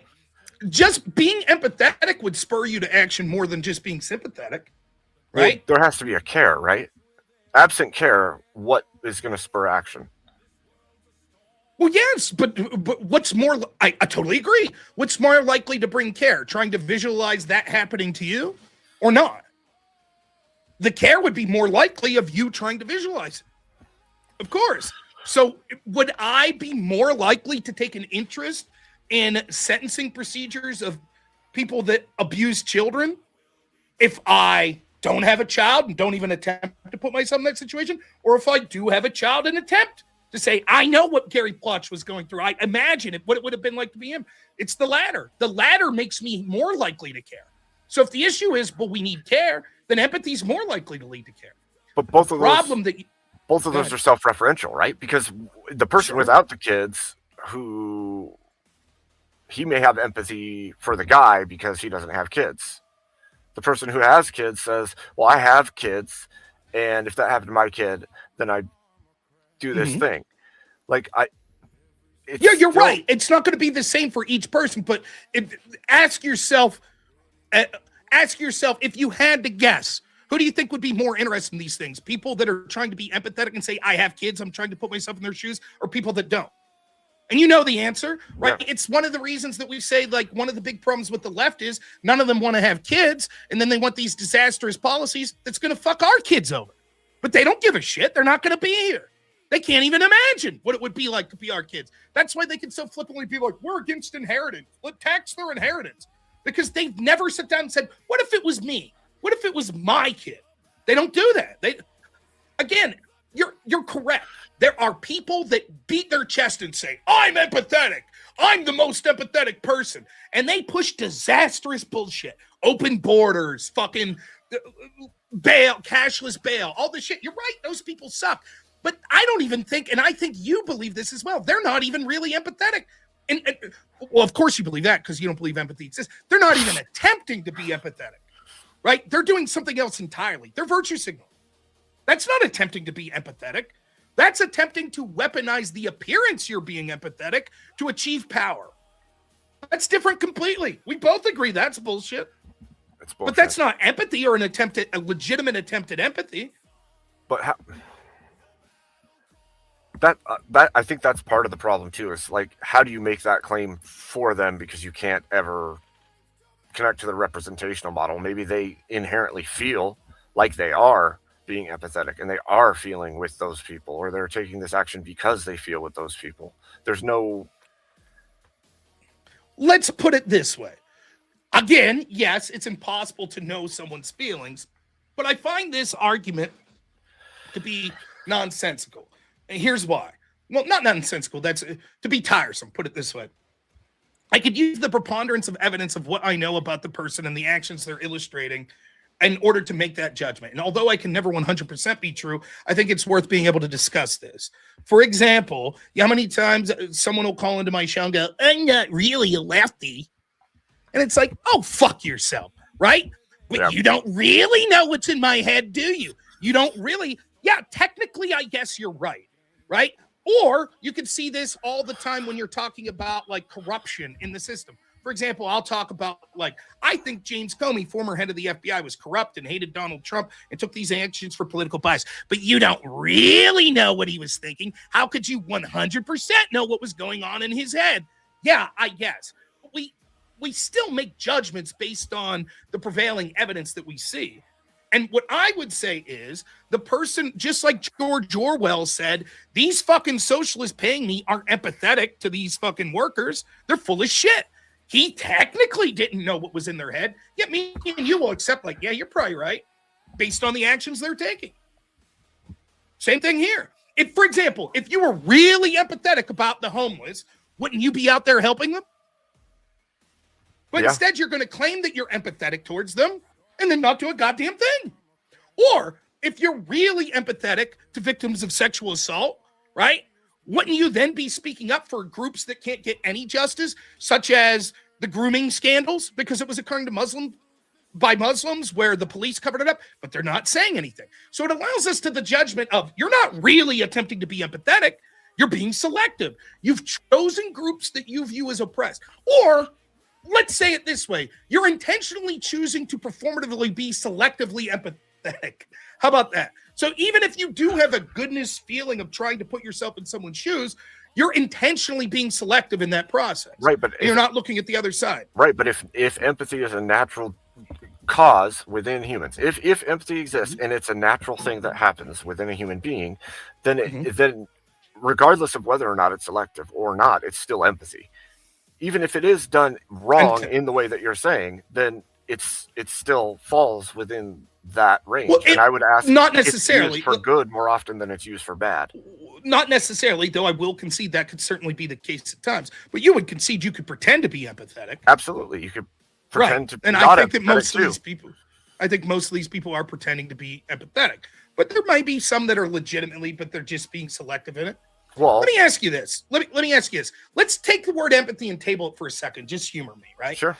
Do you think we should avoid tribalism? No. Okay. Do you think tribalism is inevitable? Probably, yeah. And do you think that the people... Now, I'm not going to... this isn't a trick or anything. Let's, just so the audience knows, I think politically we probably agree on 95% of shit, if not more, right? Probably so more. I'll ask you that under that assumption, would you agree that the people we despise utilize tribalism? Absolutely. And do you acknowledge that us utilizing tribalism could be one of the most effective tools to fight back against that? Absolutely. Now insert empathy. Same concept. If they weaponize empathy so that they could push for societal structure that benefits the groups they want, why shouldn't we do the same?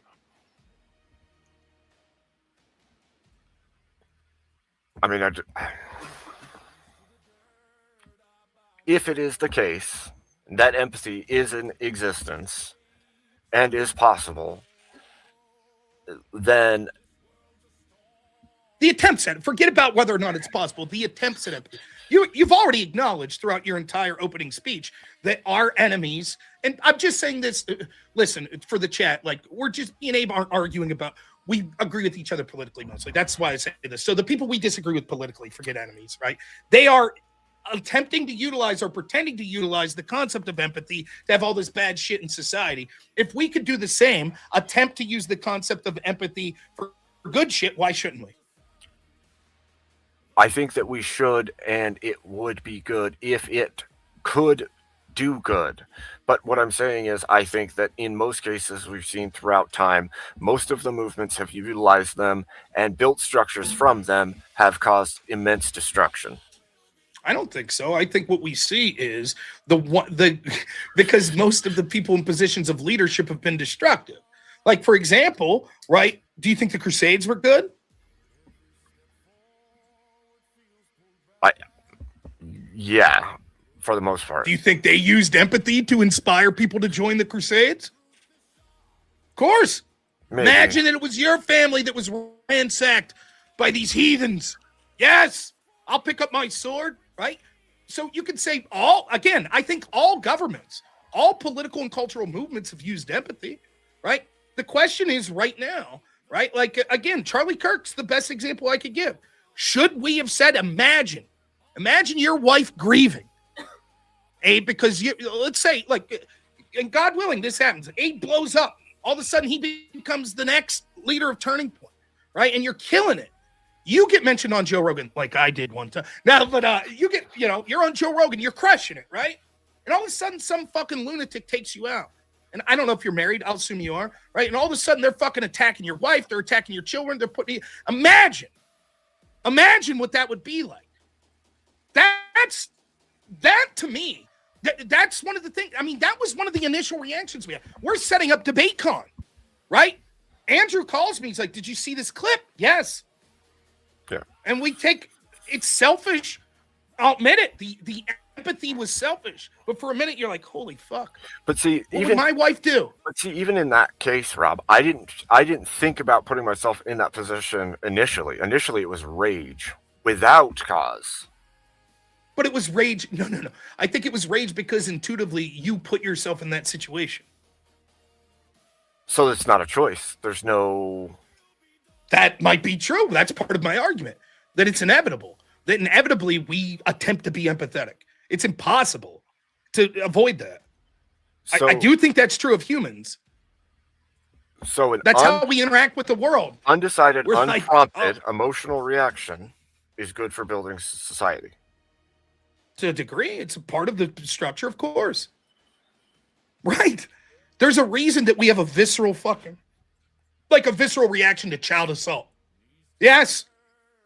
Well, we shouldn't have to sit here. So much of it, because imagine what happens elsewise. If that's not the case, right? And we're like, source, please, source. Why is it wrong to give hormone blockers to children? Look what the American Medical Association says.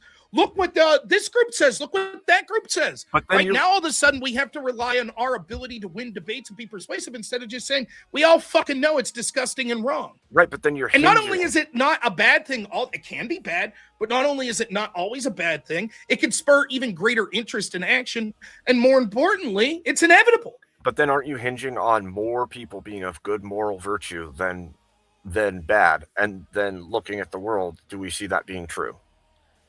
One, it's irrelevant because it's inevitable. And so I would turn it to you and say, why should we be the only people to eschew the power of that when our enemies won't do as much? If it's inevitable that everyone does it and you're like, yes, but you should attempt not to, where our enemies will willingly weaponize these emotional pills, why shouldn't we do the same? So it's irrelevant if most people are good or bad. We see that the bad people are all doing it. So why shouldn't we do the same, particularly when it could be effective? But we already see the fruits of this. But you've also just made the claim that you think theirs is false. I think there's what is false. Their empathy. I think large times it is. Yeah. So should we use real empathy or fake empathy to beat them? We should use real. I've never suggest lying. Okay. But there's the reason that, right? Why did they say, let me ask you this. Why did they harp about kids in cages, for example? Because it was politically advantageous. Because viscerally, people are like, yeah, that does suck, right? Viscerally. Now, if you logically think through it, you're like, well, what's that? Why didn't we? We did. I did. You freaked out about kids in cages? I freaked out when Joe Biden had Or did you rationally go try to search if it was true? I did both. I pointed out why it was tragic but necessary given what the Ninth Circuit Court of Appeals said. Right. And secondly, I said, look, there are 2 times more kids in cages now under Joe Biden. Imagine if I had said, well, I won't make that emotional appeal. Like, that doesn't really have to do with the logic of the situation. And so if I think the Ninth Circuit Court of Appeals, right, made this situation tragic but necessary, then the same would be true of the Biden administration, and I won't use this as a weapon against them. So you suspended your emotional reaction of empathy for a rational choice judgment of it's inevitable. And I utilized both. It was inevitable that I had an emotional appeal, but sometimes you override emotional appeals for things that are necessary. For example, I have an emotional appeal when I see any war situation, anyone die in war. That sucks. As a human, I don't want to see another human die in an act of violence, right?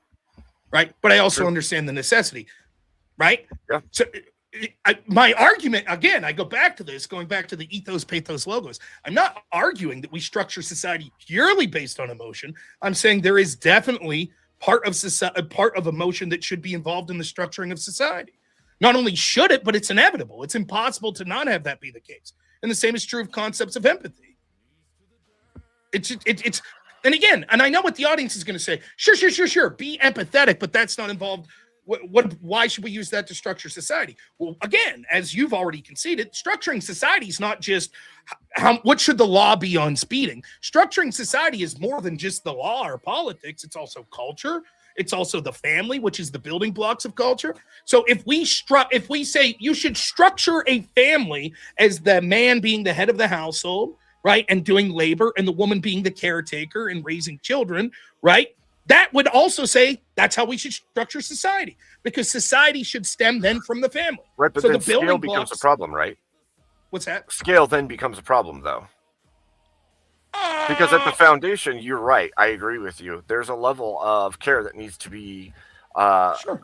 given between because of their positions and trying to understand each other. But the moment that you step outside of that and you start looking at like municipal, or you go into state level, or you go to federal level, well, there becomes a point where it's unscalable after a certain point to continue with the same kind of emotional reaction you would have within a small group of like a family.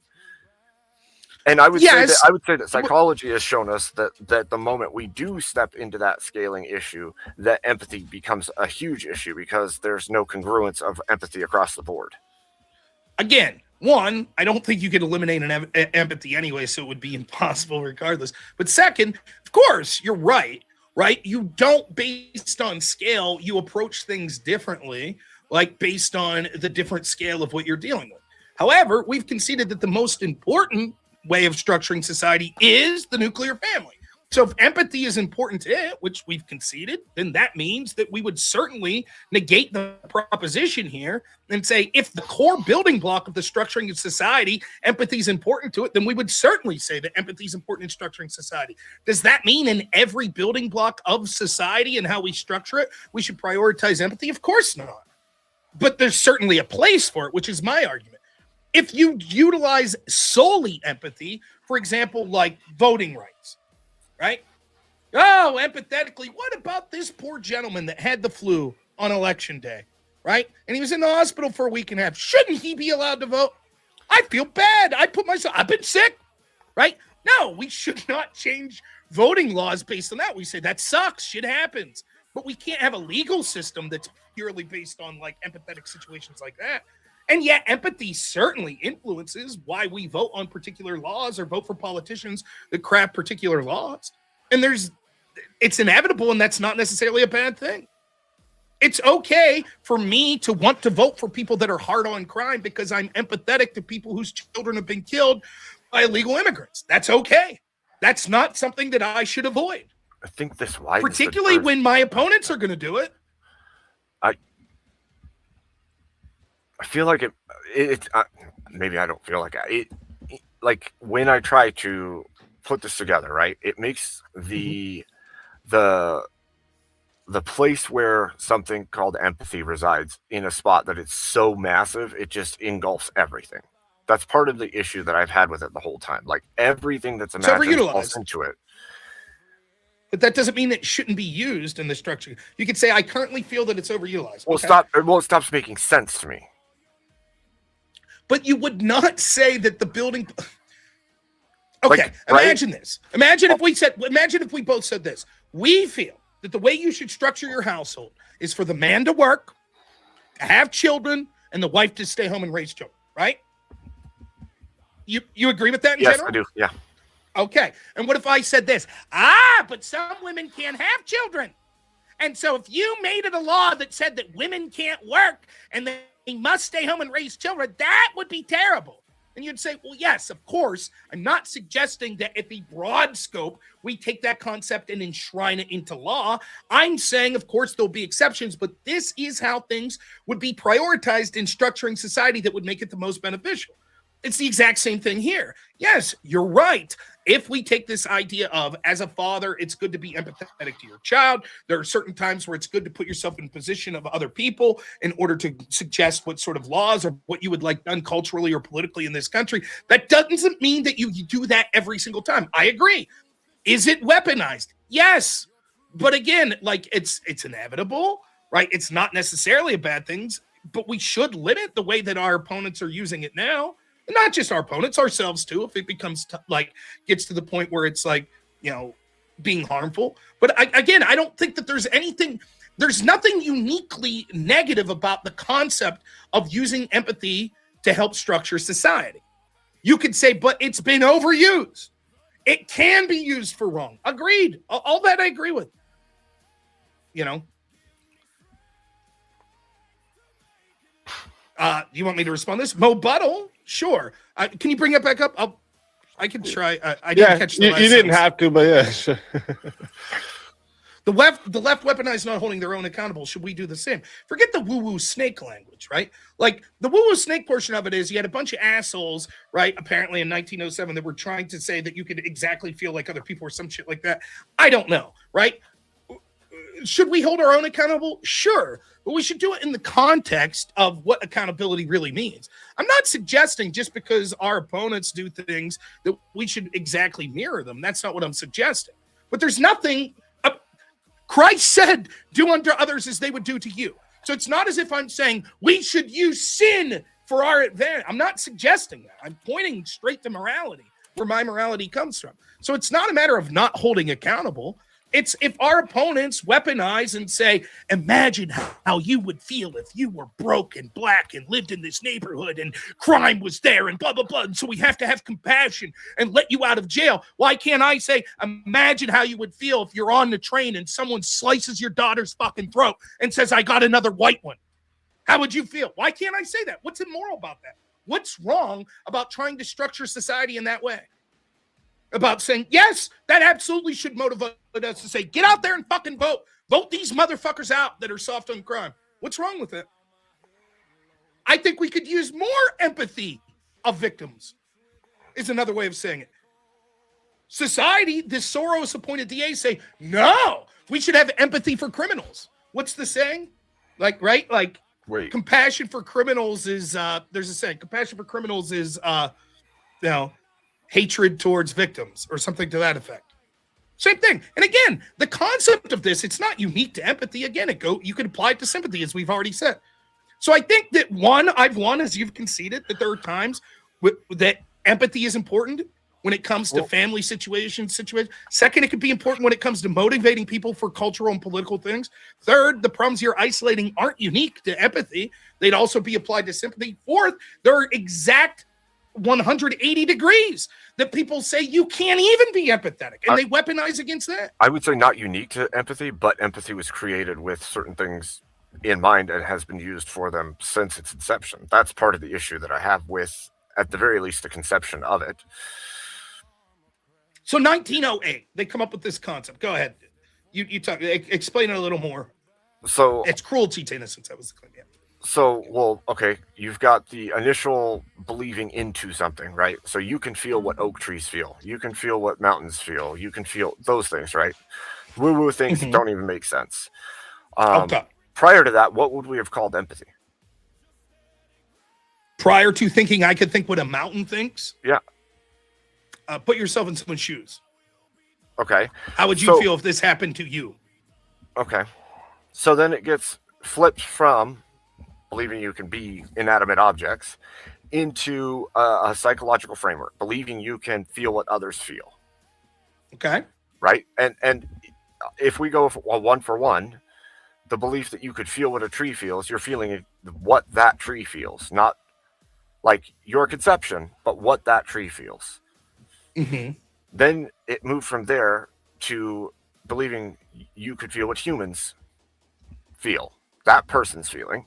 And then in the exam room, because that's where it went next, is Carl Jung, I think Carl Jung grabbed it up from there. Prior to Carl Jung, though, it was still being used all through the 20s and 30s, during women's suffrage, during all of the civil rights movements, all of that. And then it was used to get people onto the side of women's suffrage, onto the side of different movements throughout the time that it was being used. And then it gets to Carl Jung, and he turns it into unique patient care of understanding the inner workings of a person. We'll get to Carl Jung in a second. Did they use the concept of sympathy to help with women's suffrage? I'm sure it's possible. Should we get rid of the concept of sympathy? Is sympathy bad then?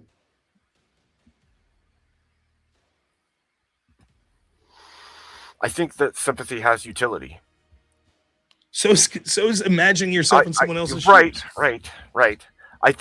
I don't know. I think the difference is partially the conception and usage throughout time and the continued use for similar.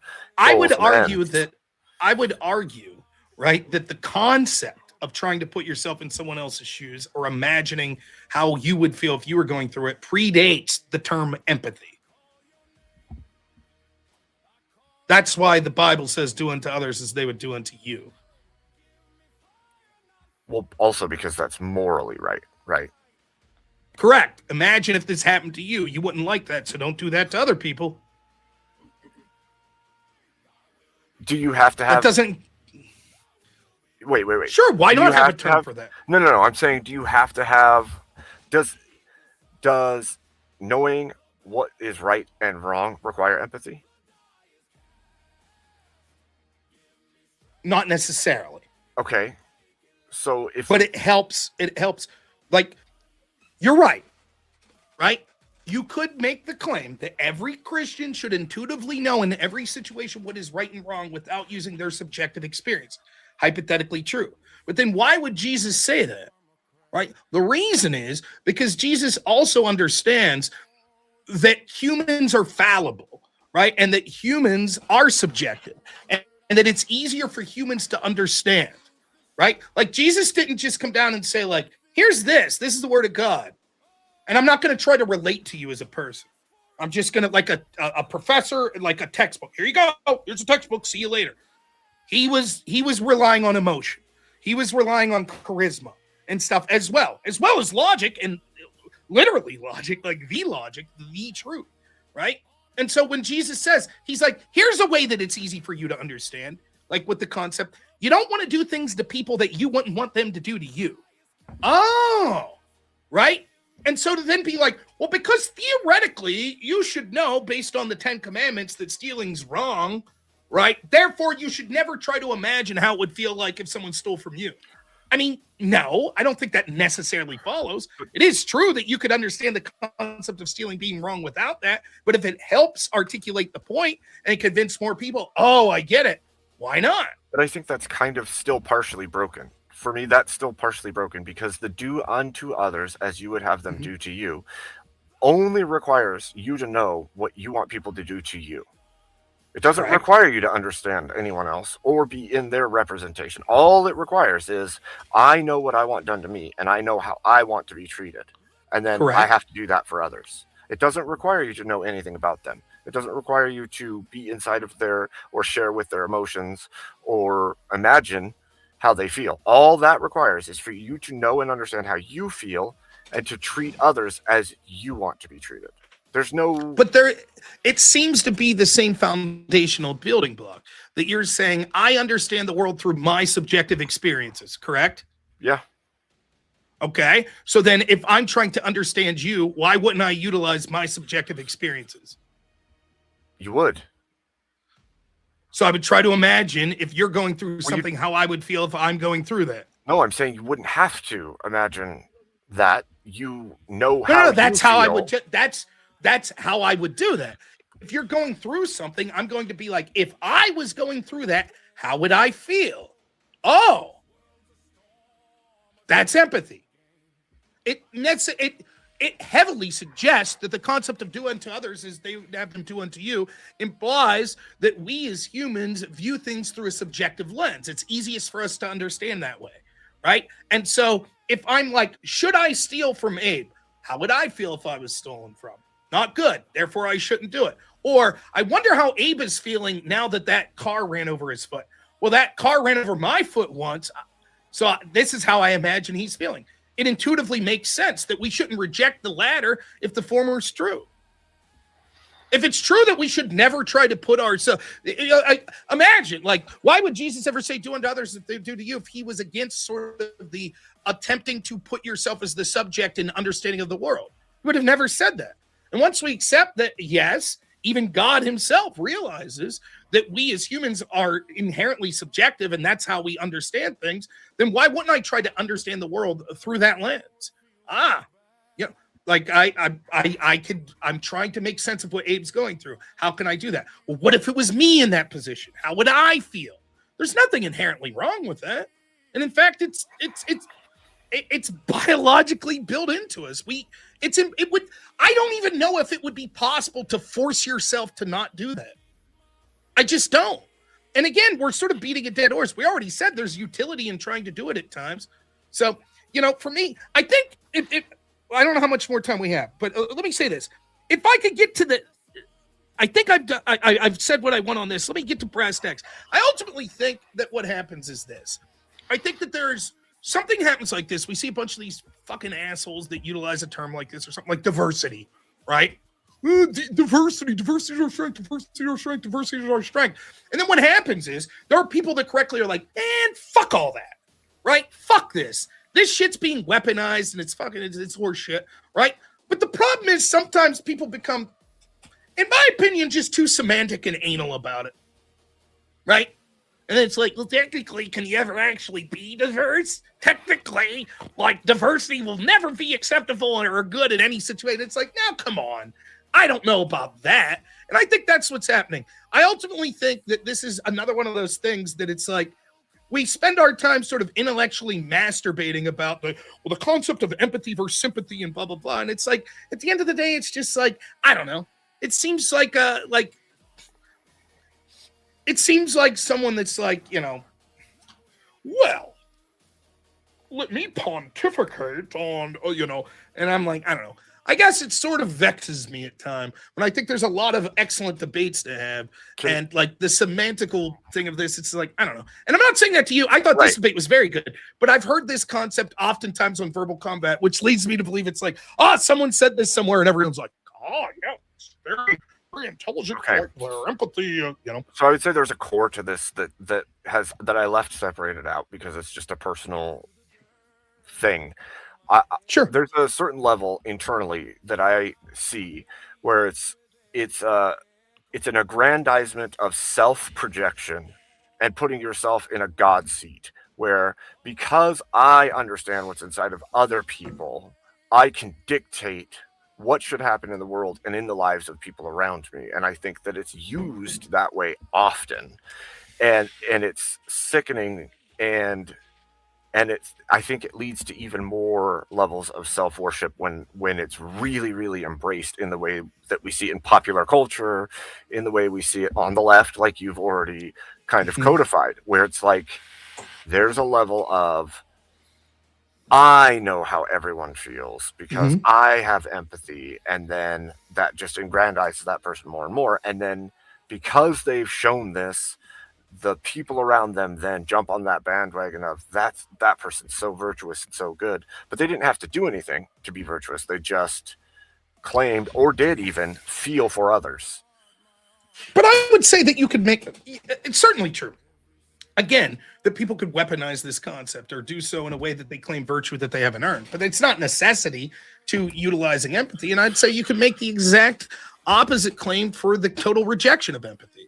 You could say if you never even attempt to think of what other people feel, then all of a sudden you're just like, yeah, fucking pillage their community. What do I give a fuck? And we have a history of that, like through the barbarism of like humans first starting as budding civilizations. Fuck it, might makes right. Do whatever the fuck you want, right?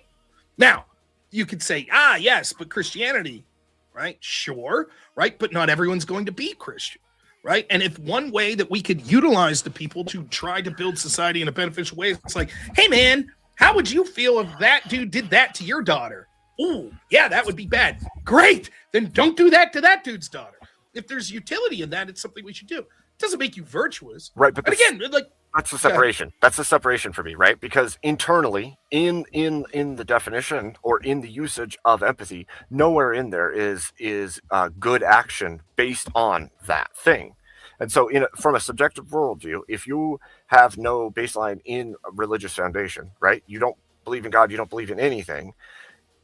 There's no call for good based on empathy. It's just the feeling. But I can counter that. Nothing in the definition of empathy says that you're virtuous. That's exactly what I'm saying. Sympathy, okay, so then how could you criticize the concept of empathy by saying because it makes people feel virtuous? Because if you say, well, that's the logical entailment of what happens, I say, well, the logical entailment that happens when you try to get empathy is that you're more likely to not engage in bad behavior to them. Why shouldn't I be allowed to do that? And you say, well, because it doesn't say in the definition that you have to act. No, because absent actual virtue, empathy is worthless. Okay. And so is virtue. So is. Can you say that about? Is there any idea that you could absent actual virtue, sympathy is worthless. If it doesn't have any moral grounding or moral virtue to it, yeah. Okay, so we can say that about any Right. sort of behavior like it. Sure, right. That's not a reason to reject the concept, to say, well, the concept's valueless if you're not virtuous. Cool. We can say that about everything. Yeah, okay. Bravery. Without virtue, it's worthless. Okay. So we reject the concept of bravery then? No, I would You say see what I that- mean? It's I would say that if your society has a higher number of unvirtuous people, then it's a worthless thing that should not be used, because they're going to use it to ill effect in order to build a system that okay, sympathy. Do we have the in it both would still the- be the we- same. Because if they're Okay, if, so we should reject sympathy. no, I'm saying as it stands, if absent morality, these are Okay. worthless. Okay. And- Our society, your argument is now we have No. more bad people. No, but I'm not making it my argument. I'm saying that is the case. Okay, right now in society, saying. we have more unvirtuous people than virtuous people. I think it's possible. The way that, Okay, at least the way that we've trended. Well, you have to think so, or else your entire argument falls flat. If you think that there's more virtuous than unvirtuous, then we should be empathetic based on your own rationale. No. You just said that it is a concept with utility as long as you're virtuous. Yes, that is true. And then you said, but we should reject it because the majority of people are unvirtuous. No, I'm And not now saying- you're saying, but I'm not saying I'm not saying we should reject it. it's your stance that the majority of people in society that are structuring society now are virtuous or unvirtuous. Well, I can't know that technically. I'm saying that. Okay, if they are That's why I said virtuous, in- should we it was use an internal empathy? thing. If you are virtuous, should you use empathy? If empathy is real. It- By the way, you're saying Forget it about if it's because- real. Forget about if it's real. Should you attempt to use the concept of empathy if you're virtuous?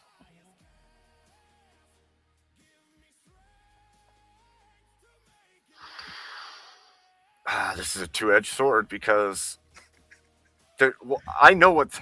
If I say yes, then that's a complete concession. I get that. But Right. my issue is the part I said earlier, where there's a level of belief that one can understand the inner workings of another that I think is a dangerous thing for people. But we all do that. We all do that. It's inevitable, and there's utility in attempting that.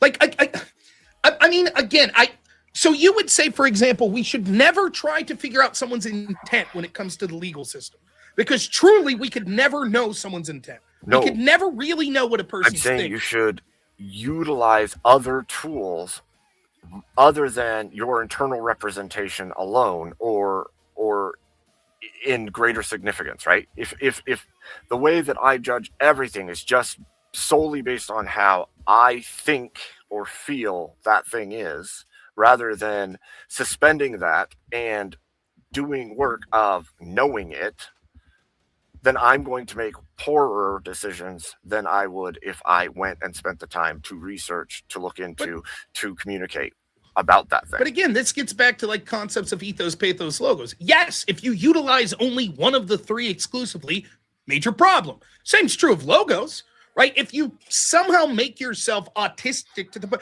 like, you know, all the stories like Skynet wipes us all out, and like, you know, all the fucking robots, Yes. right? That's because they have no emotion. It's pure logically driven. Right.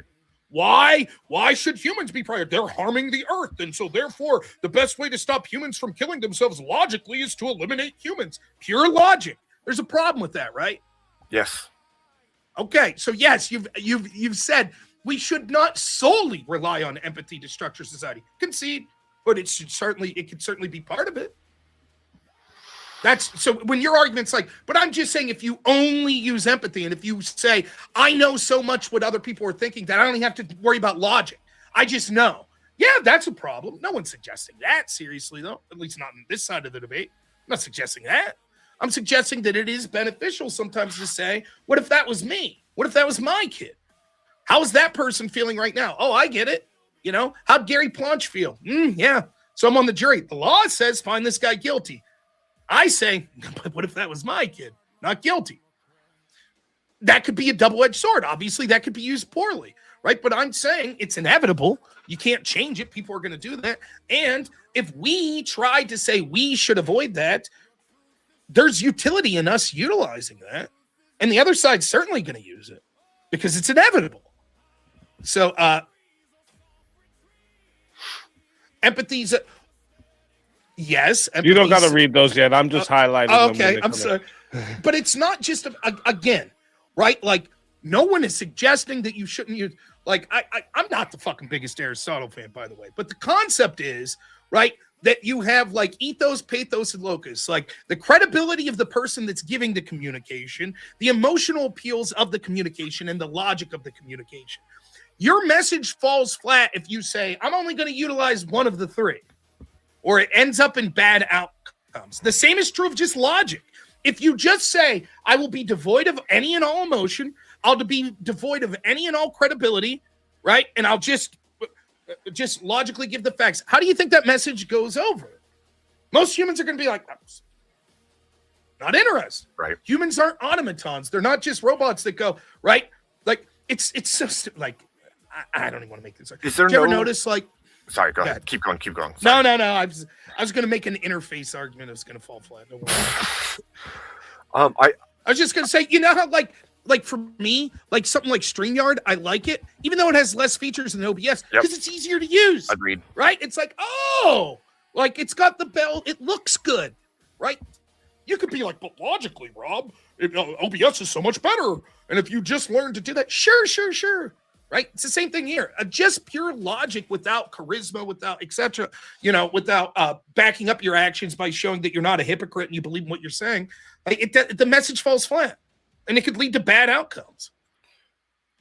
So, Like logically, would it be better for society for like the most base, fucking intelligent, muscular people to father all the children? probably 2 generations from now, you might say, yeah.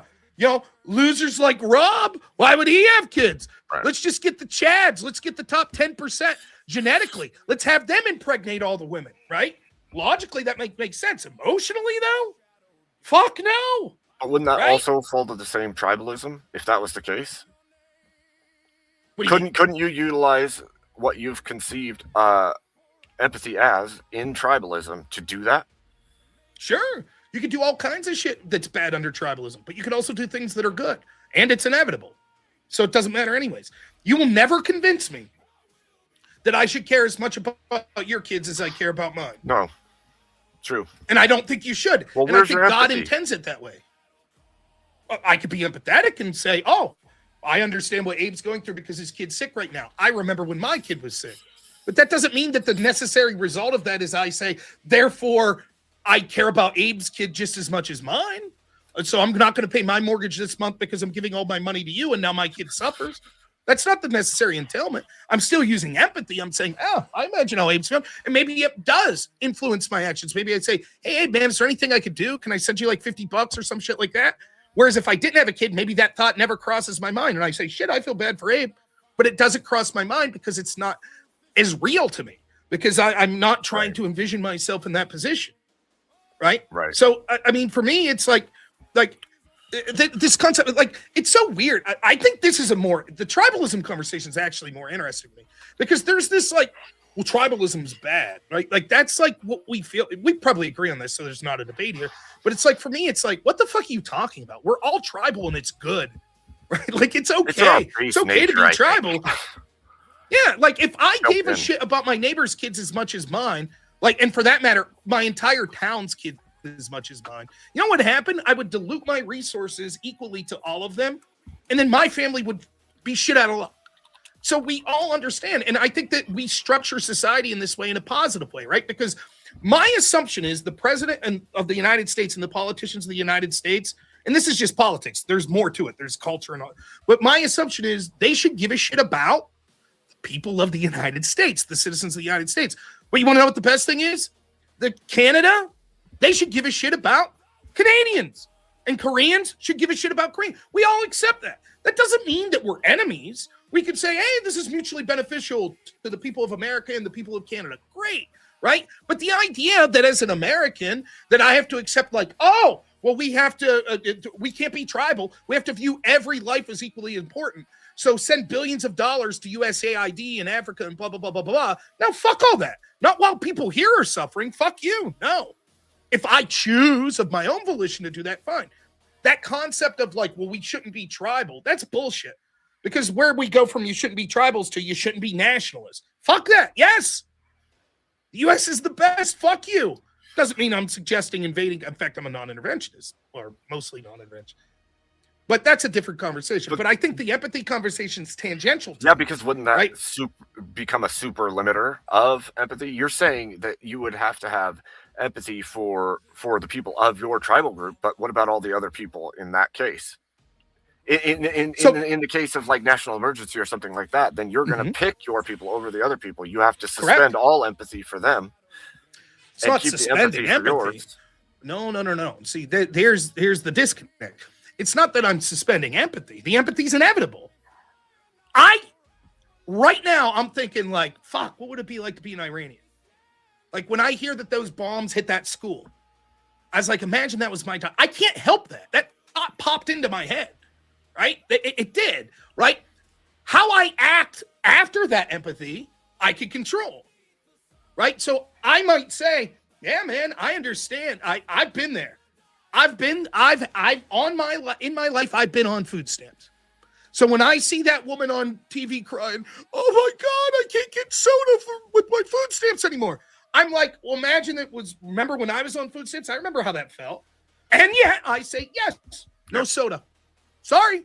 I utilize the empathy and say, I imagine how I would feel if I was in that situation, and still say, and yet that what I'm prescribing, now it might help influence the decision, but it's not the end all be all. Like, for example, like there are all sorts of I've known people in my life that I'm empathetic, but being a former alcoholic. Now, I'll be honest, people are going to say I'm full of shit. I truly mean this though. I was not a big drunk driver. I was always like, I live in a small enough town. We walked everywhere, or we would have DDs. Like we were pretty cool about it. But I have friends that have gotten DUIs. And I'm empathetic. I'm like, fuck, I've been blackout drunk. What if I'd have got behind the wheel of the car? And yet, yes, those laws should exist. Yep. Sorry, dude. I don't know what to say. Like, I feel bad. I'm empathetic. And yet, at the same time, I'm like, but that's the way it's got to be. So this shit happens. It's what you're saying is, I think, part of what you're saying, one of your arguments is, but you can't just solely, because empathetic, I would say, let's say I had a DUI, right? So that's an apples to apples comparison. So someone else gets a DUI and I say, I'm empathetic because I'm imagining I was in those shoes. Therefore, this person shouldn't be punished because I didn't like being punished. Right. There's a problem with that because I'm just using an emotional appeal and not logic and not like all the other things that we think of when we're trying to structure society. Totally get it. You're right. We shouldn't solely utilize that. But does it play a place in structuring society? Yes. Particularly, like the law is supposed to be more sterile and less emotional, though even it has emotion built into it. But when we're talking about the real building blocks of society, much of which are more important than the law, like how we structure our families, how we structure our culture, our towns, our cultures, I think empathy clearly plays an important role in that. For me, one of the most important moments of my life is I remember being like 11, and we would every Thanksgiving, my dad would go out and buy Thanksgiving dinner, like turkey and some shit like that, potatoes and whatever. And we'd drop it off at like someone we knew's porch because my dad remembered not being able to eat Thanksgiving. He put himself in that shoes. And I remember I said, oh, I can't wait to tell, my cousin we got you that Thanksgiving dinner. My dad was like, shut your fucking mouth. The point is you don't celebrate the charity or say it. You just do it. You don't fucking never tell anyone, right? That's not the point. Now I'm telling people. But hey, Cody, I hope you enjoyed that Thanksgiving 33 years ago. It doesn't have the same effect now. Oh, right? Abe, you're getting the robot. Your antenna is infecting your mic. Just a real quick, we just actually hit 2 hours. So I just want to check in and see where you guys want to take it from here. If you guys are both good to keep going, we can let the open floor continue. Or you feel like you've made your points, I'll be honest, I could talk all night, right? But I would almost rather talk about, I don't know how much further we have to go with this discussion. Like if you wanted to talk about, we can if you want. I don't mind. But maybe reading super chats will spur it on. It could. I think that's a good idea. I'm cool with doing closing statements and then super chats. Okay. If Yeah. Whatever you think, though, Abe. I'm not I'm here for a while. It's not. I'm not suggesting I got to go or anything. I just think maybe that would be No, I think it's an good. easier way to. I think we can Okay. try to spur it along with super chats. Yeah. Okay, yeah, no problem. All right, so let's bring it into closing statements. We'll do 5 minutes each, no interruptions, obviously, and then we started with Abe, so we're gonna start with Abe again and give Rob the last word. So Abe, whenever you're ready, I got a timer back here, and I'll let you know if you go past your. I'll let you know the last minute. Okay. I'll give 6 minutes. So then Okay. by the last minute, you know, 5 you've had. All right. Okay. Good. Yep. All right. So yeah, whenever you're ready, I'll start the timeout.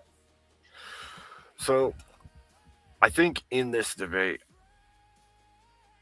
that there is some level of disconnect between putting yourself in other people's shoes and the sharing of the emotional states. I do understand where Rob is coming from in this in the statement that we automatically do some level of connection.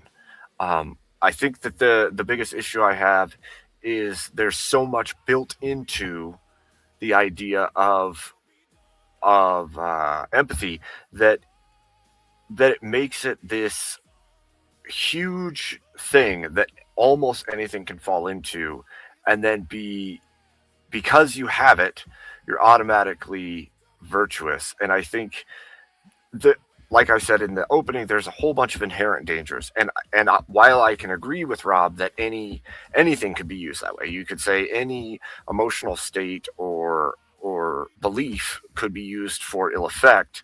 I think that most of what we've seen with empathy as it's used today is used more on a manipulative basis. Like, I could have these feelings for others. I can exhibit a need to put myself in somebody else's shoes, but that would still be a self-referential thing. And so it shouldn't be externalized to the degree that we see it all of the time. As far as it structuring society, I still think that rational choice making is our best bet. But like Rob said, the underpinnings of that would be a level of empathetic response, and then we would make rational choice based on the empathy. I still fail to see how we can share in the emotions and the experiences of others absent the experience within ourselves.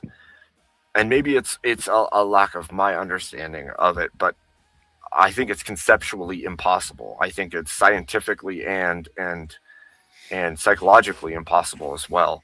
And I think there's a level of because I think I understand this thing, I'm going to make choices based on what I think I understand. And I don't know that that's a good building block for the society. I think that I would rather that we choose based on a moral structure and then everything else follows from that. If there's a logical way to do what is good, we should do what is good based within that paradigm. I understand that because we're subjective beings, there's a level of trying to project ourselves into other people's shoes in order to try to understand them better. But I think that because that's impossible, we're going to fail at it, and then we may make decisions that are immoral based on those references. Whereas if we just structure it solely on the moral principle and the logical outcomes from it, that we'd be better off. So that's why I think that empathy isn't what should be used to build societies or structure societies. I think that's it. All right. Thank you for that closing statement. We'll give the mic over to Rob. And Rob, I'll let you know when we're at the last minute there. We'll put 6 minutes on the clock. All right, thanks. Yeah, it was a fun debate. I really enjoyed it. And I think that these concepts are interesting to get into. And I share Abe, like, again, it's interesting to have these debates because if you knew me and Abe outside the scope of this, you'd know that we're probably going to identify many of the same outcomes that we disagree with. So it's sort of a matter of what tools to utilize that have led to those bad outcomes or could lead to good outcomes, etc. Also, this challenging debate because I think at a surface level, it's easy to agree with the prompt as written. And I'll bet if we took a poll before the prompt and you didn't know who was arguing which side of this, my guess is 80% of this audience would agree with the prompt that empathy should not be used in structuring society. However, I think there were some key problems specifically with this prompt and the way that this debate went. The first problem is that it is a universal proposition. In other words, it's not that empathy is used too much, something that I would probably largely agree with, though it's tough because I think in other ways it's not used enough when it comes to is the way he identified empathy, which is with the people that are similar to us. One of the big problems I think that I have in society is the people that are similar to me aren't tribal and aren't empathetic to the people like us. For example, European descendant people seem to be the most try to be sympathetic to other people in the world and don't be empathetic to people similar to you. We seem to be the only cultures that do that. Hence, we're overran without any sort of violence, without any military conquest whatsoever. I see that with Christians. I see that with men. I see that with white people, etc. For me, this isn't a problem with empathy. It's a problem with cultural Marxism and things of that nature. So I think we could afford to be more empathetic towards our own groups is the argument that I would make there. But ultimately, I think that what it comes down to is the concession that the structuring of society is more than just laws or politics, but it also has to do with culture. And in fact, the building block and the most base structure of society is the family unit. And the concession that, yes, there is a tool in building the family unit for empathy, the situation I gave with a son that's going to a doctor. There's also tools that we would utilize with empathy, i.e. trying to put yourself in the shoes of other people when it comes to trying to understand people that are like us with trying to get help with certain illnesses, with certain addictions, etc. These things would be building blocks used to structure society. Most people read the prompt and think, oh, we're talking laws. We structure society through how much we should give social welfare programs or what our legal system should be when it comes to how many years you get for, a particular crime, robbery or something like that. But I think in many ways, those things are less important to the structuring of society. Or rather, it's like the politics is downstream from the culture. And so the building blocks culturally and the core building block is the family unit, our religious beliefs, etc. I think that empathy is part of that. And so because of that, I think that I do win with that concession that, yes, clearly we should use empathy to structure society. Remember, it's not about whether or not empathy should be the only thing that's used, whether or not empathy is overused, whether or not empathy could be used in grotesque ways, in illogical ways. All of those things could be true. The question is there any role for it? And I think the answer is a clear yes there. I also then utilized it to talk about how I think it's inevitable. I just don't know. And maybe we should have delved more into this. Has there ever been a society ever that didn't utilize empathy in the attempts to structure society? I don't know that it's possible. I think as humans, there's something inevitable that it's impossible for us to not try to put ourselves in other people's shoes. It makes the argument that, well, it's impossible to actually achieve empathy. I didn't really want to get into this. There are several definitions of empathy we could have used. It's not necessary in all of those definitions that you actually experience the feelings of another person, more that you are trying to imagine what that is. That's the core part of empathy. But I just conceded because I thought that sounded like a boring debate. It's like, why even get into that? But even if we concede that it's impossible to actually achieve empathy, Abe's criticisms then would fly out the window of all the problems with empathy if he's conceding it doesn't exist. Rather, his criticisms are attempts at achieving empathy. And my praising of why sometimes empathy is good is the attempts at achieving empathy and why it can be good. Is it ever good to try to ask yourself, hey, should I put myself in that person's shoes? Yes. If so, then that has some part in structuring society because your interactions with people, whether it be your family, your community, your church, etc., are part of the building blocks in how we structure society. So if you think that there's ever a time that it is beneficial to try to put yourself in someone else's shoes and there could be utility, then you have to negate the resolution, because we would say, yes, empathy can at times, even if it's overutilized, be used in structuring society. I would also say, because he says it's impossible to achieve empathy, which is why we should embrace this, I say because it's impossible to not attempt to utilize empathy, which it is impossible. I don't know how you could tell the former drug addict, don't look at your life experience and try to put yourself in their shoes. I don't think it's possible. So for that reason, you should also reject the prompt, because it's literally not possible. It doesn't matter if it should not be, if it's a your prompt might as well be, humans should not have to breathe oxygen to live. Okay? It's impossible, right?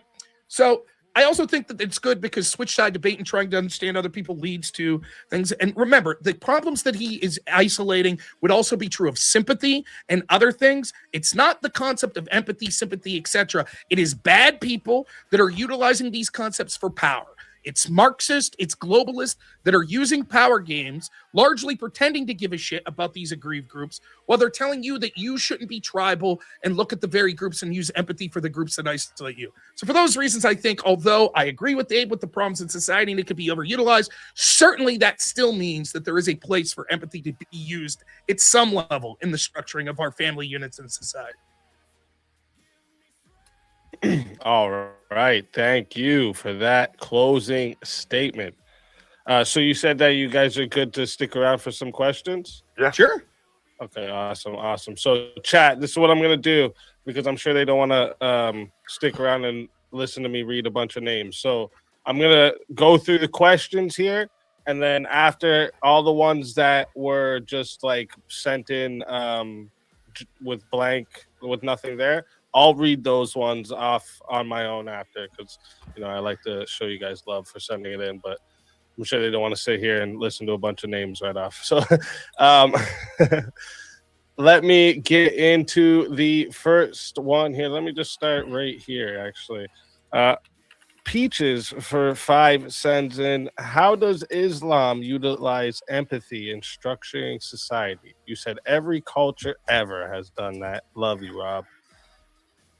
Yeah, certainly. Even in Islam, it might say this is the word of the prophet and that. Yeah. But even that, the Quran is utilizing putting yourself in other people's shoes to some degree.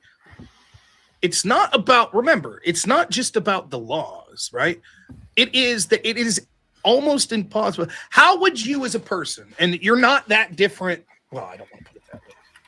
You're a human and you share things in connection with other humans. And unless there is something abnormal about you, like almost at a biological level, I don't know how you could look at life and not view it through some sort of a subjective lens. When you see someone get kicked in the balls, you're like, oh, man, you think of your lived experiences and how that would make you feel about that. So even in Islam, so for example, you might say in Islam, how would I feel if my wife didn't have her hijab on? When they're abusing that woman, they still utilize that as a tool, and they utilize emotional appeals.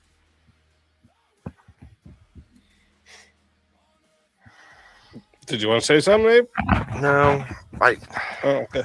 I don't think they structure their society via that, though. I think that the dictates supersede all attempts at empathy, because they will choose the word, the word of the Quran over their empathy in order to structure their society. I don't think that it is allowed to play the role because the governing dictates are written. It's not that simple. But even if I accepted that, right? Even if I accepted that, structuring society is more than just the laws that are written, right? For example, does the Quran, it believes like the Old Testament, right? And in fact, it believes parts of the New Testament. It just doesn't believe Christ is the Son of God. It believes he's a prophet. So like the literal stories of what Christ is saying is good, not the I'm the Messiah part, but the most of the lessons he's saying, right? I don't know. I think a chunk of them, at least. It's not just as if this is an Islamic society. Literally, it's just the word of the Quran, and everyone's just automatons walking around saying, the Quran says this, that's it. That's not it. They're still appealing to people emotionally. They're still saying, like, you don't think, for example, that there aren't Islamic leaders right now, mullahs saying, how would you feel if you were Iranian and that school was bombed? You don't think? You don't think they're saying that to convince their people of the great Satan of America or Netanyahu being bad? Of course they are. So it's biologically, I don't understand how you would have a person that doesn't intuitively try to put themselves in other people's shoes when they see something. And given that, if that's biologically in people, I don't necessarily know how that doesn't influence how societies is structured, which is made up of interactions amongst people. Even if you tried to write it out, I don't think it'd be possible for people to do it. All right. Next one. Let me see here. Elder Lion, member for 17 months. Thank you for that, Elder Lion. One of the problems with empathy is that it makes the trans argument true, and that's what it was invented for. It does not make the trans argument true. Objectively, a man can't be a woman. A man could imagine what it feels like to be a woman. That doesn't mean that he's a woman, right? That doesn't mean that his imagination's correct, by the way, right? So no, it just doesn't. Like, no more than if I said I could imagine what it would feel like to have a family that was lost in Hiroshima, family members that was lost in Hiroshima. That doesn't mean that I then get to say, and therefore I've had family members lost in Hiroshima. You'd say, well, no, that's fucking nonsensical. You can imagine it, but that doesn't mean that you are that. Wouldn't it be the case, though, that if empathy can allow them to imagine what it is to be a woman, that identifying as a woman because they legitimately feel they're a woman, wouldn't that fall within that purview, though? Can you imagine what it's like to feel like a 5-year-old? Because I've been a 5-year-old, yes. Okay, so does that mean you're now 5 years old? No. Okay, but so you can imagine what it might feel like to be a woman, but that doesn't make you a woman. Okay, let me ask you this. Can you imagine what it feels like to be 80? You've never been 80? Not really. So if you could imagine, does that mean that you are 80? Of course you could imagine it. You might be wrong, but you're capable of imagining Well, it. I mean, I can imagine hurting more or things like that, but sure, but that doesn't make you 80. You could imagine what it's like to be a woman. You could say, if I was a woman, I might feel like this, blah, blah, blah. Doesn't mean you are one. Like, if I think the counterexample to this would be, well, then you can't imagine what it's like to have your child murdered. You can't. Right. You can't, because if you do, then that means men could be women. No, what? I think it's calling out the fact that we can be inaccurate in our conception of what we think is being felt. That's true. No one denies that. But the same could be true of any concept, not just empathy, right? It doesn't mean that we can't, that the tool itself is used. And this just gets back to the base argument. Okay, then one, if we say, fine, empathy doesn't exist, so Abe's entire argument's bullshit because empathy doesn't exist. You'll say, no, I'm not talking about whether or not empathy exists. I'm talking about whether or not bad things happen because people try to utilize the concept of empathy. My argument is, fine, I'll concede that empathy doesn't literally exist. You could never in any situation ever fully know what another human being thinks, ever. Physically impossible. So therefore we could say by the technical definition, empathy doesn't exist. And yet do attempts to utilize it lead to good things? Sure. And if you say, okay, but the attempts of utilizing it means that men could be women, bullshit. No, it doesn't. Any more than attempts to utilize it mean that I could claim that I'm a Gold Star family member. My son was killed in service. No, it doesn't make me a Gold Star family member.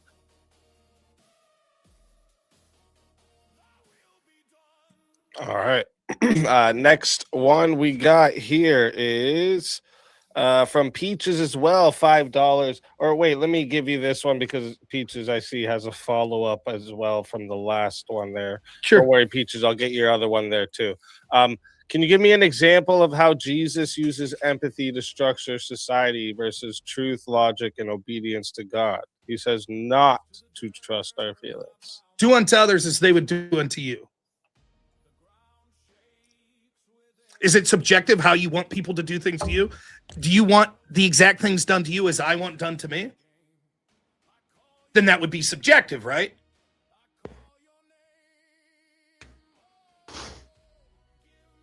All right.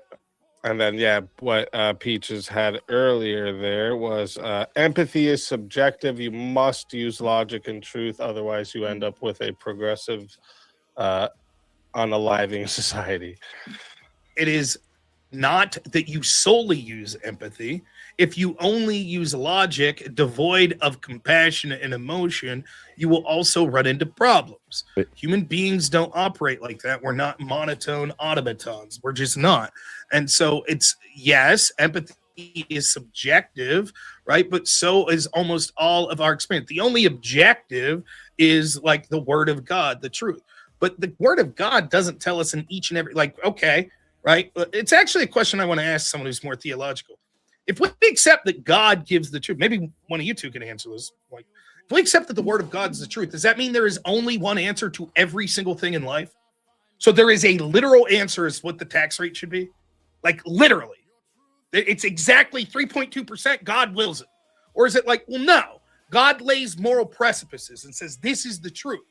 And then within that, you could take actions that fall in line with that morality, right? So, for example, it might be moral to be charitable, right? But I have limited funds. So do I give Abe, whose car broke down, the money? Or do I give my neighbor whose mother's in the hospital money? I can only give to one. Is there an answer? Or is it God like, no, you attempted to do the moral thing. That's virtuous, that's good, etc. It's not like there's a literal, sorry, Rob, you made the wrong choice, right? Like, I don't think that's how it is, right? And so in that realm, it's sort of room for subjectivity within the truth that's been outlined, right?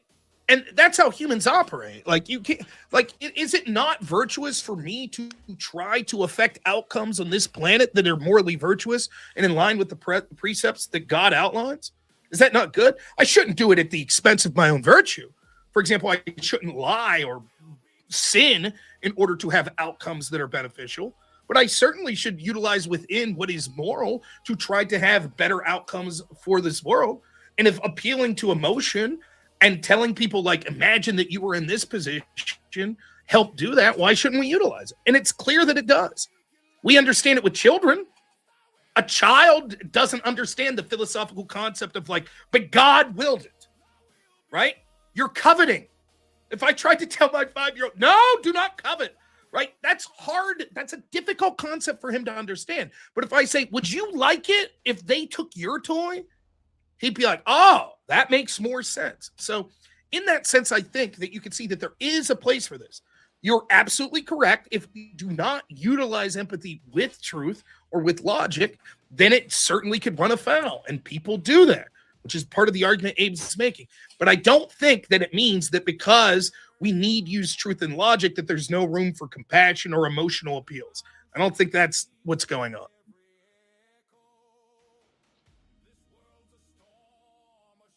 All right. All right. Oh, sorry. Were you going to say something there, Abe? No, I'm just thinking through. Oh, okay. Okay. Fuck it button for $10 says Canada is empathy in praxis. Horrible example of letting virtue signaling terrible ideas take the wheel with willful ignorance in the seat. Don't be like Canada, although they do kill depression. Damn. Now, I don't disagree, but let me ask you, maybe this is sort of tangentially going off there. I've talked to people that do not believe in punishment. They believe in rehabilitation. So I talked to this guy that would call to my show, and he would say, even the most heinous crime you could imagine, there should be zero part of punishment as humans. Let God punish, not our role as humans. Instead, we should focus solely on rehabilitation.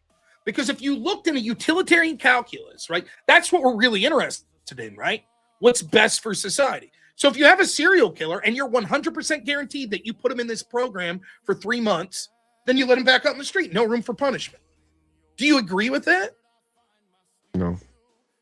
But logically, if it leads to the better utilitarian outcome, why wouldn't we accept that?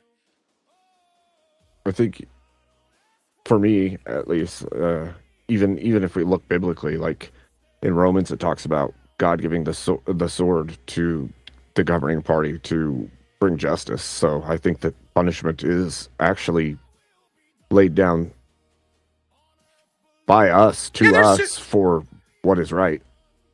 It seems that, I agree with that, right? I do. But I think even if you could quibble about that and say, yeah, but ultimately, God's justice is what's most important, right? I still think that there is an argument to be had that the emotion of it matters. Fuck you. You murdered people. Fuck you. You deserve to be punished. And it's not always 100% logical. It's not. There are parts of it that's emotional. And I think that that's totally warranted. And even if you say no, that's not the case, okay. But if we don't appeal to those emotional appeals, and if we don't, like, for example, in Canada, how are we trying to reverse course in Canada? We say things like this. Imagine what your kids are going to go through because you imported all these fucking people. Imagine what your kids are going to go through because you had all these socialist policies and now your standard of living is going down, right? We try to make these appeals for people to subjectively say, how will this affect me? Now, that might suck. And you might say, but that's not how humans should be. Humans should be dispassionate. They should be automatons. They should just be robots that aren't interested. Politics shouldn't be about what benefits you. It should be about what benefits society as a whole. Right. And I should be 6'7" and fucking handsome. This is not the reality, right? And so, like, at some point, you have to appeal to these people. And I agree. It's fucking ludicrous. Like, there are times that it's like, I can't believe I have to say this. I do this all the time. I try to appeal to left-wingers, and I'm like, okay, let's look at how you'll be fucked up. For example, here's an argument I make all the time, right? Did you know that, like, according to human rights organizations, 1/3 of women that come into the country illegally in the United States are sexually assaulted? 1 out of every 3 by coyotes and shit like that are coming through. Now, they don't care about you, Abe. They don't care about me. They don't care about speakeasy. Fuck us. White dudes, fuck you. You guys suck, right? They care about those women, or at least they pretend to. So you have to draw the appeal like that. They don't care about us or border policy, so you say something like, Biden had 2 times more kids in cages. Look how bad Biden was for the black community, right? Now, at the end of the day, you'd say, Rob, why would you say that? What is special about the black community? From a purely objective, non-emotional stance, right? Wouldn't it make sense to just be like, here's the exact numbers, blah, blah, blah. But it's not appealing to people. And even me and you, we're not above that. We also are emotional beings. Yeah, I care more about my community getting fucked than the inner city. It's true.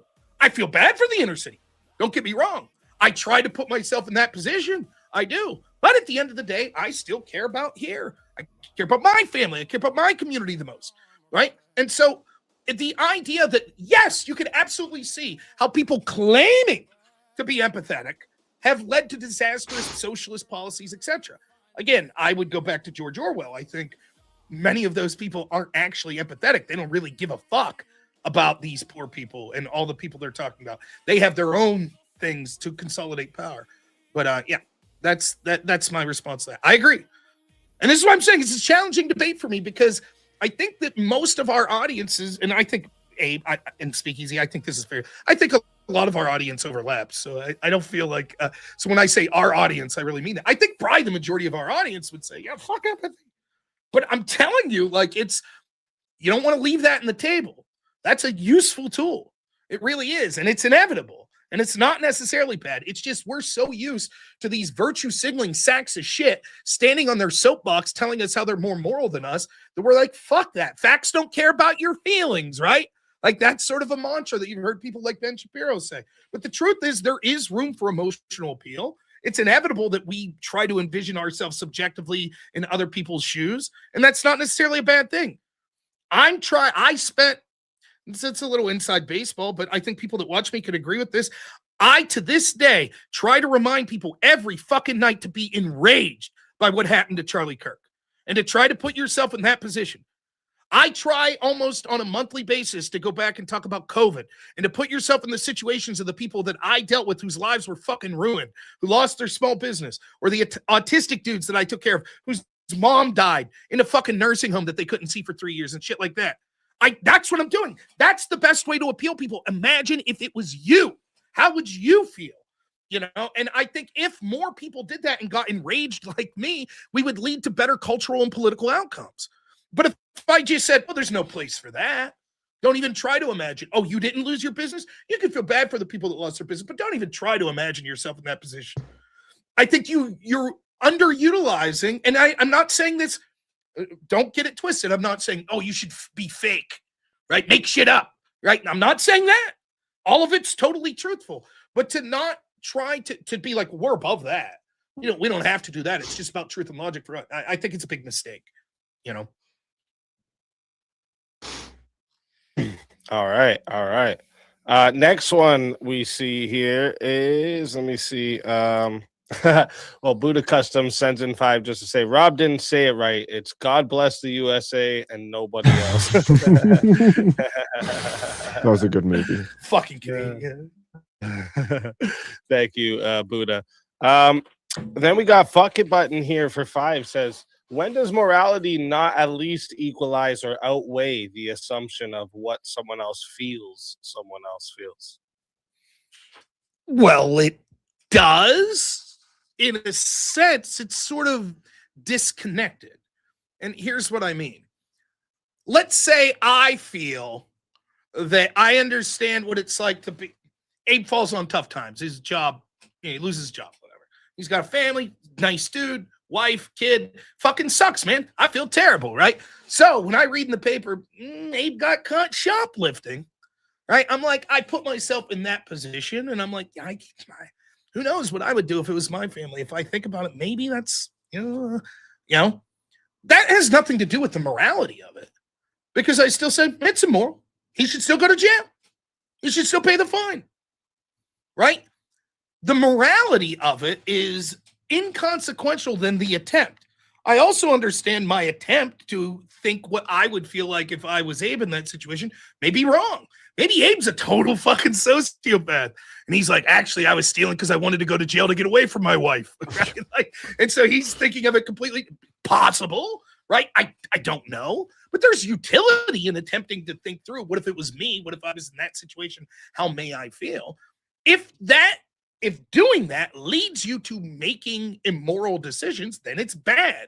If it helps you in making moral decisions, then it could be good. So the question of, the question of like it's sort of like a ship passing. It's like, I'm not saying that attempting to think about someone else is more important than morality. Far from it. Morality would be more important, I guess, but it's not connected in that way, the way I see it. Well, if it is the case that some kind of empathetic response is inbuilt, like you've said, Rob, then it would be the case that morality has to be the baseline, because otherwise the empathetic response would lead you to poorer outcomes. But that's true of anything. Same's true of sympathy, right? I'm kind of just piggybacking onto what you just said, because there is a disconnection, but that disconnection is in the other direction is a must. The morality has to come before the empathetic response. I agree. Like I'm hard pressed to think of a situation where morality wouldn't come first. We could disagree on what the morality would be, right? And I know, like, this isn't a popular thing to say amongst maybe our audience as well, because they might say word of God, morality, end of story. Yeah, but I'm not talking about that. I'm talking about, think how this plays out. Should we deport every illegal in this country? Is it immoral to not do it? Is it immoral to do it? Can we make, if Abe says everyone but these people, right? Like, what about these 500 people? And you know why we shouldn't deport them? Because, they came illegally, but they did scam the system and register to fight for our military. And they went over and they saved our boys, right, in Afghanistan. So we'll make an exception for that. Is that immoral? Is it moral? I don't know. These are difficult, right? These nuanced questions become difficult, right? So it's not just a simple moral. That's the answer. Check. That's it. Move on. It's not that simple. Things get lost in the sauce. And then that's even beyond getting, not everyone shares our code of morality. Not everyone's a Christian, or even people that are Christian interpret it in different ways and such. So yes, I would say that every action you take should be moral, right? And always, right? The problem is people have a subjective interpretation on each individual action and whether or not it is moral or not. On But if you're everything. intentionally taking actions you know are immoral for any reason, including because you're trying to be empathetic, then fuck you. You're wrong. It's that simple. All right. Next one here. Hiat Riot just says, "Give me a hell yeah." Oh, little Stone Cold. Yeah. That reminds me. Did you ever see the Stone Cold E.T.? It's one of my favorite fucking things in the world. No, Oh! PT. Abe, have you seen that? Which It's from like 12 years ago. It's this guy in an ET mask, and he's like goes through like Burger King or McDonald's or something. He's like, "Give me a double cheeseburger and a hell yeah!" Like, it's the funniest. I don't know why I'm gonna have to they go picked watch it it now. Oh, it's great. Stone Cold. Yeah, I'm ET, gonna go look for it's- it now. Yeah. Someone in the Speakeasy's audience knows what I'm talking about, right? I hope. I'm I'm sure. do. Pseudo Master Chef for 5 said Tony Montana ran all of Miami and never was empathetic to shit. So why should we use it? Tony Montana. Did you? I wonder if this guy watched the Crucible today or the Extravaganza, because we were talking about that. Like, I think I could say this. I don't think it'll harm any of our channels. I remember watching like Scarface when I was maybe like 13 or 14, and right at the beginning, he goes into like customs, like all the Cubans are trying to flood into America, Mhm. and the one customs officer is like smoking a cigarette or something. He's like, "How'd you get a scar like that? Eating pussy?" Yeah, And I remember being like 14, me and my dad like, "Ha!"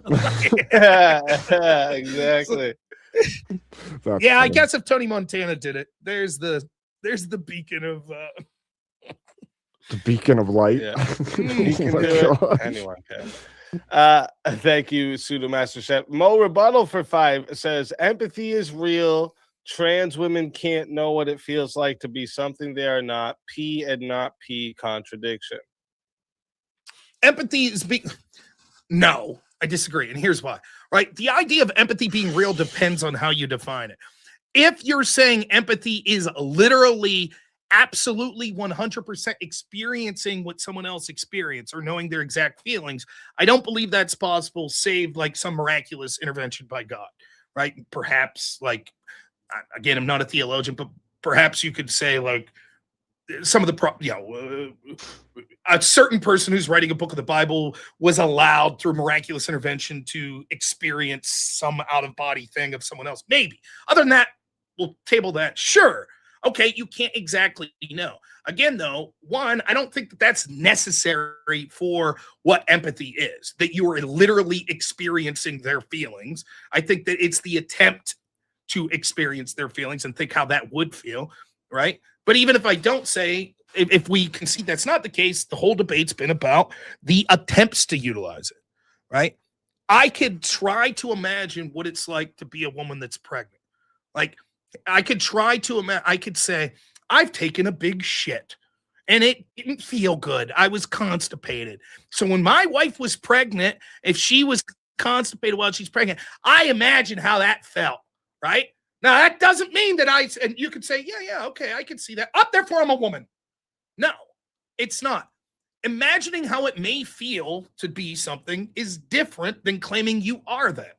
I can imagine how it felt to have the nuclear bomb dropped on Hiroshima and lose family there. That doesn't mean that that occurred to me.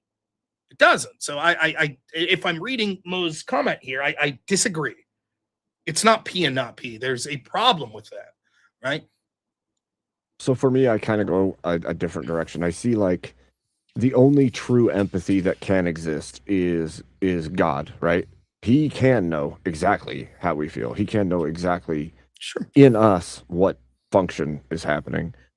As far as the feeling the exact thing of another person, I think that's the biggest hang up is mentally for myself, is that like my representational model is the only way, my perception is the only way that I can imagine other people's feelings. And so it's incongruent with their feelings in reality, which means there's a level of assuming and guesswork, and maybe that's true. And so generally in my own life, I act as though I I can't actually know how you feel, but I have a simulacrum of maybes, and I'm going to seek to understand through asking and letting you inform me rather than me assuming I know. I would only say that although it's not apples to apples, and I think if I gave Abe a chance, he could pick this apart, which is why I bring it up now. I think that it's similar to the concept of intent, right? The same sort of rationale that Mo's pointing to here would be like, well, then we could never attempt to derive people's intent because it's quite literally impossible. We could never fully know the entire intents, beliefs, etc. of another human being. And yet we operate as if that's not the case. We say you're going to jail. You meet the burden for your intent being X. How do you know? You can't read my mind. You don't exactly. Right, but there is a reasonable interpretation that there's enough of an overlap that we feel morally justified as a society punishing you for this or rewarding. There are times we reward people for what we think their intent are. The truth is we'll never fully know. We just don't. And so, again, we wouldn't say, well, because we say there are certain crimes that if your intent was X and there's no way to really know your intent, P and not P, therefore men could be women. We wouldn't say that. We'd say, no. Oh, but then you have to concede we can't know someone's intent. I mean, I guess, but we could know enough, close enough to it, that we're able to make practical judgments in our world. Is how I view it, you know? Now, again, I fully concede it's not an apples to apples because I could think of argument, but you see the idea, like right. I totally agree. If the definition of empathy is quite literally, I'm like, Abe stubs his toe and I say, I feel Abe's throbbing toe right now. Yeah, I don't. And if you're like, therefore not empathy. And if you say you can feel Abe's throbbing toe, then you can be a woman. Yeah, but no one's saying that. And if anyone who says that's a fucking lunatic, right? Like that's not what I'm saying. And I would say, okay, then yeah, sure, empathy doesn't exist, but there's still attempts to be empathetic, and that's what I'm talking about. Well, that's why you have huge swaths of women out there that believe they're empaths and they can actually feel the emotions of people when they walk in the rooms and all kinds of stuff. Put them in the crystal, right? Like we don't give it. Yeah, I should. Now I'm getting shit for saying throbbing.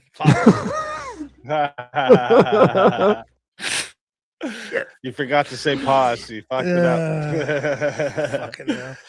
up.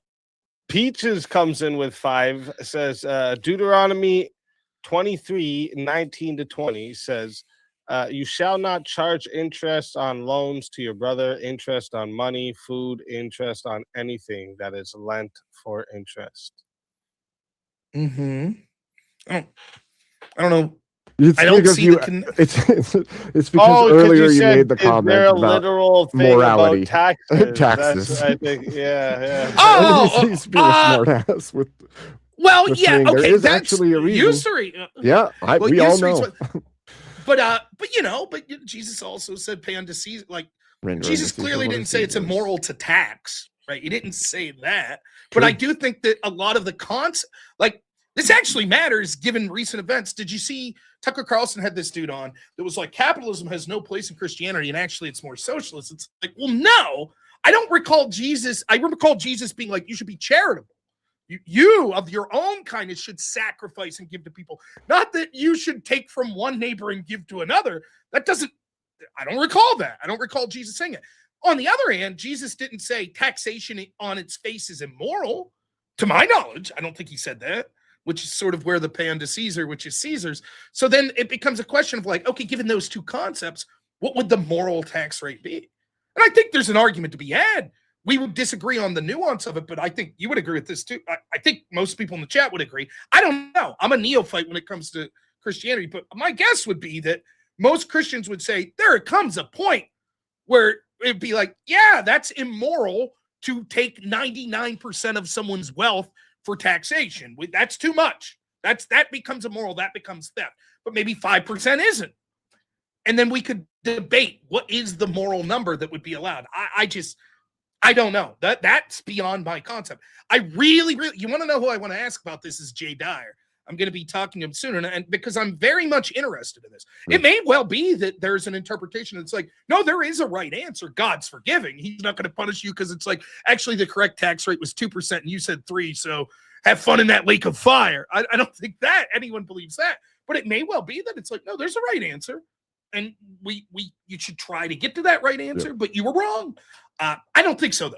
I think that the reasonable interpretation I have is that there are these there is moral values and virtues, right, that we should embrace.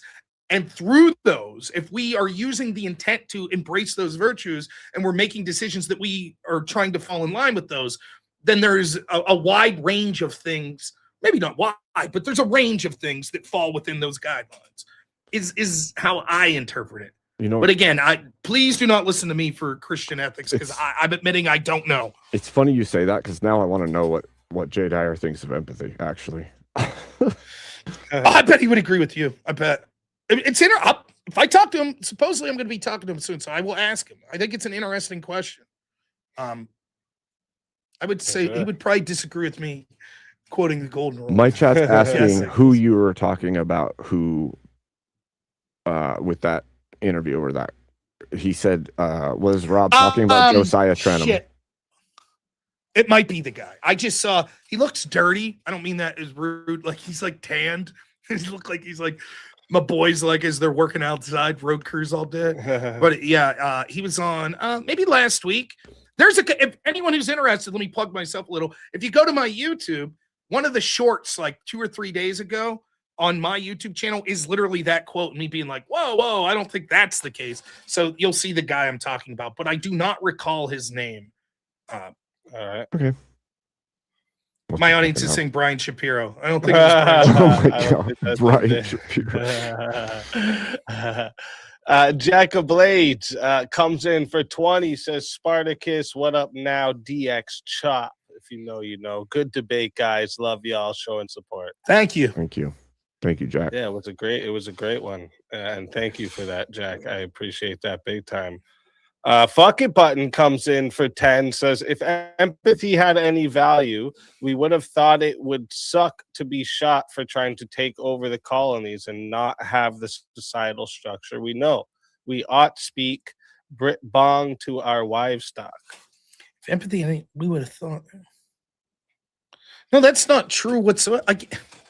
Again, the mistake people are making is, if you try to envision how someone else feels, then that means it dictates your action, right? And so in this, it'd be like, if I'm getting this correct, it's worded a little weird, but oh man, if I put myself in the shoes of the people, our founding fathers revolting against the king, it would suck to get shot. Therefore, we shouldn't revolt against the king. Well, no, I think that the argument would be, and yet still, it is the moral and virtuous thing to do, and the most practical and utilitarian thing for us to do. So I don't think that. I think there's again a disconnect in the fact that, like, this is how people are viewing empathy.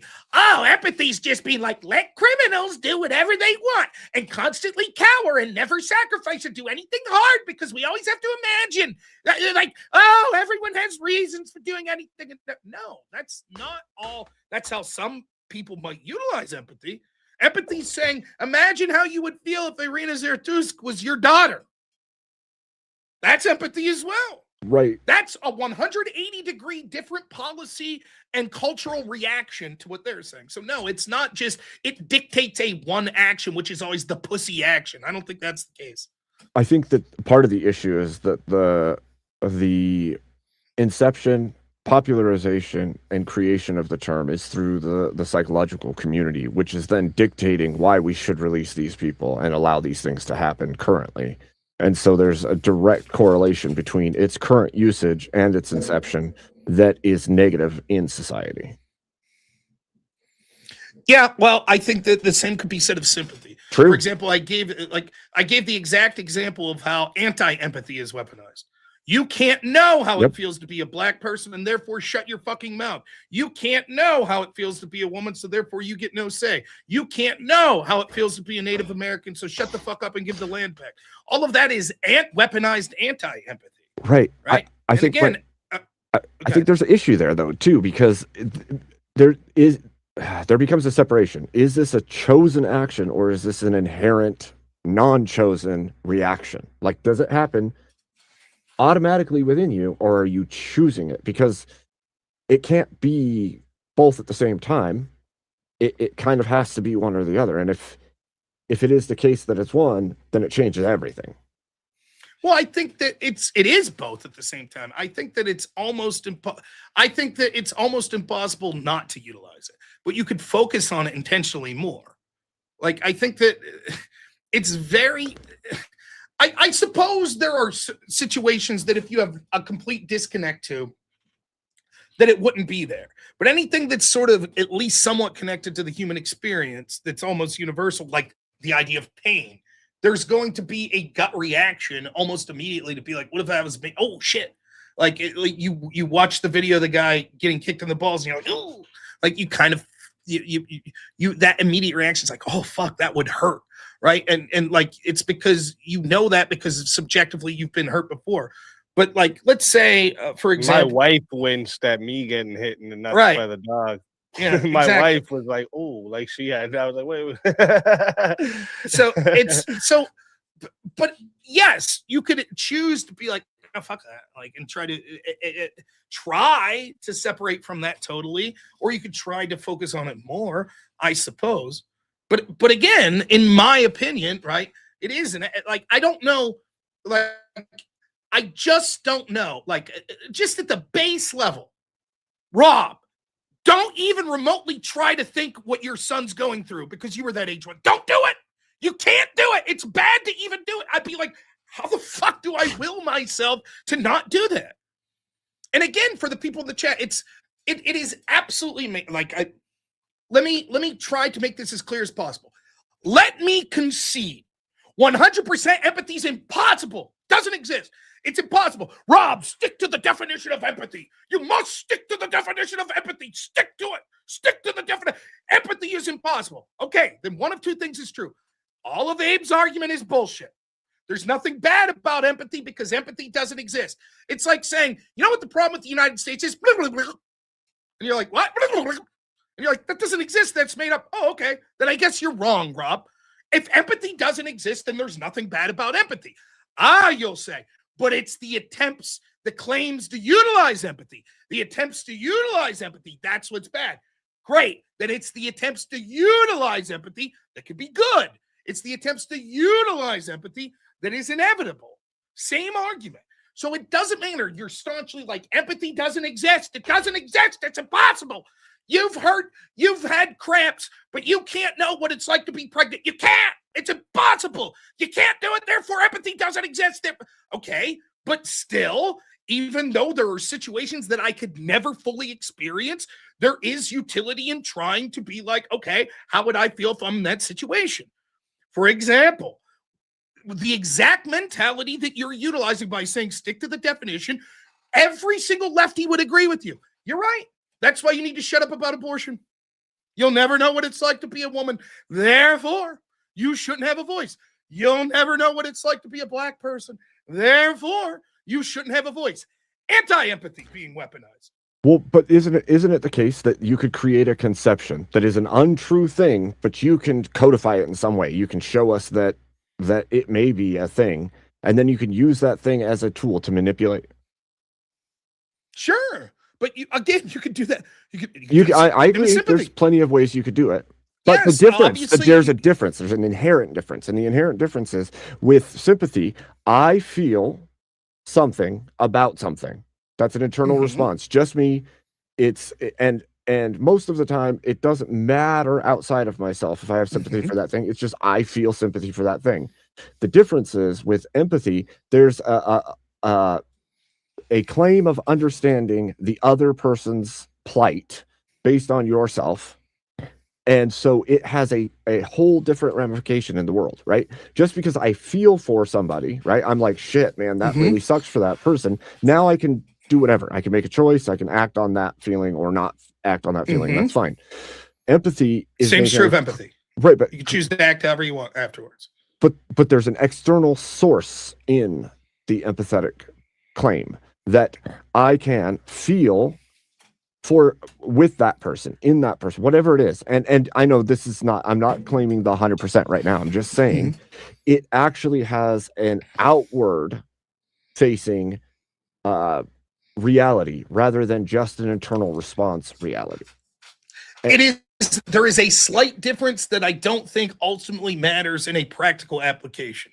And here's why. If we accept that and say, there's a difference, then the logical impediment would be, then we need to avoid attempts at empathy, which means that the former drug addict has no business whatsoever being someone that the current drug addict goes to.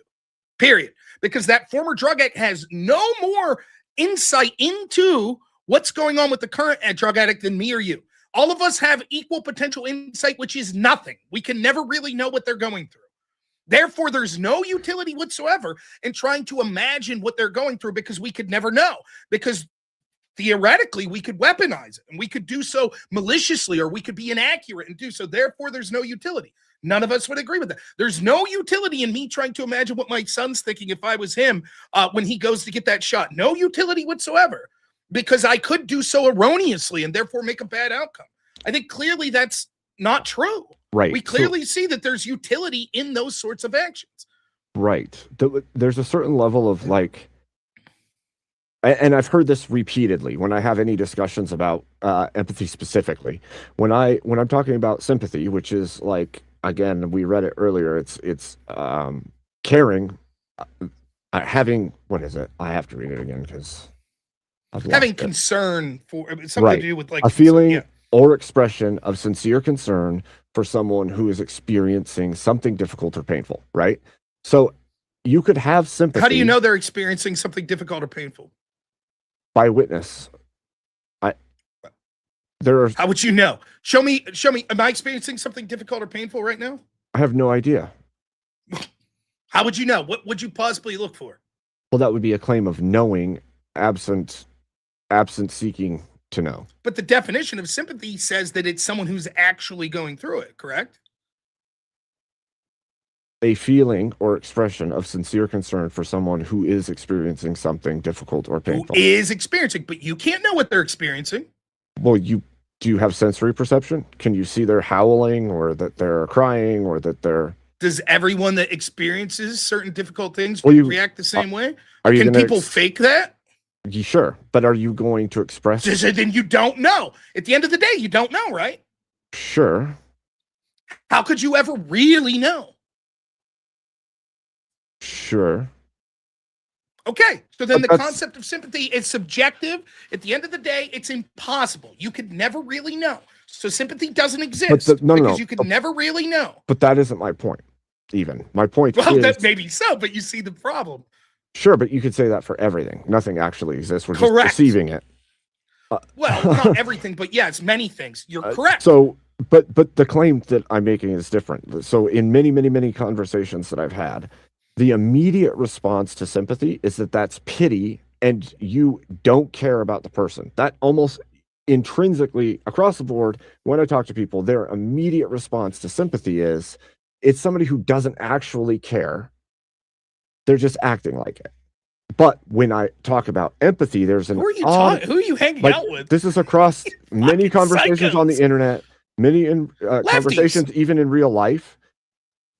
There's lefties. There's an automatic you hang out response with fucked up lefties. They're going to say that sympathy is this shit response. But when you talk to people about empathy, there's an inherent level of value there. Like the virtue is built into the terminology. Robot Abe.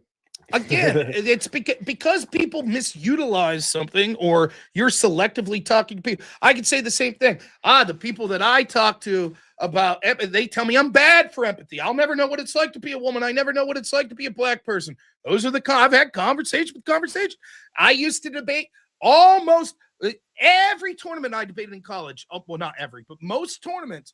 I'd have at least one round that says, why haven't you acknowledged your privilege as a white man? You'll never know what we go through.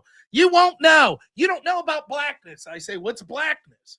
Oh, it's a lack of power, disenfranchisement, police interactions, lack of money. I've had police that I'd spend a night in a drunk tank. My family, I've had family go to prison. I drive a fucking Chevy Cavalier. $500, motherfucker breaks down every time I try to take it into town. I go to the cheapest states, go, doesn't matter. You'll never know what blackness is about. How dare you even attempt? How dare you? Okay. Right? So, like, again, the fact that you've had bad interactions with people that are misutilizing this, irrelevant to whether or not the concept of trying to put yourself in other people's positions is good or bad. It is. It can be, again, can it be bad? Of course. But that wasn't your prompt. Your prompt was it has zero place. Right. And that's the point that I'm trying to make. There is clearly a place for this sort of thing.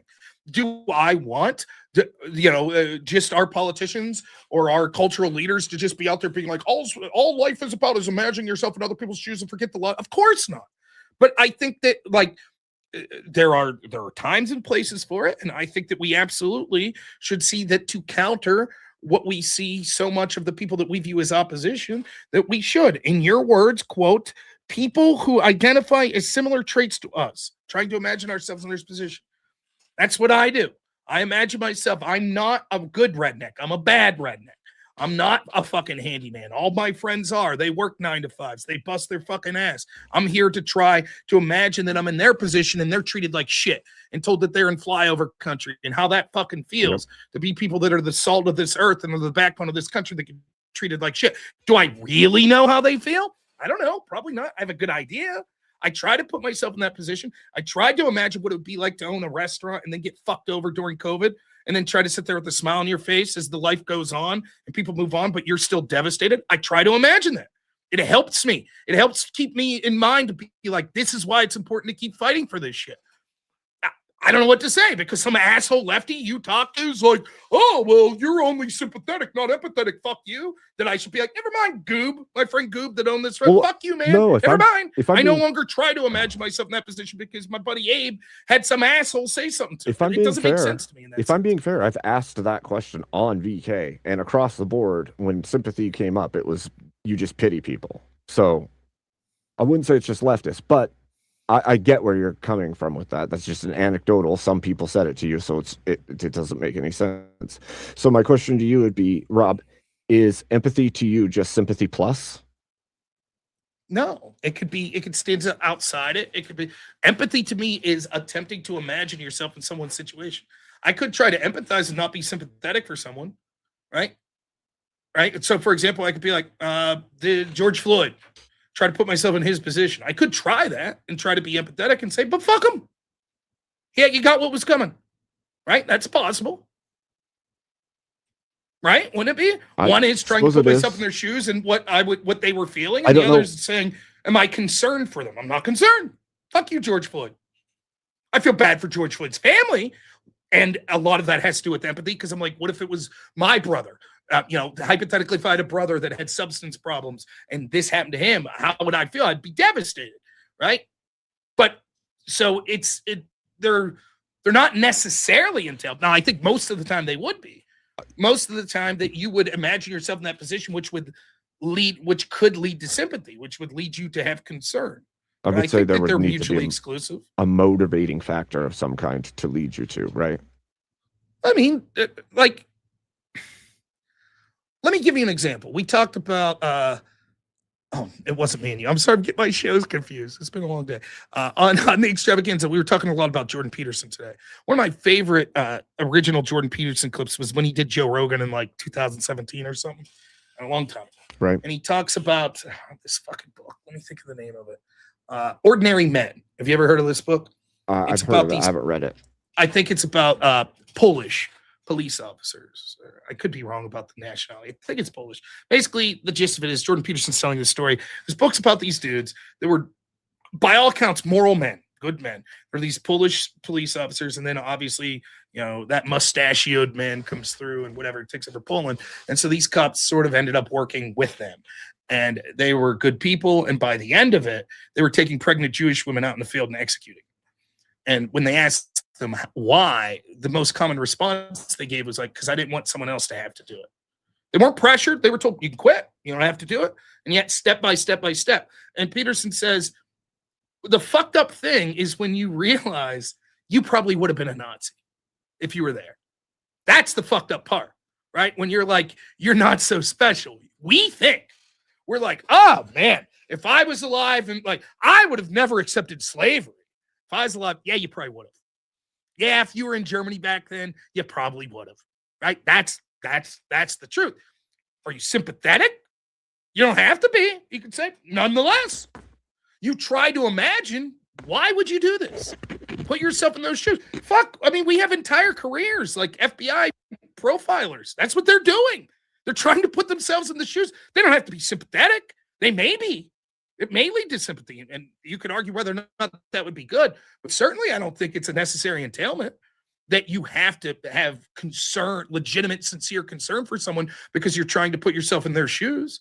You could put yourself in someone's shoes and say, fuck them. Do you think that I'm glad I did that. Now, maybe I formerly had sympathy, and now I don't, because I'm like, you know what? Now that I think about it now. Sure, you know? but don't you think that like the Mustache Man and the following were utilizing empathy for their movement then? Of course, every movement has. All the people fighting. You don't think the Americans fighting them or the British fighting them weren't using empathy? Is Israel using empathy? Yes. Is Palestine using empathy? Yes. Is the U.S. using empathy right now? Yes. Is Iran? Yes. Yeah, of course. They're utilizing as many like persuasion techniques as they can, propaganda, true things, false things. Yes. If you're trying to convince human beings of something, you're going to appeal to their subjective, what they know, right? And one way to persuade people would be like, what if it was you? And it doesn't even have to be crazy shit. What if your property tax went up 5%, right? Oh yeah, that would suck, right? Yeah. All right. Let me see here if we have any more that are questions. Not.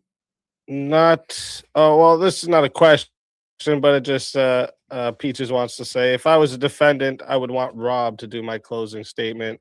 He is so good at convincing people of his side, even if I don't believe it.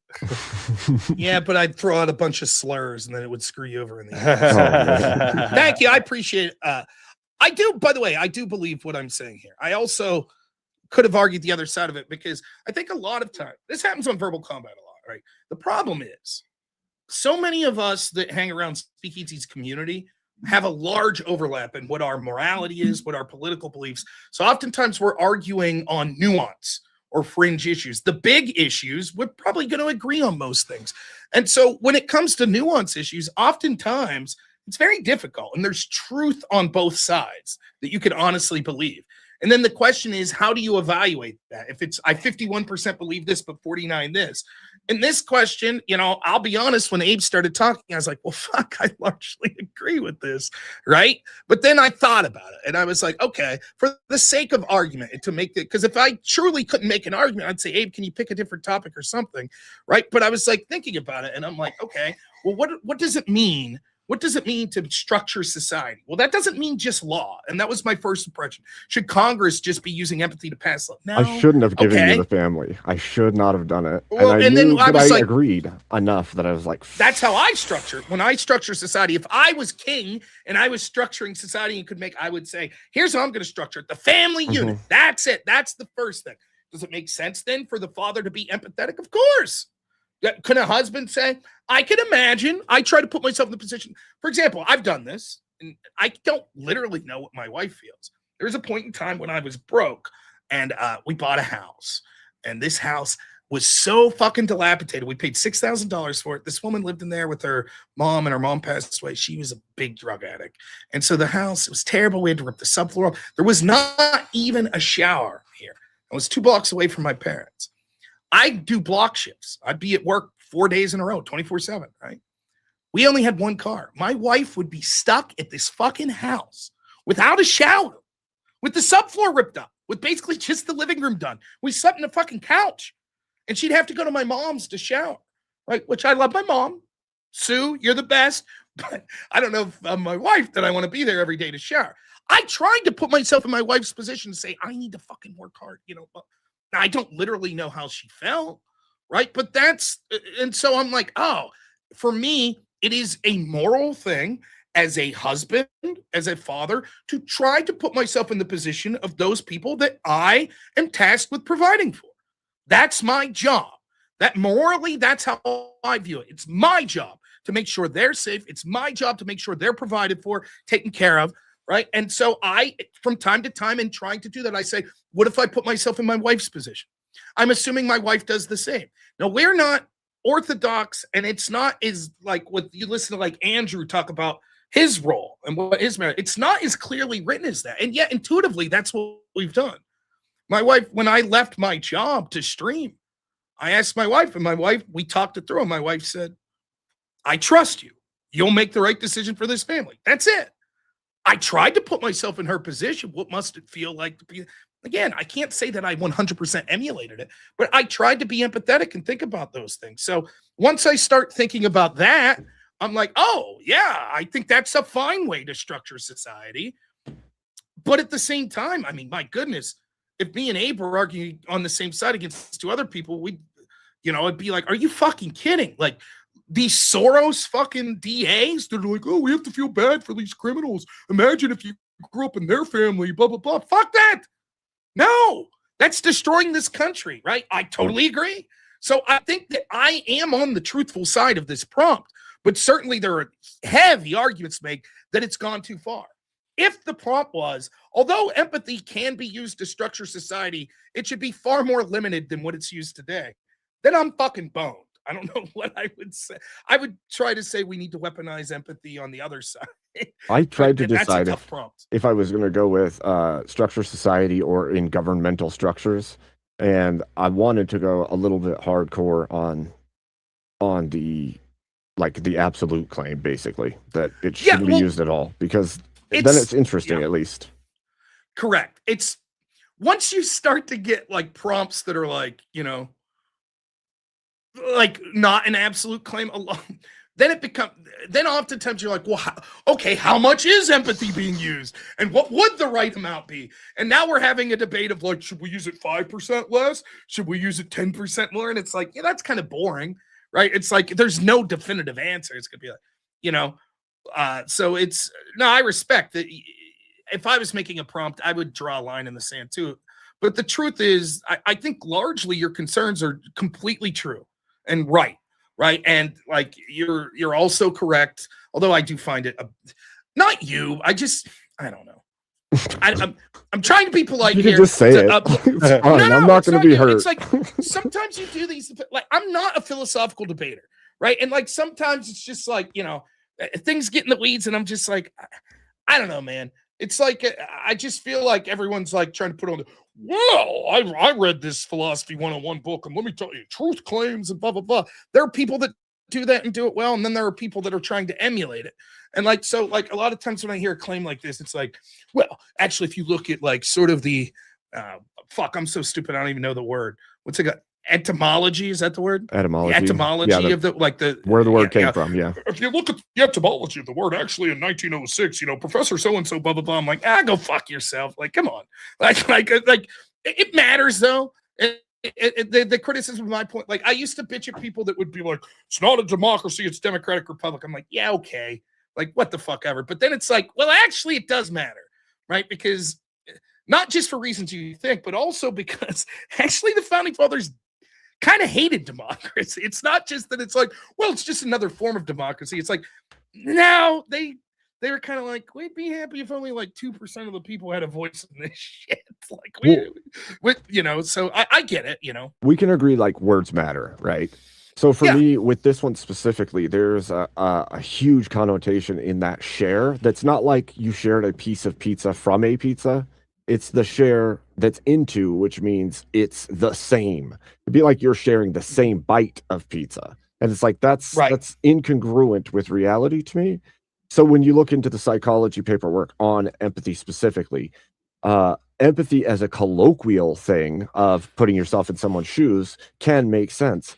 But as it's written and as it's been used throughout the time that it's existed was an into claim. Like you're actually sharing in the same emotion as the person is using in their internal representational model. And so for me, that's an impossibility, which makes empathy a false claim.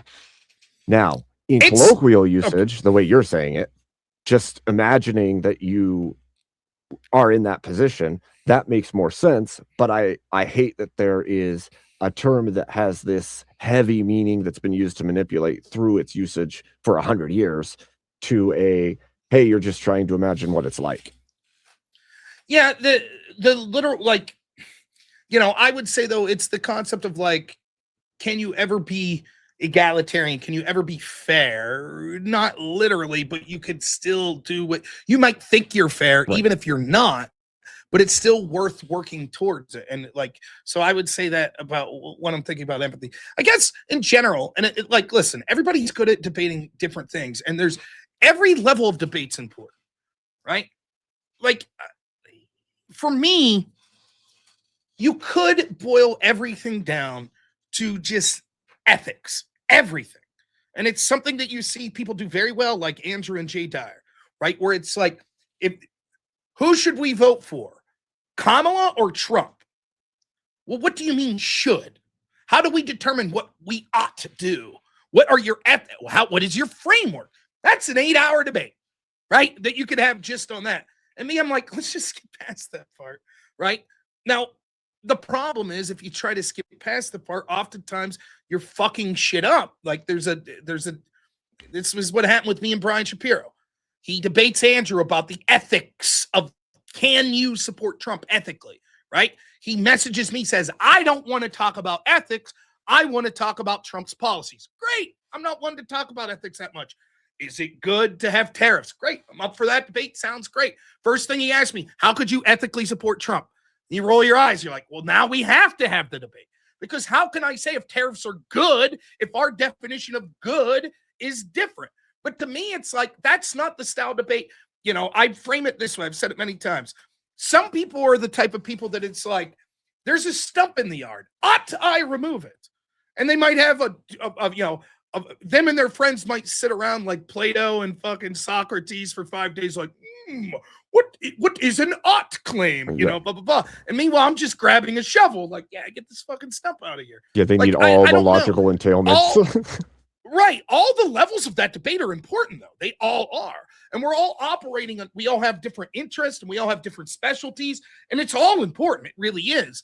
It's just oftentimes what I find is that a lot of times it becomes disinteresting to me because it's like we could always boil things down to the most reductive language and the most reductive claims of like ethics and things like that. And the debates all become the same. So for example, like an ethical claim, like I would say this, it's like, let's assume that, let's assume for a second I'm not Christian. Yep, my ethics are totally subjective, right? Totally. Oh, you're right. You're subjective, I'm subjective, who gives a shit? Well, I'm here not to convince you, but the audience. How about that? Mm-hmm. So, yeah, you can make the claim of objective truth. Great. Does the audience agree with you? I think we should elect Trump. And you can say, where are your ethics? You're right, they're subjective. But here's why I think in a utilitarian calculus or a practical real-world calculus why it would matter. And if I convince most people, the practical outcome of that is they go vote. My guy wins. Right. So you could say, but objectively, you didn't have a grounding for your claims of truth. Sure. But yeah, my guy won. That's the truth. Yeah. Right. And so there's different ways to operate. And so like a lot of times I think not you. I thought you did a fine job. But a lot of times what people will try to do is they'll see someone that they like. They'll see a Jay Dyer and be like, I'm going to argue like that. Right. And then sometimes it gets frustrating because Jay's fucking amazing. Jay blew me out of the water in a debate. Same. And I'm sorry if you're listening, but like Teriak, like I'm having this conversation with him and it's like, I don't know that you know what you're talking about, man. Like you're like, I'm like a 4 out of 10 on a philosophy debate, right? Jay's like a 9 or a 10, right? So yeah, there's a huge skill difference there. Totally get it. Or Andrew's up there. It's a skill difference, right? But it's like when you're like, well, objective morality and a subjective framing and shit like that. And I'm just like, are we just sitting around pretending to sound smart? Because that's what it feels like to me. Because I feel pretty fucking dumb having this conversation, if I'm honest. And it's nothing against anyone. So that's where I come on a lot of these, like sort of, it's no shitting. I know there's people watching right now, like how arrogant of Rob. No, quite the opposite. I'm saying I'm a fucking idiot. That's clearly what I'm saying. I'm sort of not qualified to have a lot of these philosophical discussions. This debate's different. It's not philosophical. This was But you see what I'm saying? And there's no wrong way. It's not like, oh, this is the even like I think Jay and them would say, of course, you have to have ethical foundation or nothing else matters. But they would also say, but I understand in a practical sense, wanting to move the literal political needle in a direction. And if I go to a college campus, I'm like, here's why you should vote for Trump. And I start off like, well, let's talk about epistemology. People are going to be like, what the fuck are you talking about? Just walk away. Yeah. The people, my dad, when my dad worked at a factory, they're going to be like, who's this fucking nerd? Get this fucking guy out of here. What's he talking about? So. Fair enough.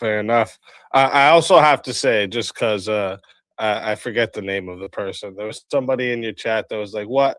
Easy doesn't even know Rob. He doesn't know that he's on the opposite side of this, because when you were in your chat, you said, I kind of agree with this, right? Yeah, that's what I said. Like, I was like, listen to me, okay? Just watch what happens by the end of this. Rob's gonna say he doesn't agree. Watch, and then and I truly I forget who it was, the name, but I'm rubbing it in your face. All right, honest to goodness opinion. I'm giving my honest to goodness opinion on this. I do think if without the context of a debate, if we're just talking, I'd say, of course, empathy has some role. It's overutilized, but it definitely has a role in structuring society. Based. All right, so that looks like it's it for questions. The rest is just random ones. I'm Just gonna call me fat and Abe ugly. Oh no, none of that. None of that. I mean, if it's true, it's true, right? I mean, for VK to roast everybody. But all right, so then that means, okay, that's gonna wrap it up for tonight's Noerr Prep debate. I want to say a big thank you to both debaters, of course, for coming in, staying in it. Rob walking in blind, and our mystery debater Abe Dinkus coming in prepared. That's what it's all about. If you guys enjoyed the debate, make sure you go and subscribe to Rob and also to the opponent of the night, Abe Dinkus. Okay. They both came on and gave you guys a good show. And thank you to everyone in the chat for watching, engaging, and supporting the show. All right. Special thank you to everyone who sent in the super chat questions to keep them engaged for y'all. All right. And if you think you can take on Rob in a Noerr Prep debate, all right, make sure you join the Discord. It's discord.gg/bearcave, and reach out to either me or Tiny directly, and we'll get you set up. All right, we run them twice a month on Thursdays. So thank you again for everyone, and we'll see you next time, and good night to everyone. Thank you, Rob. Thanks, Abe. It was fun. It was. No prep, no warning, no time to think. Walking cold, stand your ground, say what you believe. No script, no notes, no place to hide. Red actions drop, the room goes live. Noerr Prep. Noerr Prep. Noerr Prep. Two minds into one stance brace. Noerr Prep. Noerr Prep. Noerr Prep. No topic, no opponent name. Just pressure, just fire, just debate. Noerr Prep. Noerr Prep. No warm up, no safety net. You showed up, now defend it. This is Noerr Prep debate. This is Noerr Prep debate.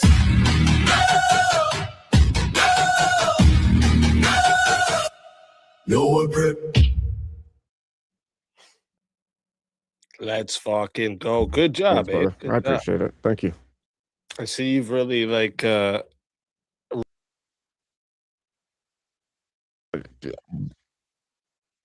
I've been working on it a lot. Yeah. All right, brother, man. Try to have a good night.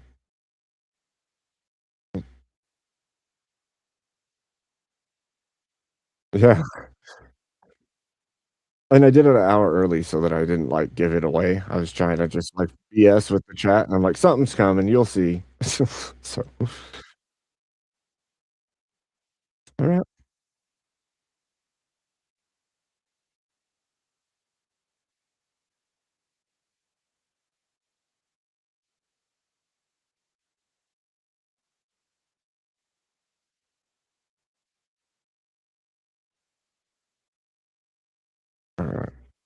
I probably need to go eat dinner, I think. Yeah. So, all right, man. I'm gonna hop off of here for right now. If you do end up with a hot seat, I'll watch and see if I jump back up. All right. Thank you very. Mhm.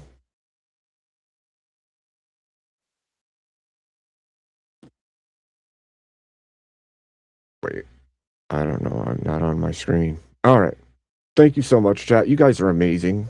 Thank you for all the super chats and the gifted memberships, Nate and Abby and K2. All of you guys are so amazing. Thank you so much for being here. That was a lot of fun, and that was really close. Actually, I was very surprised at the poll at the end. There it was a very close vote. So uh, he's right. I have been refining that a bit. I've been like mulling it over in my head a whole bunch, and um, I'm not convinced. I remain unconvinced that that empathy is real or good. I think that I understand his statement that that we're supposed to do to our to others as we would have them do to us. I get that, but it's always internal representation. It's do unto others what you want done to yourself. And that's because you wouldn't want it done to you. And I don't think that that requires a casting of oneself or emotions into or out of oneself into another person, or even understanding how they feel. It's a level of respect of, I don't want it done to me, so I won't do it to you. And so I think that almost always in all of these situations, it comes to self, because we can't actually be within the model of someone else. And I'm sure all of you have heard, never assume, because when you assume, you make an ass of you and me, right? And there's a truth to that makes me think it's probably unwise to assume the emotions of others, the emotional state or experience. It's better to ask and then make inferences based on that with rationale. I'll probably continue to refine this argument until I can have a completely steadfast stance. I do like Mo's A, not A, or P, not P argument, but you have to have a good way of getting those things to actually lock into each other in a way that isn't squirmable, and the definition leaves enough room to wiggle out of. The definition of empathy, that is. So,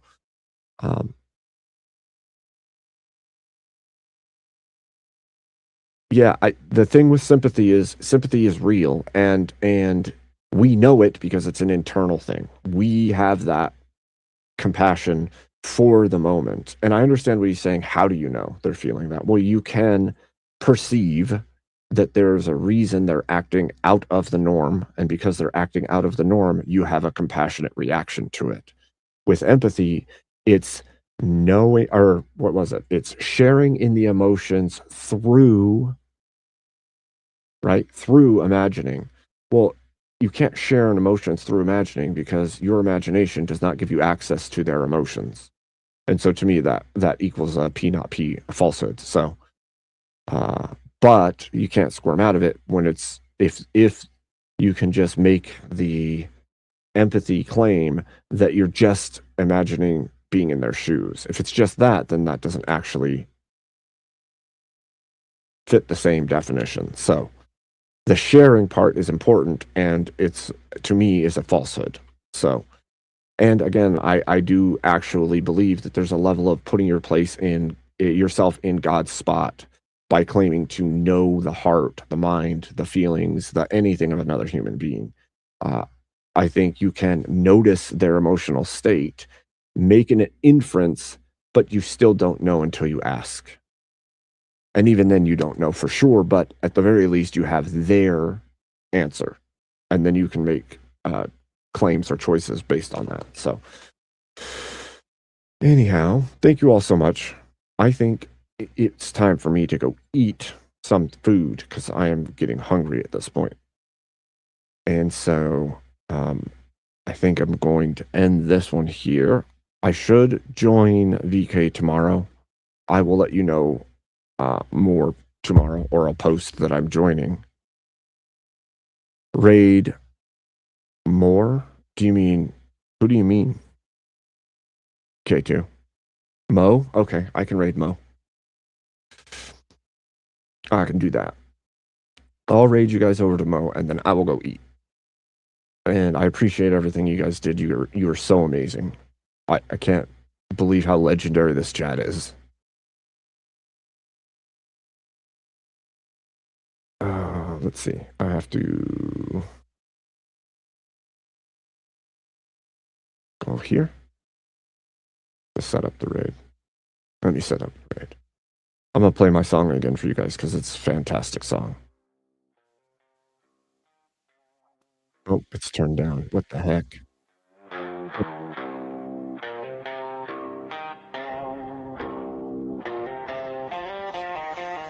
Boots in the dust, had them low eyes up. Said stay small, he just laughed from his gut. Late night screen glow rum on the desk.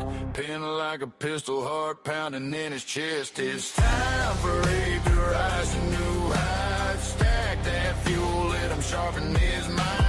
Can somebody shoot me a link of Mo's channel for my mods?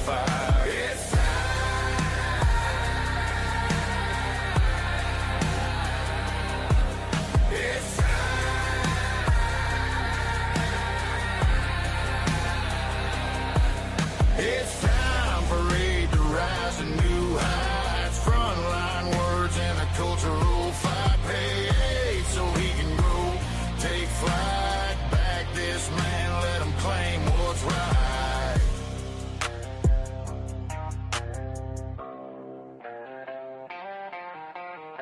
They throw stones, he builds homes from the shards. Laughs at the slurs, turns scars into art. Wide brim shadow on a rusted old truck. He's talking truth, they're praying he shuts up. It's time for Abe to rise to new heights. Stack that fuel, let him sharpen his mind. Pay Abe so he can grow. Take flight, load him up, watch him walk through the fire. It's time.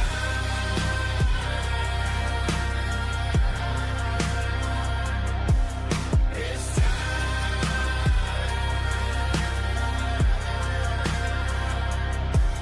It's time for Abe to rise to new heights. Frontline words in a cultural fight. Pay Abe so he can grow. Okay. Back this man, let him claim what's right. All right, chat. There we go. I have Mo all set up. Make sure you let him know it's an Abe raid, a presidential raid. God bless you all. Thank you so much. And I will see you all tomorrow.